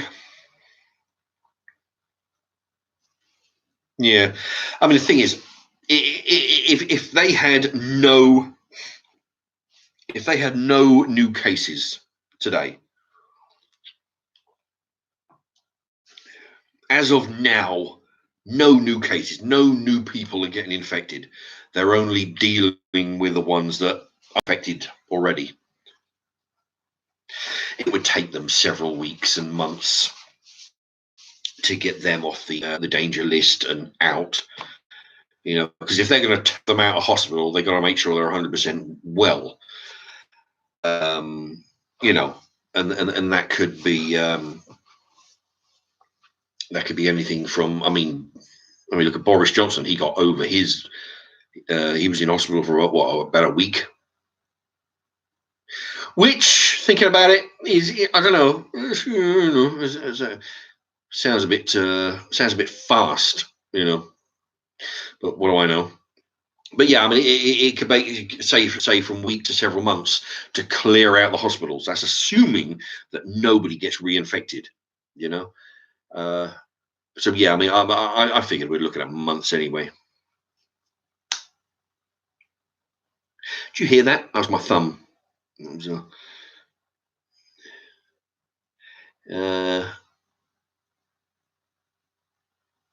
English Heart. Am I still barred? Well, I must be talking to somebody. I've been barred. Scotty B. Yeah, we might see Mark on the news one day. You never know. Yeah.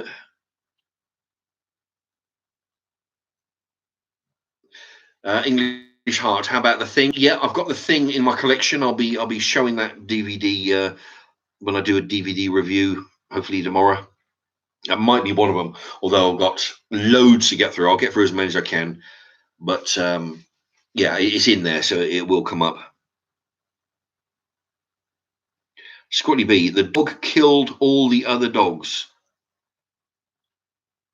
I don't know what that's referring to. Scotty B. The dog that killed all the other dogs. Scotty B. You got a takeout tonight, Mark? Question mark. No. Well, I offered last time. So some guy, when I did when I was doing the DVD review, some guy said he'd buy a takeaway, and I said, great. If you chip in for a takeaway, I'll phone it up and I'll take one for the team. But that he sort of vanished, never to be heard of. So yeah, well, the thing is, I mean, if everybody, if 30 people chip in 50p, I'll order one right now. Although no, it's fucking midnight. My mind. Well, I'll order it tomorrow night if everybody chips in. But other than that, no, I'm not going to be fucking ordering a Chinese or takeaway. Not Chinese, yeah. I mean, pizza or something. Lee Merton, I know it's a real bad thing going on, but to be honest, I'm fed up with hearing and talking about it.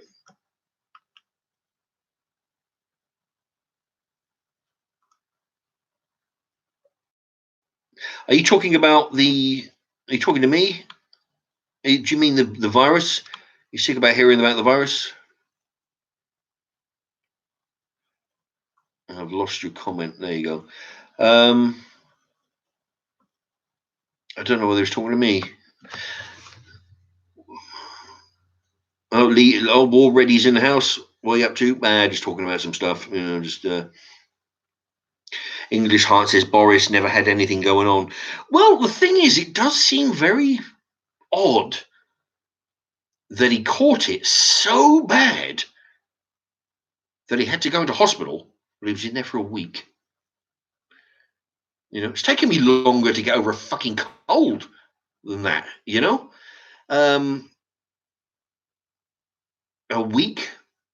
Oh no, I'm certain it was a week. I don't think it was much more than a week. I mean, it was like a week, But yeah, it seems he got over it very, very fast. I mean, you figure, even if he, from the day he caught it, he got the symptoms, went into hospital, he's near in his deathbed, he gets well. Surely he would be another week just recovering from being ill.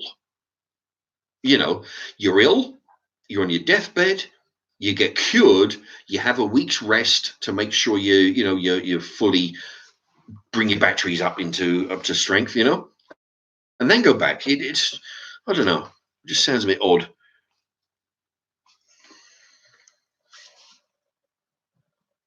Four by four fried bananas and syrup. War ready, Mark. What an impressive DVD collection! I'm currently watching your last upload. Oh, excellent, excellent. Oh, if I get up in time tomorrow, I'll do another one. I was going to do it tonight, but then I got talking about that Australian shop supermarket manager and his bullshit. I got talking about that.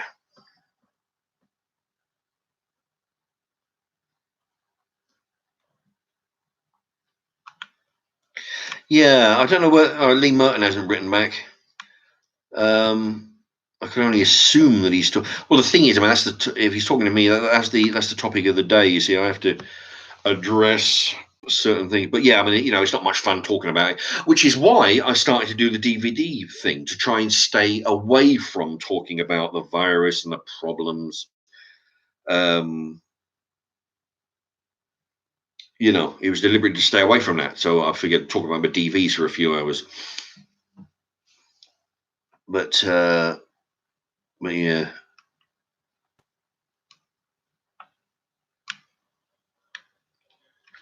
Have I seen Air Force? Oh, look.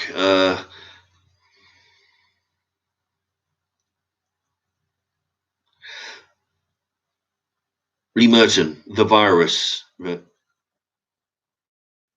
Yeah, you're sick about hearing it. Yeah, well, yeah, I understand a bit sick about hearing the virus, but it's it's not going to go away because we don't talk about it. It's just tonight I'm sort of doing a whole bunch of that and other topics. The DVD video then and the one hopefully tomorrow will be totally free from any of this kind of stuff. But unfortunately, it's happening. It's it won't go away because we're not. And I know it is a bit of a drag. I agree, it's a drag actually talking about it because there's so much of it in the news.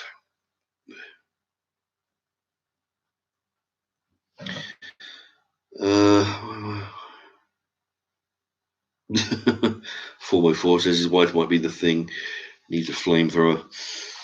All right, look. I'll tell you what though. It's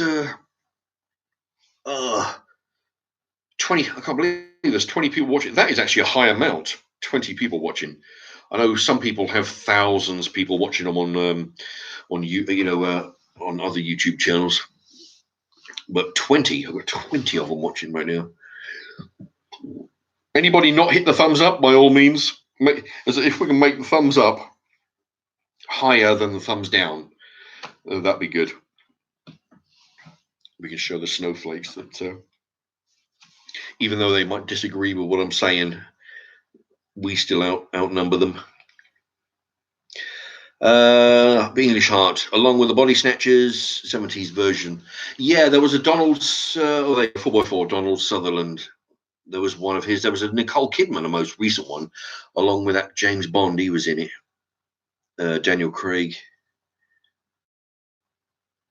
I'll say the most recent one. It's got to be 20 years ago. Scotty B is going to sleep now. We'll watch this on the rerun. Good night. All right. Good night to you, Scotty B. In fact, I feel like going to sleep as well.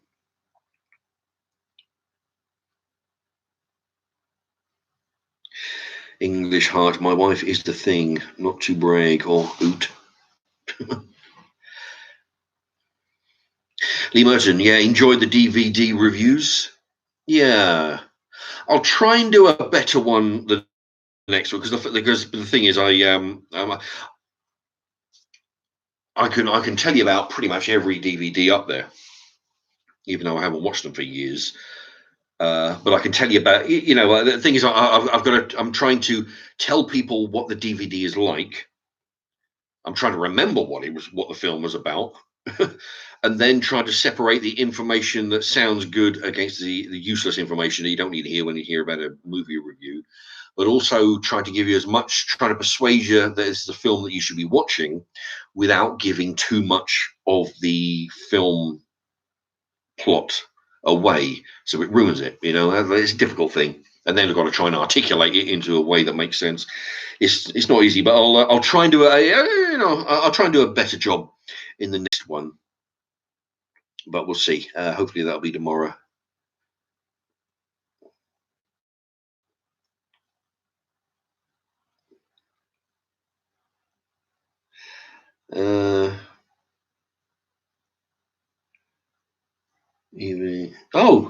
Tricky Z Tricky Z. Hello to you. You're slightly 3 hours into the live stream. It's nearly finished.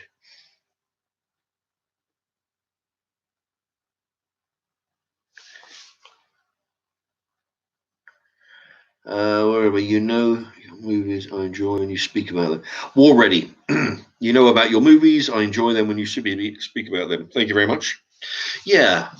I kind of like going through. It's interesting actually because a lot of them I haven't seen for years. It's good to it makes the topic slightly different as well, because normally on the live streams I'm talking about current events, which not everybody appreciates, because a lot of it is doom and gloom, talking about the bullshit that's going on in the world. But yeah, the DVD reviews was good because it was a different subject, and but that's why I did it, to try and get people's mind off fucking troubles. To try and give people a break for a couple of hours talking about something else that doesn't involve the doom and gloom. Already you break the movies down well. Oh, thank you. Thank you. Yeah, I'll do what I can. Try and get it as interesting as possible.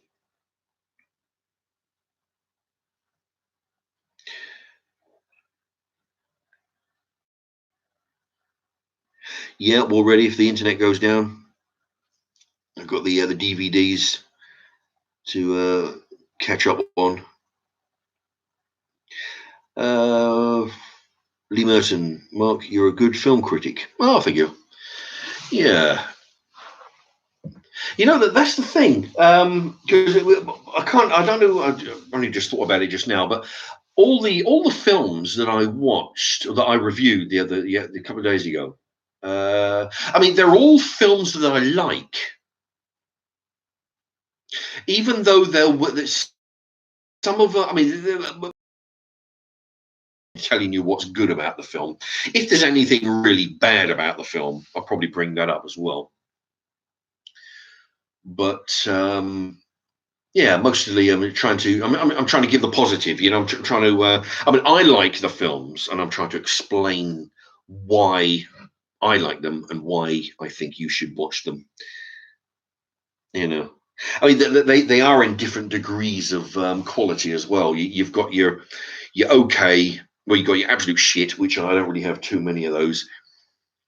You've got your okay, you've got your good ones, which are good movies. It's not it's not the end of the world if you don't watch them, but they are good movies. They're worth a go. And then there are some which you really should watch. Unfortunately, they're the ones that I feel like I undersell, like with Nail on Eye, for example. Um, the Thing with Kurt Russell, and also the Who Goes There. That was the black and white, like 1950s version of it's a similar, it's just the same, they call it a remake of that version, but it's not. It's the 50s version of it. The Breakfast Club, Nightcrawler. These are films that people absolutely should. Men at Work. They should watch these films because they are top notch.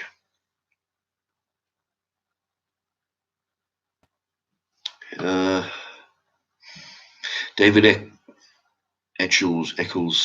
I'll say Eccles, David Eccles. I'm not sure if that's pronounced correctly. They say stay at home if you have symptoms. So why did the Prime Minister get not? Well, that I'm sure. I think I'll be top notch. Get top notch treatment. Yeah. Well, that's the thing. Yeah, he must have got some really super duper treatment if he got cured in a week. Oh, Gray Rothwell's in the house. Evening, Mark. Just checking in, pal. Hope you are well. Oh, thank you. Not too bad. In fact, I'm just going in a minute. I'm just going to go through a few more comments. I mean, it's coming up on 3 hours. Well, my timer says 3 hours,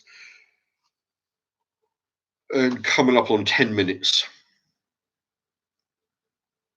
3 hours, 9 minutes, and 30 seconds almost. But the trouble is, when this goes on the rerun.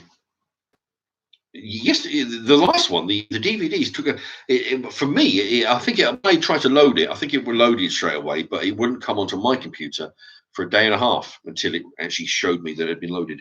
Anyway, 3 hours coming up on 10 minutes because of the stalling. Has it been stalling in the last while? It was earlier, ages ago, but that timer might read 2 hours and 50 minutes because of all stoppages. Yeah. Anybody watching? Has it been stalling and stopping and freezing? Yeah, so Gray Rothwell, welcome to you. But you can watch it on the rerun anyway. I'll be going shortly. Mark already. Mark can dedicate part of his channel to being a movie reviewer. Well, you know what? That's interesting because the thing is, I I know somebody who may be able to help, right? Because the person who fixed up the internet for me, the YouTube channel and stuff.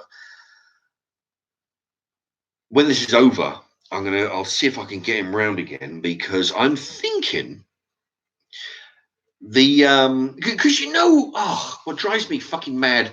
I mean, I've subscribed to a couple of channels that fairly regularly, they load vintage films. From the 19. That they'll load some 1950s spy thrillers, 1950s westerns. I subscribe to a couple of those, and every now and again you get some good movies. But all the time, when you type in a movie, you must get it, people at home. When you type in a movie title in the bar, all right, for the sake of argument, the movie, looking down there, 28 Days Later. I don't know whether this is the case, but just using that example, you type in 28 Days Later, full movie, click, and then it gives loads of options, right? On the thumbnails that comes down, you got 28 Days Later, full movie, and what it is, it turns out to be a fucking film trailer, a minute and a half film trailer. So that's a lie. It's not the full movie. And then you click on another one, it's full movie, and it clicks on a video comes up. Sorry, YouTube have disallowed this video due to copyright. It was never on there in the first place. They want you to click onto this fucking channel.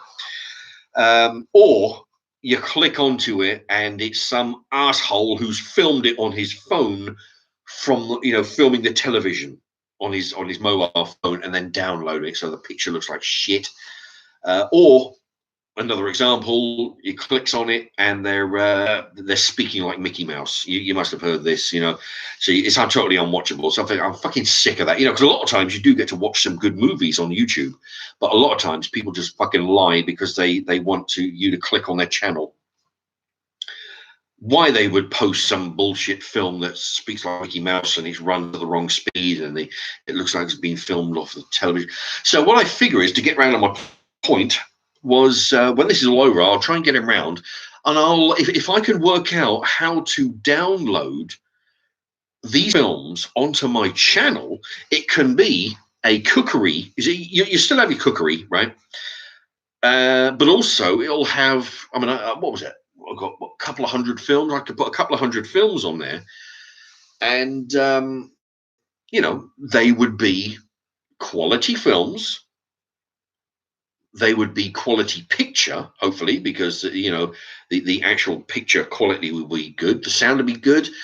It won't be a case of writing the title down and then finding out it's it'll be a good. So and then hopefully it'll bring more. One, it'll be entertainment for people. Two, it'll be it might be if I could put an ad or two on there, great. It's make a bit of revenue and I can plow that into my cookery. All I got to do is not get, hassled by the copyright people, which certain films of a certain age, I think you can get away with that. But although there are ways of getting around that, because I've watched films where you're watching it, but it's a reverse image. So when you're watching the film, if a billboard comes up or a newspaper, it's actually in reverse. It's because they reverse the film in order to combat copyright issue, or they break the film down into 12 10-minute films, video, instead of an hour and a half, an hour and instead of an old hour and a half film, they'll break it into 10-minute segments. I don't know whether, but if I can get away with, getting around with that without getting any strikes and without getting jumped by the copyright Nazis, and I'll do that. I'll put them on there, and then people can subscribe, knowing that. Because if I can't load a good quality picture, a quality film is subjective, all right, but the actual picture quality. And the sound quality. If I can't do that, then I won't bother. I won't just put it up there for no fucking reason, And then people have twice the reason to tune in. They can copy what I've cooked in the kitchen, get their plate, come in front of the computer, type it in, and then watch a movie that I've just loaded. So that's a 2-for-1 deal. All right, but yeah, if I can do that, then I can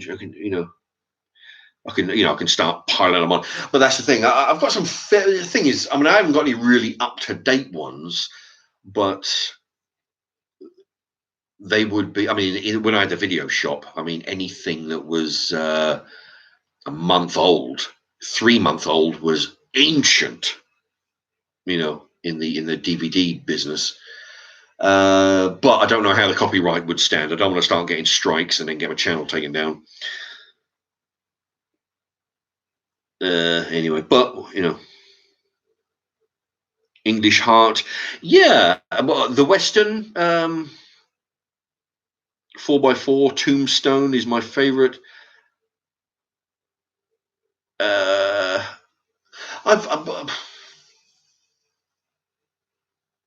I don't think I've got too many West. Oh yeah, well I've got a whole bunch of Clint Eastwood movies They're about the nearest. Fucking my nose is itching. I'm sorry, I have to rub my nose.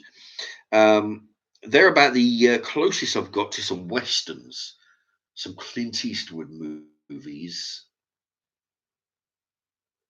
Pale Rider, um, a whole bunch of others, But yeah, anyway. Oh yeah, well there you go. English Heart, Soylent Green. Yep, there's another. I was going to say, 'cause I saw the name Edward G. Robinson, and I was about to say, oh, Edward G. Robinson was in Soylent Green, and then there it was, Soylent Green. Yeah, I've got I've got Soylent Green. Yeah. You remember the scene I was watching, because I like watching the making of, and I was watching Soylent Green. I watched the making of. Do you remember when Edward G. Robinson, he's gone into the euthanasia center to go in, and what they do, you lie down on the bed and you're surrounded by television screens, because of course Edward G. Robinson in the movie is old enough, whereas Charlton Heston is not old enough in the movie to remember when we had green fields and we had horses and cows running around, and we had nice, not clean oceans, but it's but the air was clean, and you had trees and you had fields full of corn. Edward G. Robinson was old in the movie. He's old enough to remember that, and he's telling Charlton Heston about this stuff. And of course, Charlton Heston's got no form of reference. He's never seen this shit. He's grown up in a fucking world that's gone to shit. So when Edward Robinson is on his deathbed, surrounded by TV screens of roaming fields and animals and deers in the forest and all that lot, and then he gets injected with to basically slip into a cup. Click that off. When he's watching the TV screens and he's remembering, you see, this is what I remember when I was a kid. This is what the world. He was all acting. Apparently, he's like, oh, I need a shave. My fucking moustache is itching like a motherfucker. He was acting. There was no screens in there. All that was put on after. So you were reading this guy's face as an actor. About how he's almost in despair. His life is ebbing away because he's gone to the euthanasia thing and he's slipping away. But he's remembering what it's like to be a child again when the world was green, But no, just as a point on that, he was actually acting to nothing. It's like you looking at a white wall like I've got here, and just pretending that you're looking at video screens of forests and all that kind of shit. And but no, that's the quality. You can actually read in his face the emotions that he's going through. But it was all acting. He wasn't actually looking at any screens. Mark, I recommend watching. War Ready, yeah, I recommend watching 1917. I've heard good things about. I've heard good things about 1917. I mean, if I can go to when this is over and I go to the secondhand DVD shop, CEX, where I get all my stuff, if I can get it cheap, then I'll go buy. I don't really like to spend a lot of, not unless I really, really, really want the film, then I might spend a couple of pounds on it. But otherwise, I'll just go through the 50p section and pick up, Besides, I mean, if I can figure out a way of getting the DVDs onto my channel, one, just getting it onto my channel, two, without being sued by the copyright people, and three, without being, taken off air. I don't mind, once it's all over, I don't mind going down there every, for whatever DVDs, but they, they'll have to be cheap. If I'm going to buy them in multitudes, high numbers, well, a few every week or a few every, several weeks. Can't be spending £2-3 on a film just to load it, and But yeah, I don't mind spending. You get a lot of good films, for 50p, and if I can do it, I'll load them on my channel, because it'd be a good slick way of. increasing the amount of people coming to my channel, and it'll give people something else to. I mean, all you regulars as well. I mean, quite frankly, I mean, sometimes I'm amazed you stick around for the cookery stuff. You know, because I tell you, it is hard work trying to, you know, basically think of new stuff. You know, I've done about 930 something videos now, nearly 940. Not all of them cookery. Some of them are live streams. That includes the live streams. That includes the 6 or 8 DVD reviews. That include, you know, the lager reviews, the chocolate bar reviews, you know, and all of. But it gets so hard to, you know, think of new interesting stuff. So I figure this would be one way just to jazz it up a bit. It'll give me, you know, a good way to give me a bit of a break. If I can put 12 videos up, you know, it might give me, you know, I can have a rest for a week, you know, because, you know, not looking for any pity over here, but, you know, I mean, it does, it gets hard work, you know.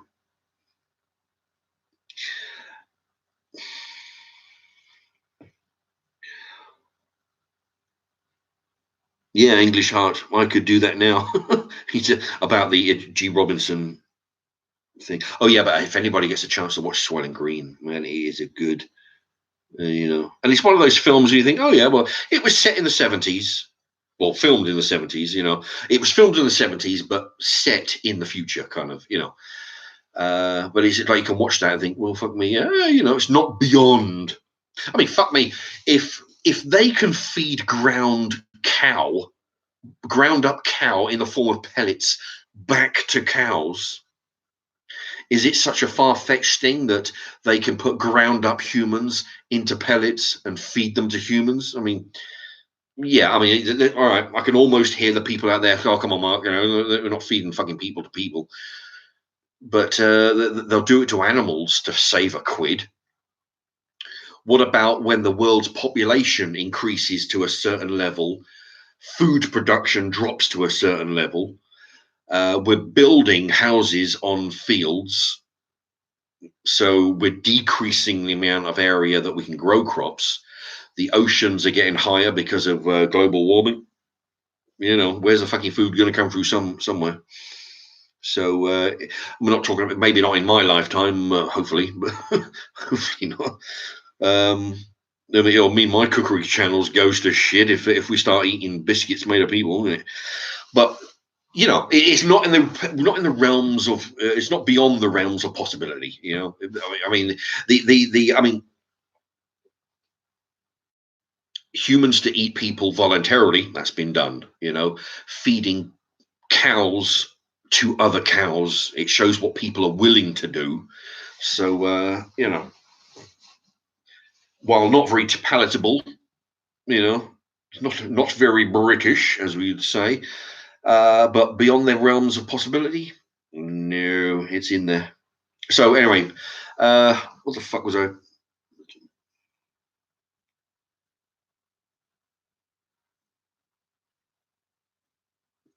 I was talking about somebody's comment there, and I can't forgot what it was. Oh yeah, that English Hearts. That was it. I was diverted from your comment there. I could do that now. All the fields I grew up with are bloody Barrett estates. Yeah, it's like here in Milton Keynes. 40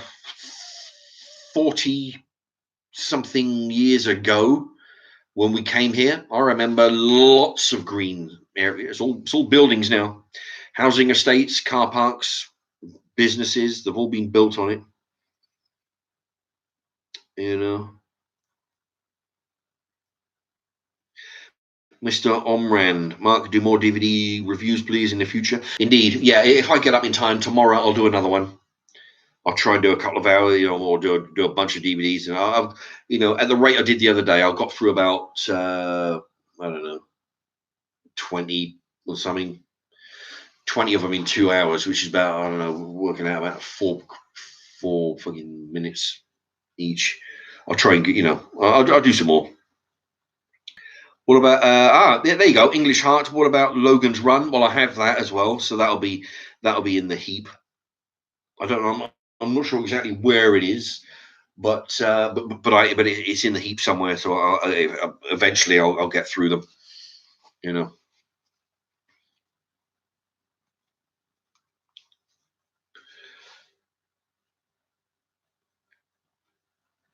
4x4 lives in the field.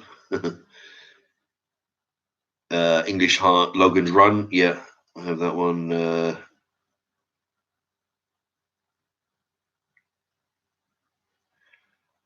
Hello, 4x4 says Jenny's getting undressed.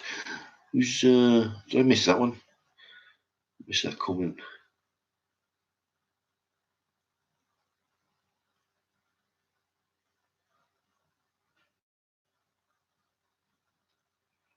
Yeah.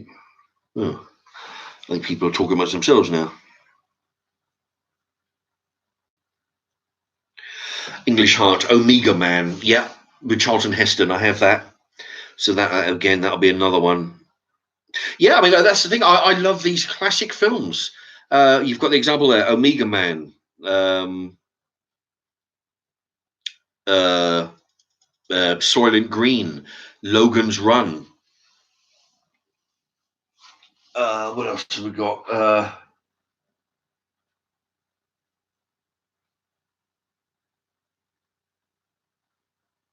Can't see without fucking glasses.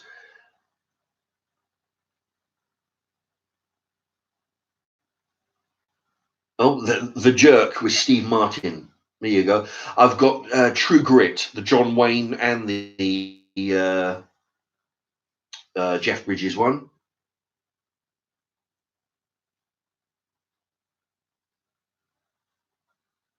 Oh, there you go. I Am Legend, the Will Smith, which is loosely based on The Last Man on Earth with I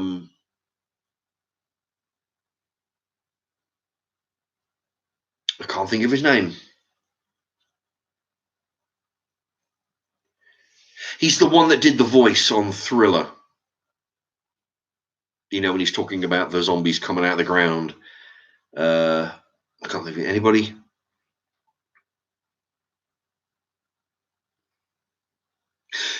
Thank you, English Heart, Vincent Price. There you go. Yeah, Vincent Price did The Last Man on Earth, which is loosely, which I Am Legend is loosely based on, which again is the same as Omega Man. That the I Am Legend is loosely based on Charlton Heston's Omega Man. Okay, let me see. Omega Man. Actually, English Heart. There you go. How about THX 117? I think is that the one with Robert Duvall? And it's he's got a bald head. Is that the one? What is it? If that's the one, it's set in the future. I haven't watched it, but I've seen the trailers. That was an example of one that I typed in looking for the full movie, and all you get is little movie clips, little 30-second movie clips, or the fucking the trailer to it. That's what pisses me off. So that's why I want to get all my DVDs onto YouTube, so at least somebody out there is putting some good quality fucking all the films on there. English Heart, yeah, dystopia, future thing. I mean, this thing's clicked up and I'll get that off. Yeah, well, yeah, it was funny. Today, I mean, I've actually seen seen trailers to it ages ago, but I actually typed that in today on the YouTube search, and the full movie doesn't come up, which is a bloody shame. But see, that's the reason, because I'm fucking sick of it. So I want to be a guy whose channel can be trusted to put. If he says that it's in the title, it's there, so people can trust it. That's why I'm only, because lots of people put DVDs up. Sometimes they only put a few. Sometimes they put them up there and they're absolute garbage. The sound's all shit. Which is why I'm only subscribed to 2 channels that do movies, and they do old movies. Black and white 1950s, which some of them are very good. But you want a bit of a selection. So it's yeah, if I can work out how to do it, I'll do that.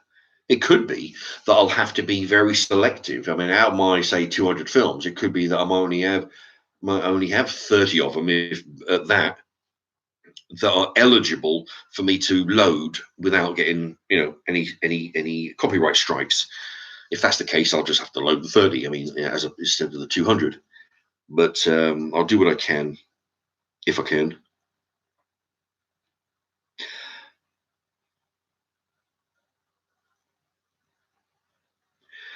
Relaxing. What supermarkets' own brands do you think are the best? Well, pretty much they're all as good as each other. I think. I mean, I've had shop brands from the Co-op, from Tesco, from Sainsbury's, from Asda, Morrison's. I've had them all. You know, but, when it comes to shop brands, there is not. I mean, sometimes you can tell there's a difference between that and the big brand, because sometimes the big brand use more ingredients. They'll use, the more meat, more potatoes, or more ingredients in it. Plus, they might have a little bit more sugar in the sauce, more herbs in the product. But at the end of the day, I mean, like beans. Say you can buy any shop brand beans. Is what I'm telling everybody. Instead of spending close to £1 on a Heinz beans, you buy a 22p Lidl's beans, put them in the pan, squirt some tomato ketchup in there, bang. I've done that, and I mean, even I can eat shop brand beans and think, oh shit, these are not good, But then you put ketchup in there as you're cooking them, a good amount, not but some, a bunch. I mean, if you manage to accumulate those sachets some places, pour a bunch of them in there, or just buy shop brand ketchup, squirt a load of that in there, mix it up, perfectly fine. You're adding some tomato juiciness to the beans. So yeah, you can do that with the shop brand beans. You can do that with anything shop brand soups. You can. It's nothing to stop you from throwing in your own peas and sweet corn into a shop brand soup, making it more chunky. Shop brands are fine. I've been eating them for years. It's not just because I'm a cheap bastard. No, it's because I figure, why should I spend? I mean, I can get two for the price of one. My idiot fucking brother, he'd go out and I've been with him in the supermarket trying to teach him the ways. He's buying Jolly Green Giant fucking sweet corn. I say, Carl, I can get 2.5 cans for my shop brand for the same price as your 1 can of Jolly Green Giant. And I say to him, how badly can they fuck up a can of sweet corn? What is the difference between what I have and what you have? You're spending twice. I can get 2.5 cans for the same money as you're buying. It's all, it's all pretty much the same. Where it's not the same, just throw in some tomato ketchup or a bit of salt and pepper or whatever else in it.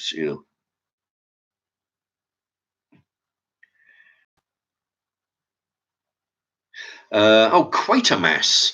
I've heard of Quatermass. I might have seen it, but yeah. When I was a kid, there was all those movies about a nuclear bomber's gone off, and then you've got your spiders who start eating up they start eating some of the toxic sludge that's been from the nuclear fallout, or some chemicals that have been dumped in the lake. The spiders eat that, the ants eat that, they grow up to be 100 foot tall, all that kind of stuff. You do, you got all these old vintage ones. If I can, I'll pick up some of those. But Quatermass was what I can't remember exactly what Quatermass was, but I'm fairly sure that I've seen it.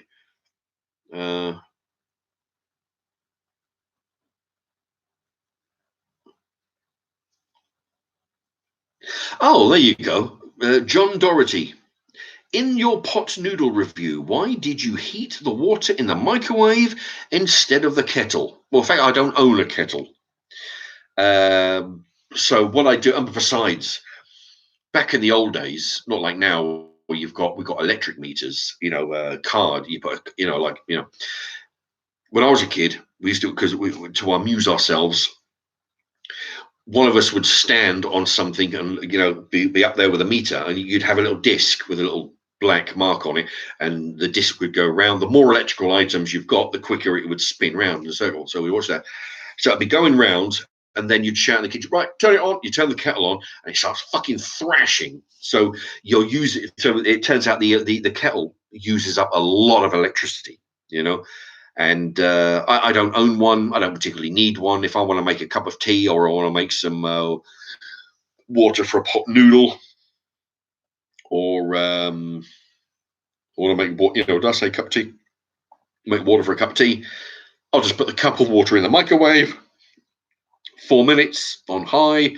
It's pretty much done. Maybe another minute if needed be.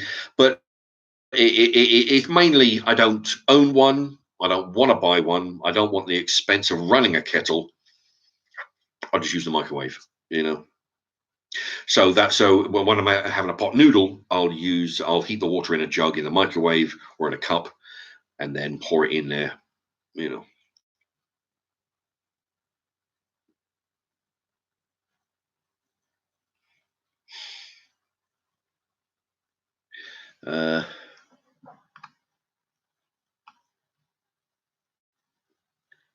Okay, pot noodle. Right, that was John Doherty with a pot noodle.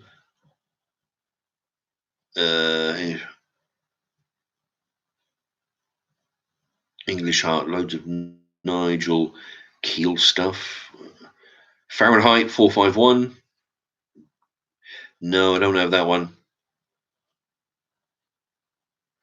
But there was a documentary called Fahrenheit 9/11. Is that the one you're thinking of?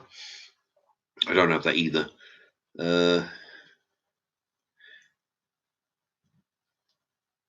English Heart, If. Was that If? Is that a title of a film? Hardcore Henry. I don't. No, I haven't got that. I never heard of that. I don't think.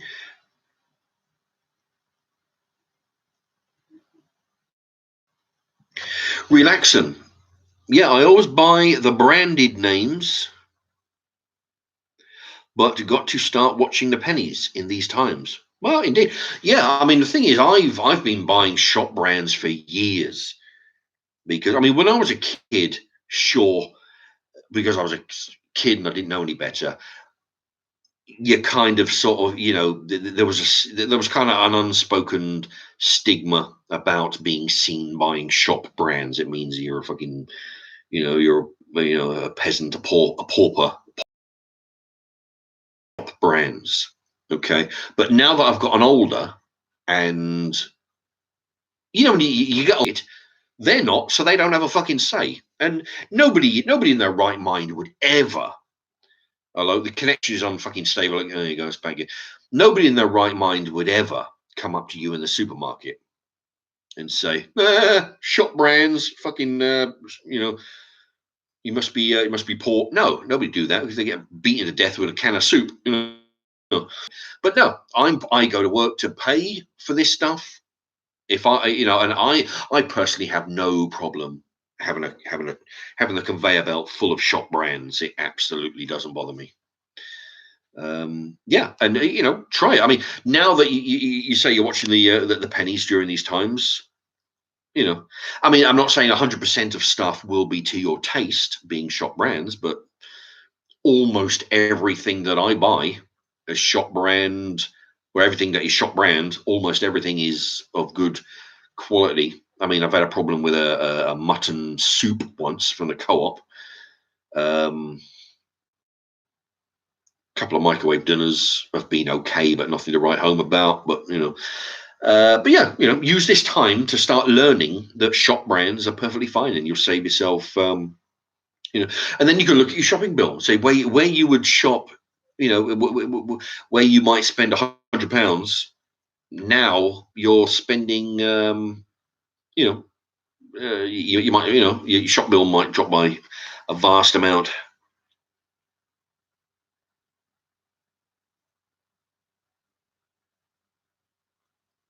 Four by four. I am starving now, but the thing has gone to bed. Yeah, that's where you need some of those microwave dinners, in case she's not going to cook anything for you.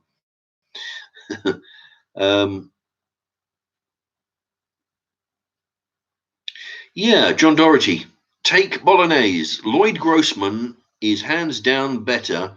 Yes, but it is the premium brand. No difference between Dolmio and the cheaper own brand sauces. Though it is reduced, Lloyd's Grossman is worth it. Well, actually, I've had a I think it was a Lloyd's Grossman pasta sauce. That was because it was on special, and I thought, right, I think I made a film of it, but yeah, Lloyd's Grossman is one of the premium priced ones. You can go down to Dolmio, which are quite expensive as well, or you can go down further to the. I mean, the Dolmio pasta sauce, you're looking at £2, give or take, for a jar.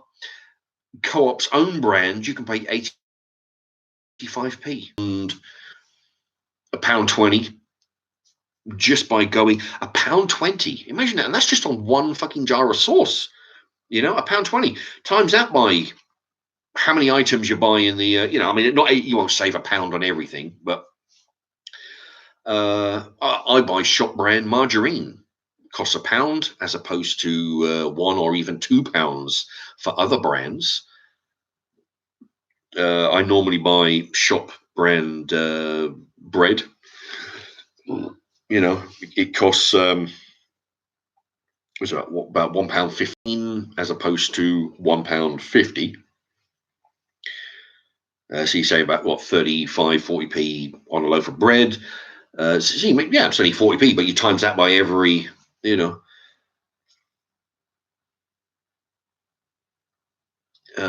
to think.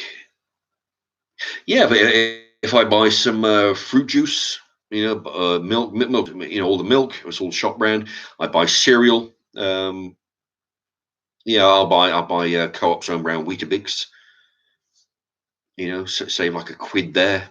So yeah, just shop brands. You save money on every single item, and when you times that by how many items you buy once or over a period of a week or month, it adds up.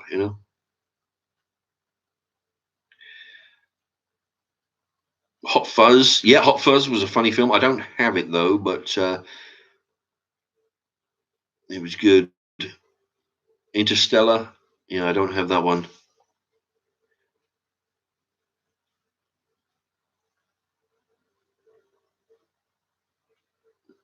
Yeah, John Doherty.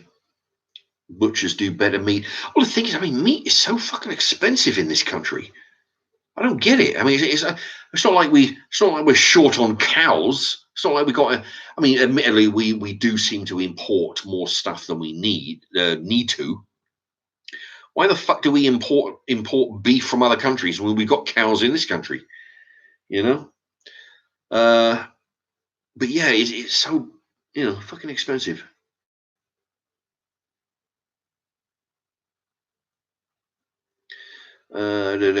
Shop brands are fine. You need to 4x4. Yeah, it says shop brands are fine, but you need a posh carrier bag. No. Yeah, well, I guess some people,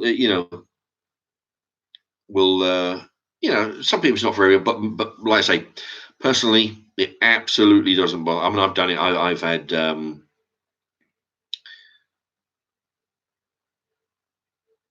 I've had the conveyor belt covered with shop brand stuff. I mean, sometimes just to be a nosy fucker, I'll be looking in the shopping in the line at the till, and just looking at what they're buying, just being nosy, and it's amazing. Sometimes every item is a shop, is a premium brand item, and I feel like saying, of course, you can't say anything to them, but I think, what are you thinking? Premium brands on everything, or they'll or everything will be premium brand, but they'll have a shop brand yogurt, in there, So, anyway, Newt, haven't seen you for a while. Uh, well, that's the thing, Newt. What's the best movie you've watched this year? Well, the thing is, I haven't been to the cinema in I can't remember when. So I don't really keep up with. I mean, I know a bunch of movies that are out there, but I don't really buy new movies to watch. I don't know, spend like 12 quid on a movie when you can, a few months from now, you can find it in a bargain bin. But I mean, going through that DVD collection the other day, and the ones that I've got stacked down there that I'll be doing some more tomorrow, there are a lot of good movies. The thing is, most of the movies nowadays, going by the trailers, I wouldn't rate them. I mean, they're entertainment and they're maybe worth watching, but rewatchable value, you know. That's why I class as a good movie. If there's a movie where, personally, if it's good, if it's done in layers where you need to watch it several times in order to, because sometimes you're watching the movie and you're watching what's going on, but you're missing something to the side. After you've watched, I've done it. After I've watched a movie, if I've watched a movie like 4 times, you're not concentrating on the guy that's the main picture, the film star. You're not concentrating on him because you watched him 4 times already. Your attention wanders over here. Think, I never saw that before. Something's going on in the background over here. Those kind of films, they've got rewatchable value. But those films will be coming up in the next DVD review. So I don't, there'll be some good ones there you can see. Yeah, and by all means, like some other people have done, make sure you bring a pencil and paper, write them down if you want, and then at least you've got something you can go into, say CEX, and see if you can pick it up for a bargain.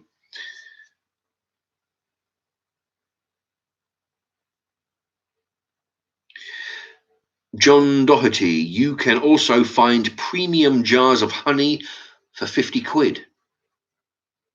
I tell you, that is expensive. I mean, I thought my local co-op has honey, and I can't remember the name.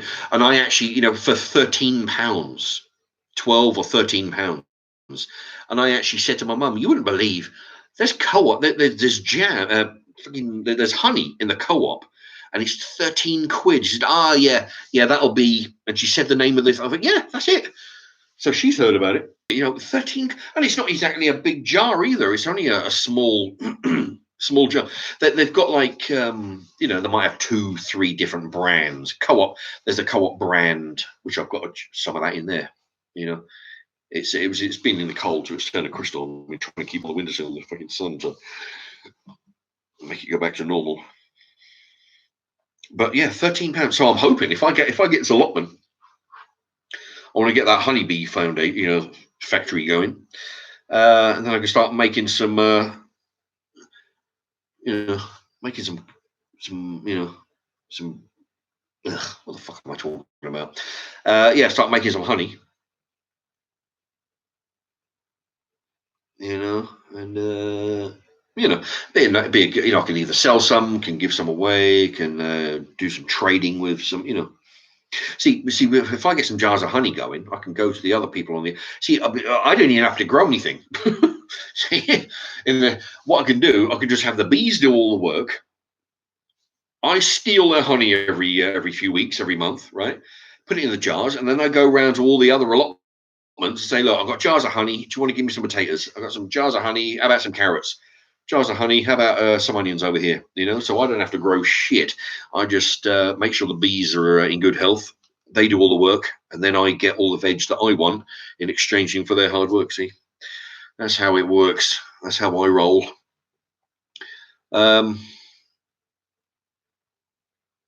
English Hearts, Hardcore Henry is. I don't know. It sounds familiar, but I don't know. I don't know if I've seen the trailer. Oh, it's a sci-fi. Oh, sci-fi. It says Hardcore Henry. Definitely sounds familiar.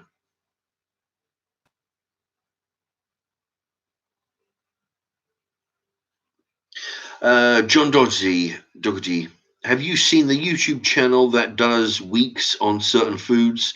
He did a week on only eating Tesco everyday value food. You know what? I think I know who you're talking about, and I've seen his thumbnails. I haven't bothered clicking onto it because it didn't interest me, because I mean, when you click on the thumbnail, I mean, because what he's got, he'll have a photograph. The thumbnail will be the whole stack of food that he's bought on the table, right? So, but what it is, I mean, it's fucking.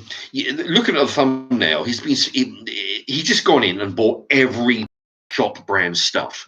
He's bought shop brand cola, shop brand crisps, shop brand digestive biscuits. Fuck me, if he was buying shop brand foods like I've been doing, I mean, try to eat proper dinners on shop brand stuff. Yeah, then I'd click onto it. But he's buying shop brand fucking. How long can you live on a fucking bag of shop brand crisps, shop brand bread, shop brand biscuits?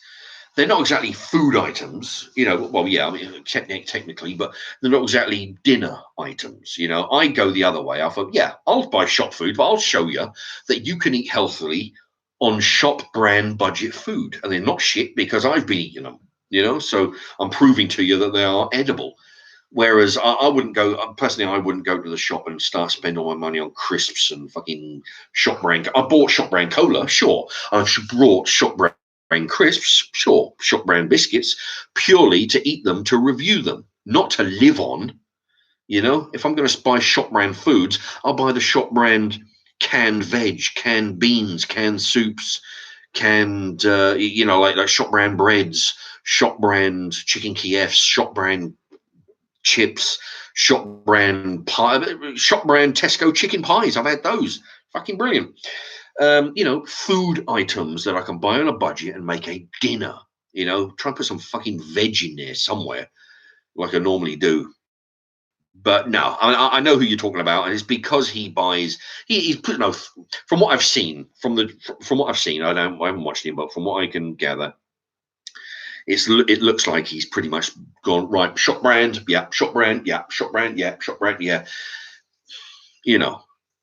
Try and put some imagination in there and make some dinner. If you're feeding yourself or with a family, how far are you going to get? Fucking giving them shop brand cola and crisps and biscuits and shit. No, make some. Go on my. If you want to look at what I've done, right? I've look at my 20. Go onto my shop. Go onto my playlist. Go on to £25 challenge. Okay, I've gone to Tesco.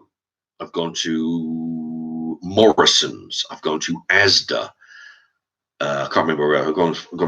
I don't know. I've gone to a bunch of places, right? I've gone to each of the places, spent as near as £25 as I can, bought as much food as I can, and none of it being shit. Okay, I've bought veg, I've bought pies, I've bought meat products, I bought chicken Kiefs, I bought things that I can turn into a dinner. That's what I spend my shop brand money on. Making some proper food, because if you're feeding yourself and the kids, you've got to be putting some proper. I mean, admittedly, if you buy, chicken pies and Kievs, and yeah, I mean they're okay as long as you put veg in there, which So when I buy shop brand stuff, I'm turning it into proper dinners, something that you can eat and not get fucking scurvy from, right? Whereas this guy, I mean, I'm guessing from what I've seen on the thumbnails, I'm talking out my ass probably because, but from the thumbnail, he's loaded up his table with basically anything that shares shop brand on it, which, yeah, it's great. For a day, how long can you be eating biscuits and crisps? And there, I have watched a couple of them where they think that buying shop brand pot noodles is a good idea. Yeah, that's great as a snack, not as a dinner.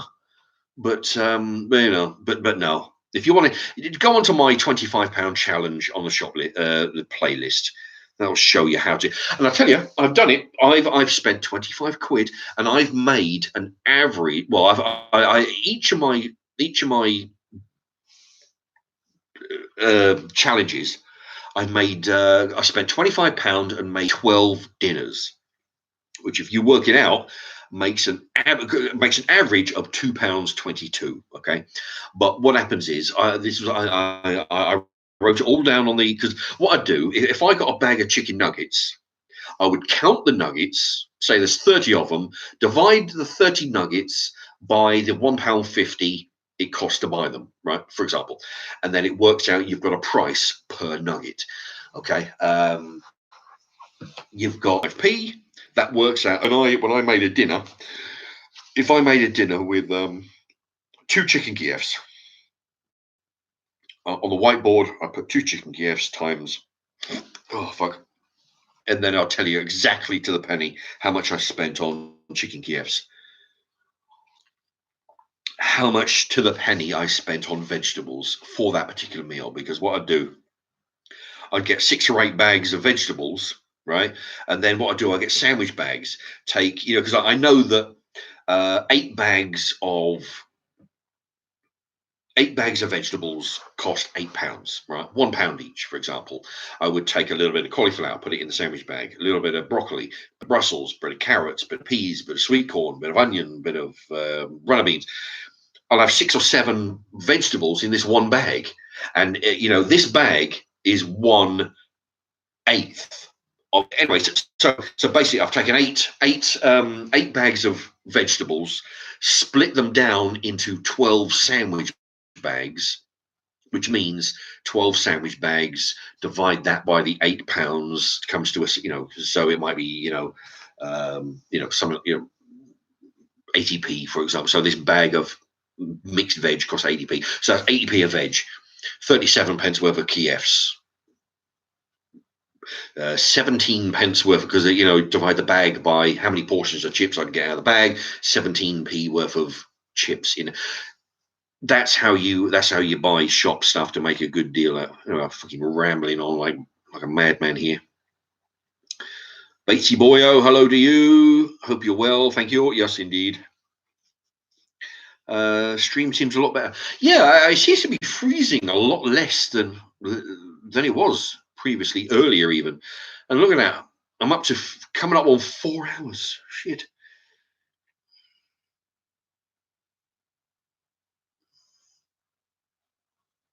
Newt, what's the craziest experience you've ever had? Well, I don't know.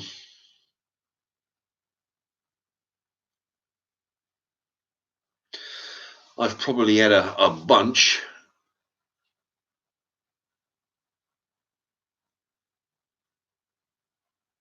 But actually, I'm too tired to even think. But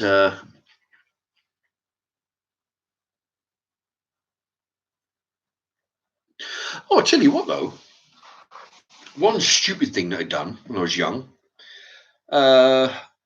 it literally just flashed into my head just now. Okay, so your answer there, not the most craziest, but one.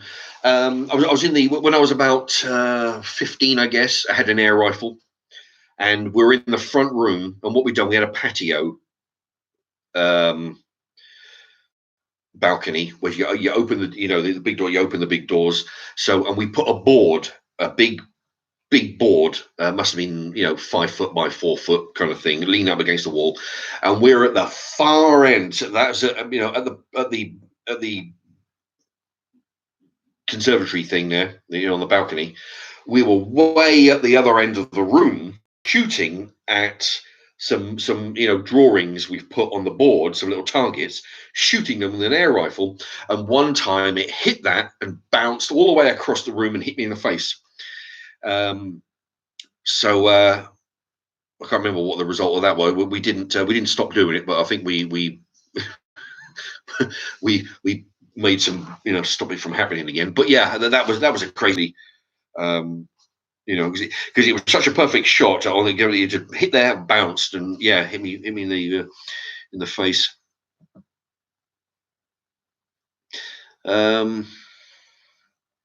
Anyway, that's just something that just popped into my head while you asked for the most crazy thing. But I mean, there's been loads. I mean, there must be. I'd have to think about it for a while. True Romance, 4x4. Yeah, I don't know whether I have that. I know I did. I think Tarantino wrote that, or partly wrote it. Oh, English Heart is off. Good night, English Heart. See you in the next one. And yeah, the next one will be the film reviews. So good night to English Heart. John Doherty, you can buy bags of sausages for really cheap. Not sure I would eat them though. Well, that's the thing. Yeah, I mean, when you've got things like that mushed meat, I don't eat a lot of sausages anyway. But when I do, normally the co-op brand, but I will read the ingredients. Although I mean, you can't really sort of tell, but where it says 90% beef, say for example 93% beef, all that means is it's 93% cow. So you got everything from horn to asshole in there, because basically calling it beef means it came from a cow. Any part of the cow. You know, I'm not sure they put the horns and the hooves in there anymore.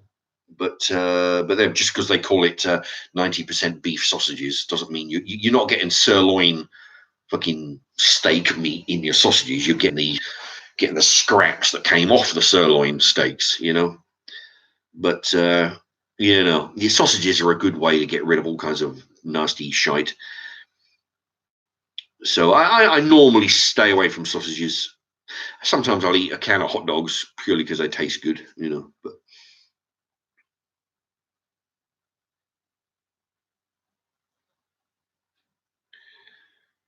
uh, Billy S, you should do another series of that. That was good.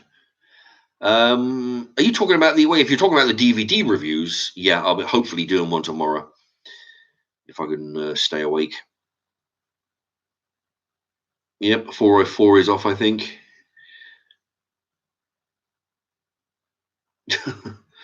John Doherty, would you ever go vegan for a month? Uh, no, I don't think so.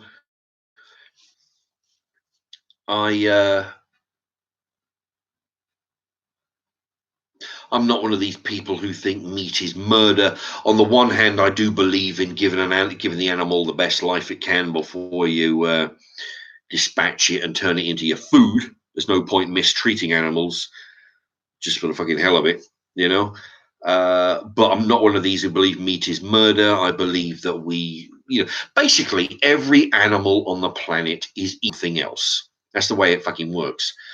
Meat is murder. Don't be eating animals. Eating animals is cruel. They have a life too. Yeah, everything. Well, fuck me. We eat chickens. Chickens eat bugs. You know, uh, we eat, but every animal is eating something else. Even us. We're at the well, for the most part, we're at the top of the food chain.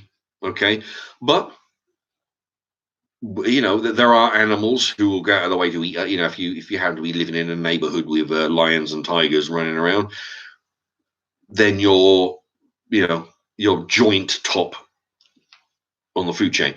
But for everybody else, we're at the top of the food chain until you die, and then you become food for the lower organisms. It's the way the world moves. Everything is eaten by everything else. Uh, Besides, I heard this argument put round, which was it's the same. You can apply this with trees as well.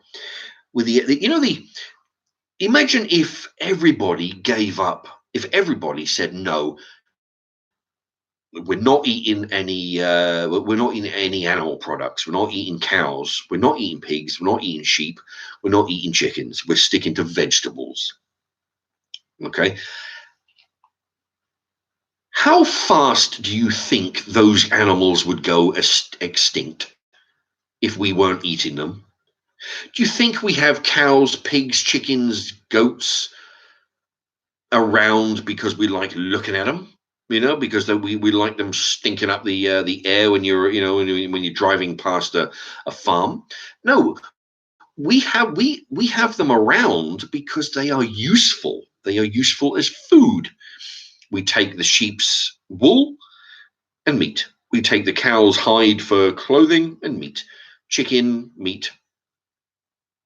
Pigs, meat. They are alive because we need them. Okay, we need them for leather, wool, and meat. If nobody was eating the meat, we would no longer need those animals. They would be a fucking waste of space. What's the point in feeding them if we have no longer any need for them? That's what the vegetarians don't seem to understand. If they're alive because we need them to eat. As soon as we stop eating them, there's no point allocating. And the picture's frozen. I'm hoping that it's. If we stop eating the meat, there's no point allocating several acres of land for them to live on for no good reason other than to have them there. There's no fucking point, you know. So we would stop feeding them, we would stop putting them on land because we have no use. They would go extinct, and then what kind of a fucking life would they have? They wouldn't have one because they'd be dead, right? Be extinct. They're only around because we need them. It's like the people who say on the same argument with the trees.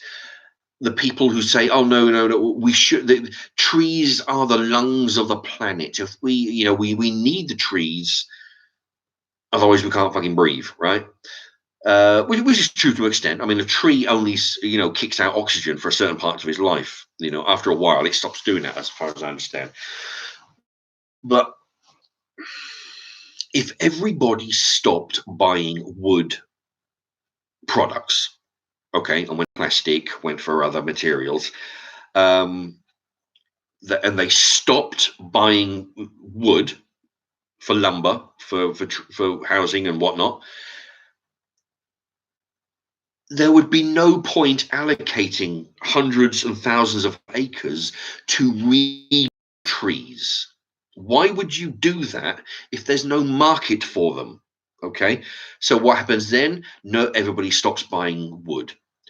Because they've stopped buying wood, nobody's growing trees because there's no money in it. Get rid of the trees, turn them into cornfields. Don't turn them into cow pastures because nobody's eating meat either, right? So you turn them into corn pastures. You turn them into fields of potatoes to feed everybody who's now vegetarians. So now we have no trees because we don't have a use for. I mean, nobody's going to allocate 1,000 acres of land to growing trees to make oxygen. There's no money in it. The only reason why we allocate thousands of acres for trees is because we can turn it into furniture. We can turn it into housing. We can turn it into, toothpicks. Okay, it's because there's money. That's why we grow them. If there's no money in it, we don't grow them. They're obsolete. Get rid of them. Plant some fields of potatoes. That's how that's. So no, I wouldn't. in answer to your question, no, I wouldn't go vegan because we need, basically we need animals to eat, and if we don't eat them, they'll just go extinct.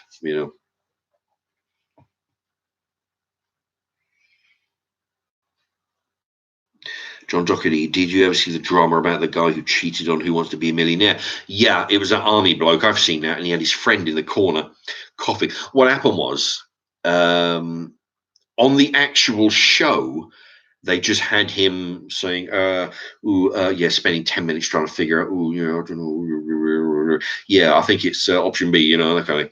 But when they showed the documentary, because the thing is, they don't have the sound going from the crowd and the Chris Tarrant and that. They have it focused on the documentary. They have a microphone in the around the place, and they was picking up the guy. And when you match the crowd microphone along with the contestant microphone, it does seem like he was like cough 3 times, for A, for B, 3 times for C, 4 times for D, So yeah, but there's always somebody who will, go to the lengths. I mean, that's the thing. I mean, for £1 million, you'll get people coming out of the woodwork who'll start cheating.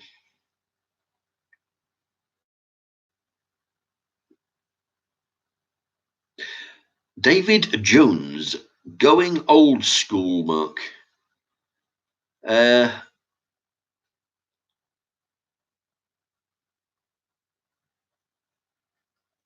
I see. I was wondering what David can't beat a bit of meat.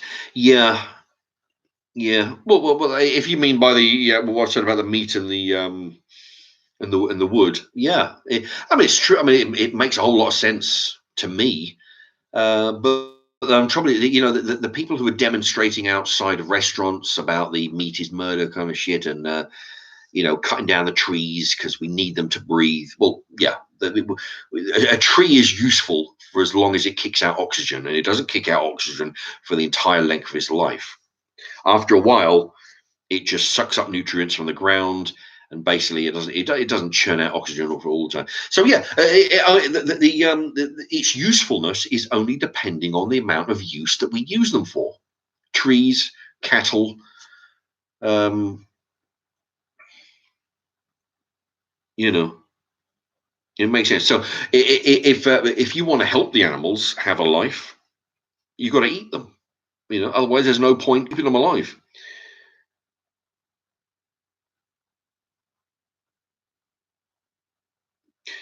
Mr. Omran, Marks, I love you. You're a great man with great views. Oh, thank you. I'm just seeing life as telling it how I see it. Because the thing is, I mean, it's like, yeah, because I mean, something like that might not be obvious to everybody until it's explained to you. Because people do, and people get right upset about killing animals for meat. Why should we eat animals? But they don't understand that's the way the world goes. Every animal eats something, but yeah, if you like I say, if you don't eat them, they have no use. If they have no use, there's no point keeping them around.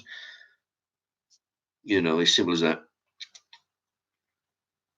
David Jones, need wood for fire. Well, that's the thing.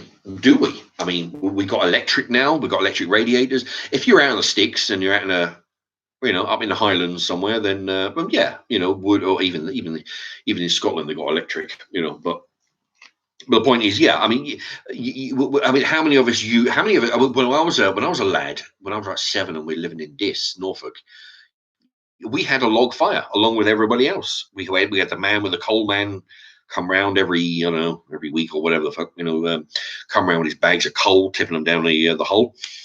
That's what it was like. Everybody had a coal fire. Now, I mean, I would imagine there will be coal fires.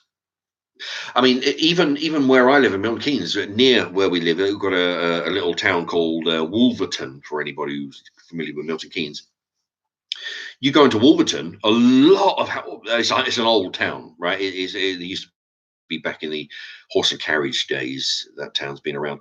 A lot of houses have chimneys, and I went into the estate agents because I was looking to relocate. I was looking to get rid of this fucking dump and buying a house with a garden, maybe in Wolverton. And I said to the estate agents, I see a lot of chimneys on all the houses up here. Are any of them in use? The dumb fucker didn't even know, so useless motherfucker he was, being an estate agent. But I would imagine, because I never see any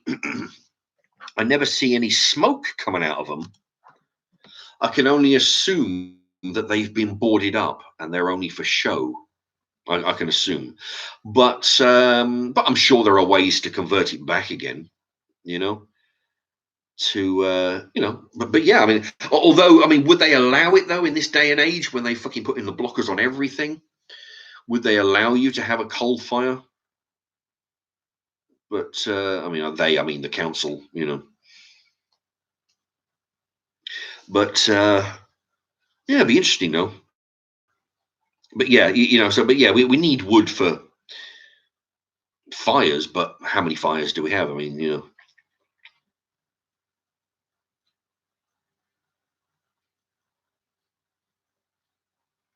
Billy S. Not to mention the trees also take away the carbon from the cows as well. Well, sure, but at the end of the day, trees have a money value. If you take away that money value, with their money value is in furniture and lumber for buildings and building stuff, you take away that monetary value, their value is gone.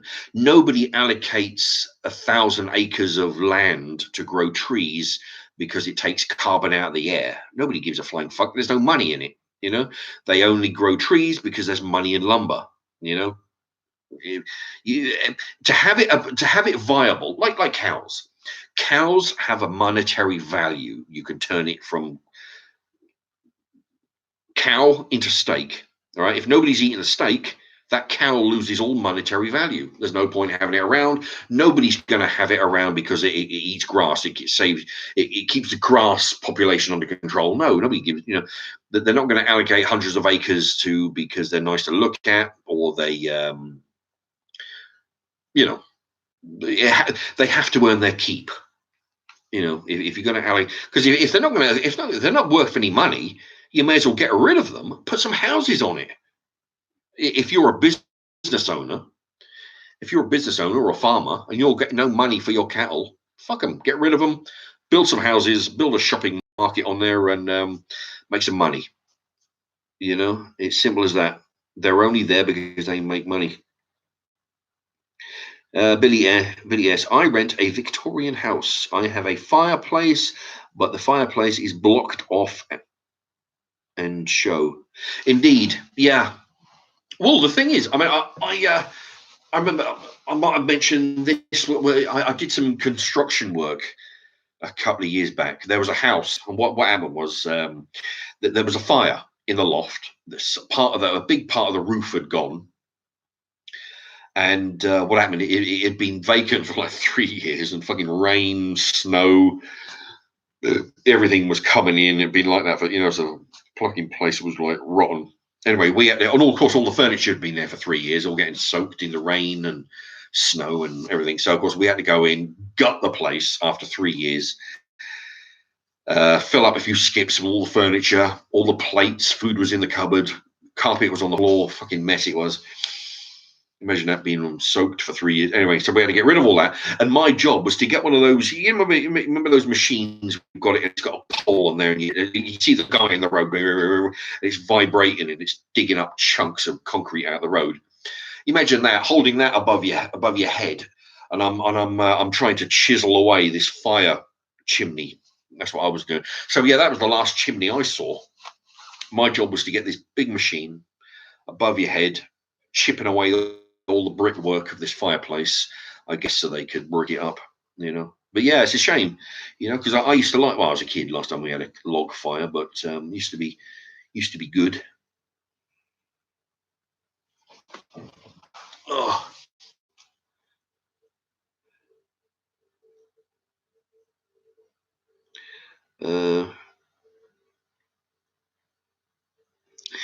Billy S. Can't burn coal and wet wood from 2021. It's a new law. Well, yeah, burning wet wood would be a problem anyway. You need to have it seasoned. But yeah, I can imagine. They put a stop on. I mean, where would you buy coal nowadays? Assuming you could get hold of it. But yeah, I can imagine them cutting. Not allowing wood fires.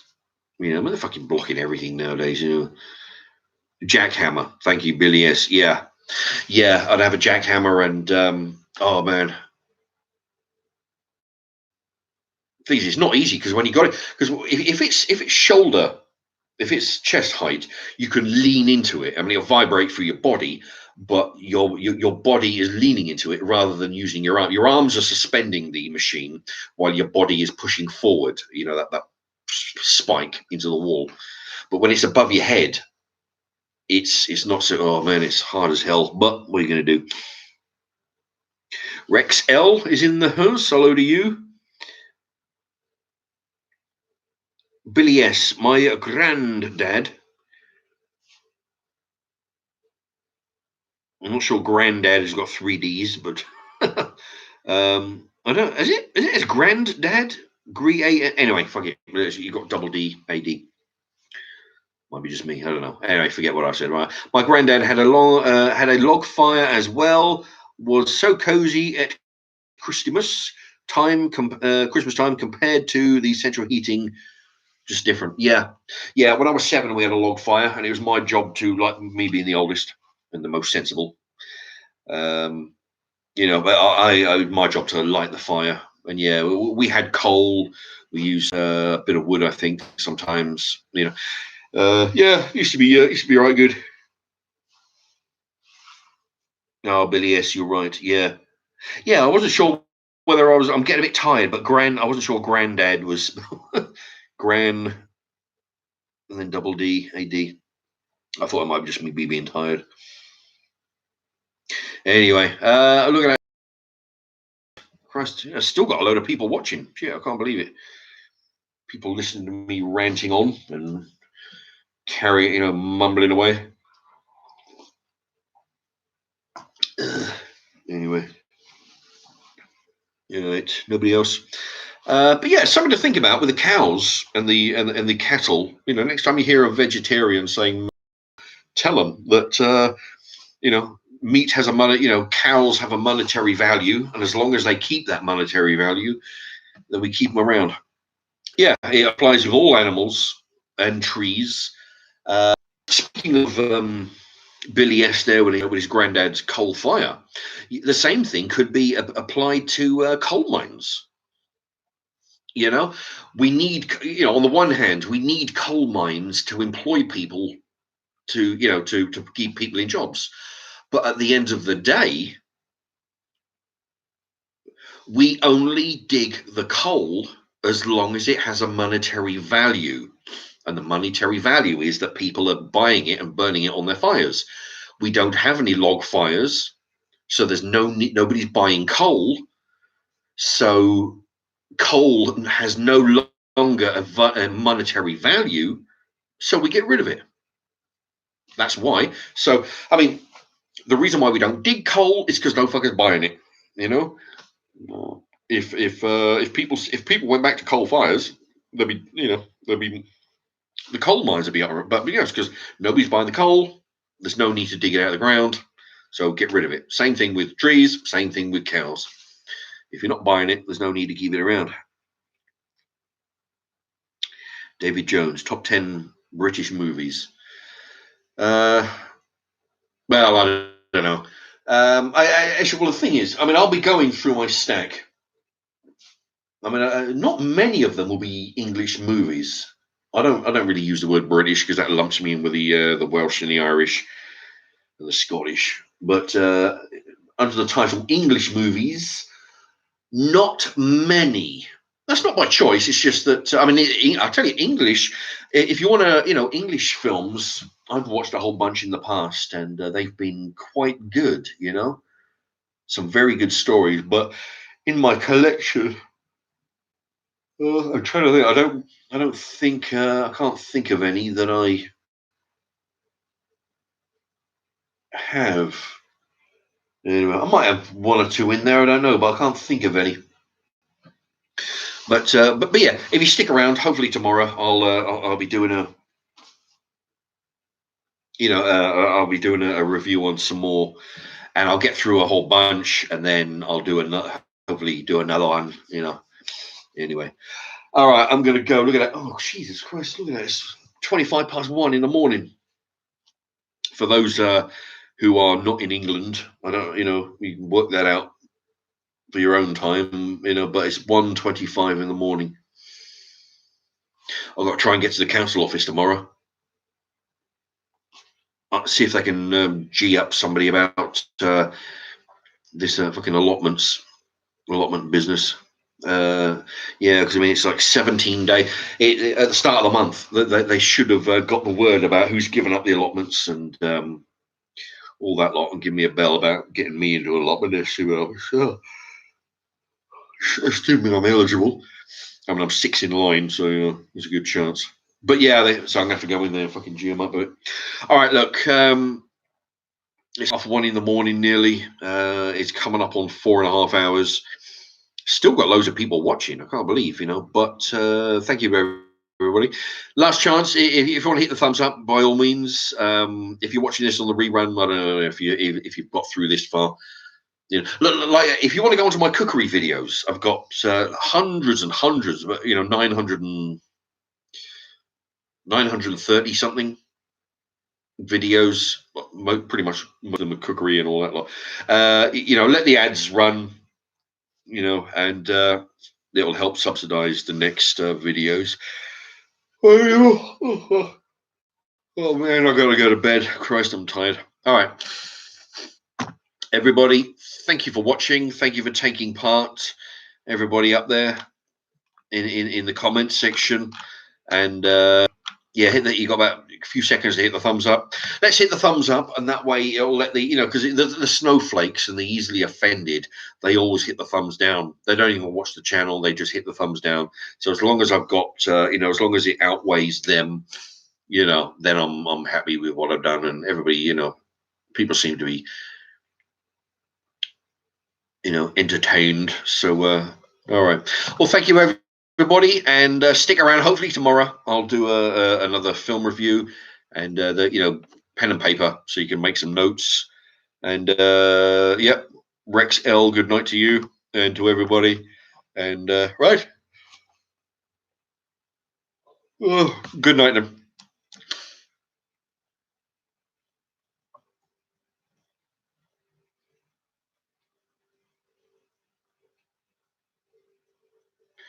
And I think we're off. Not certain. My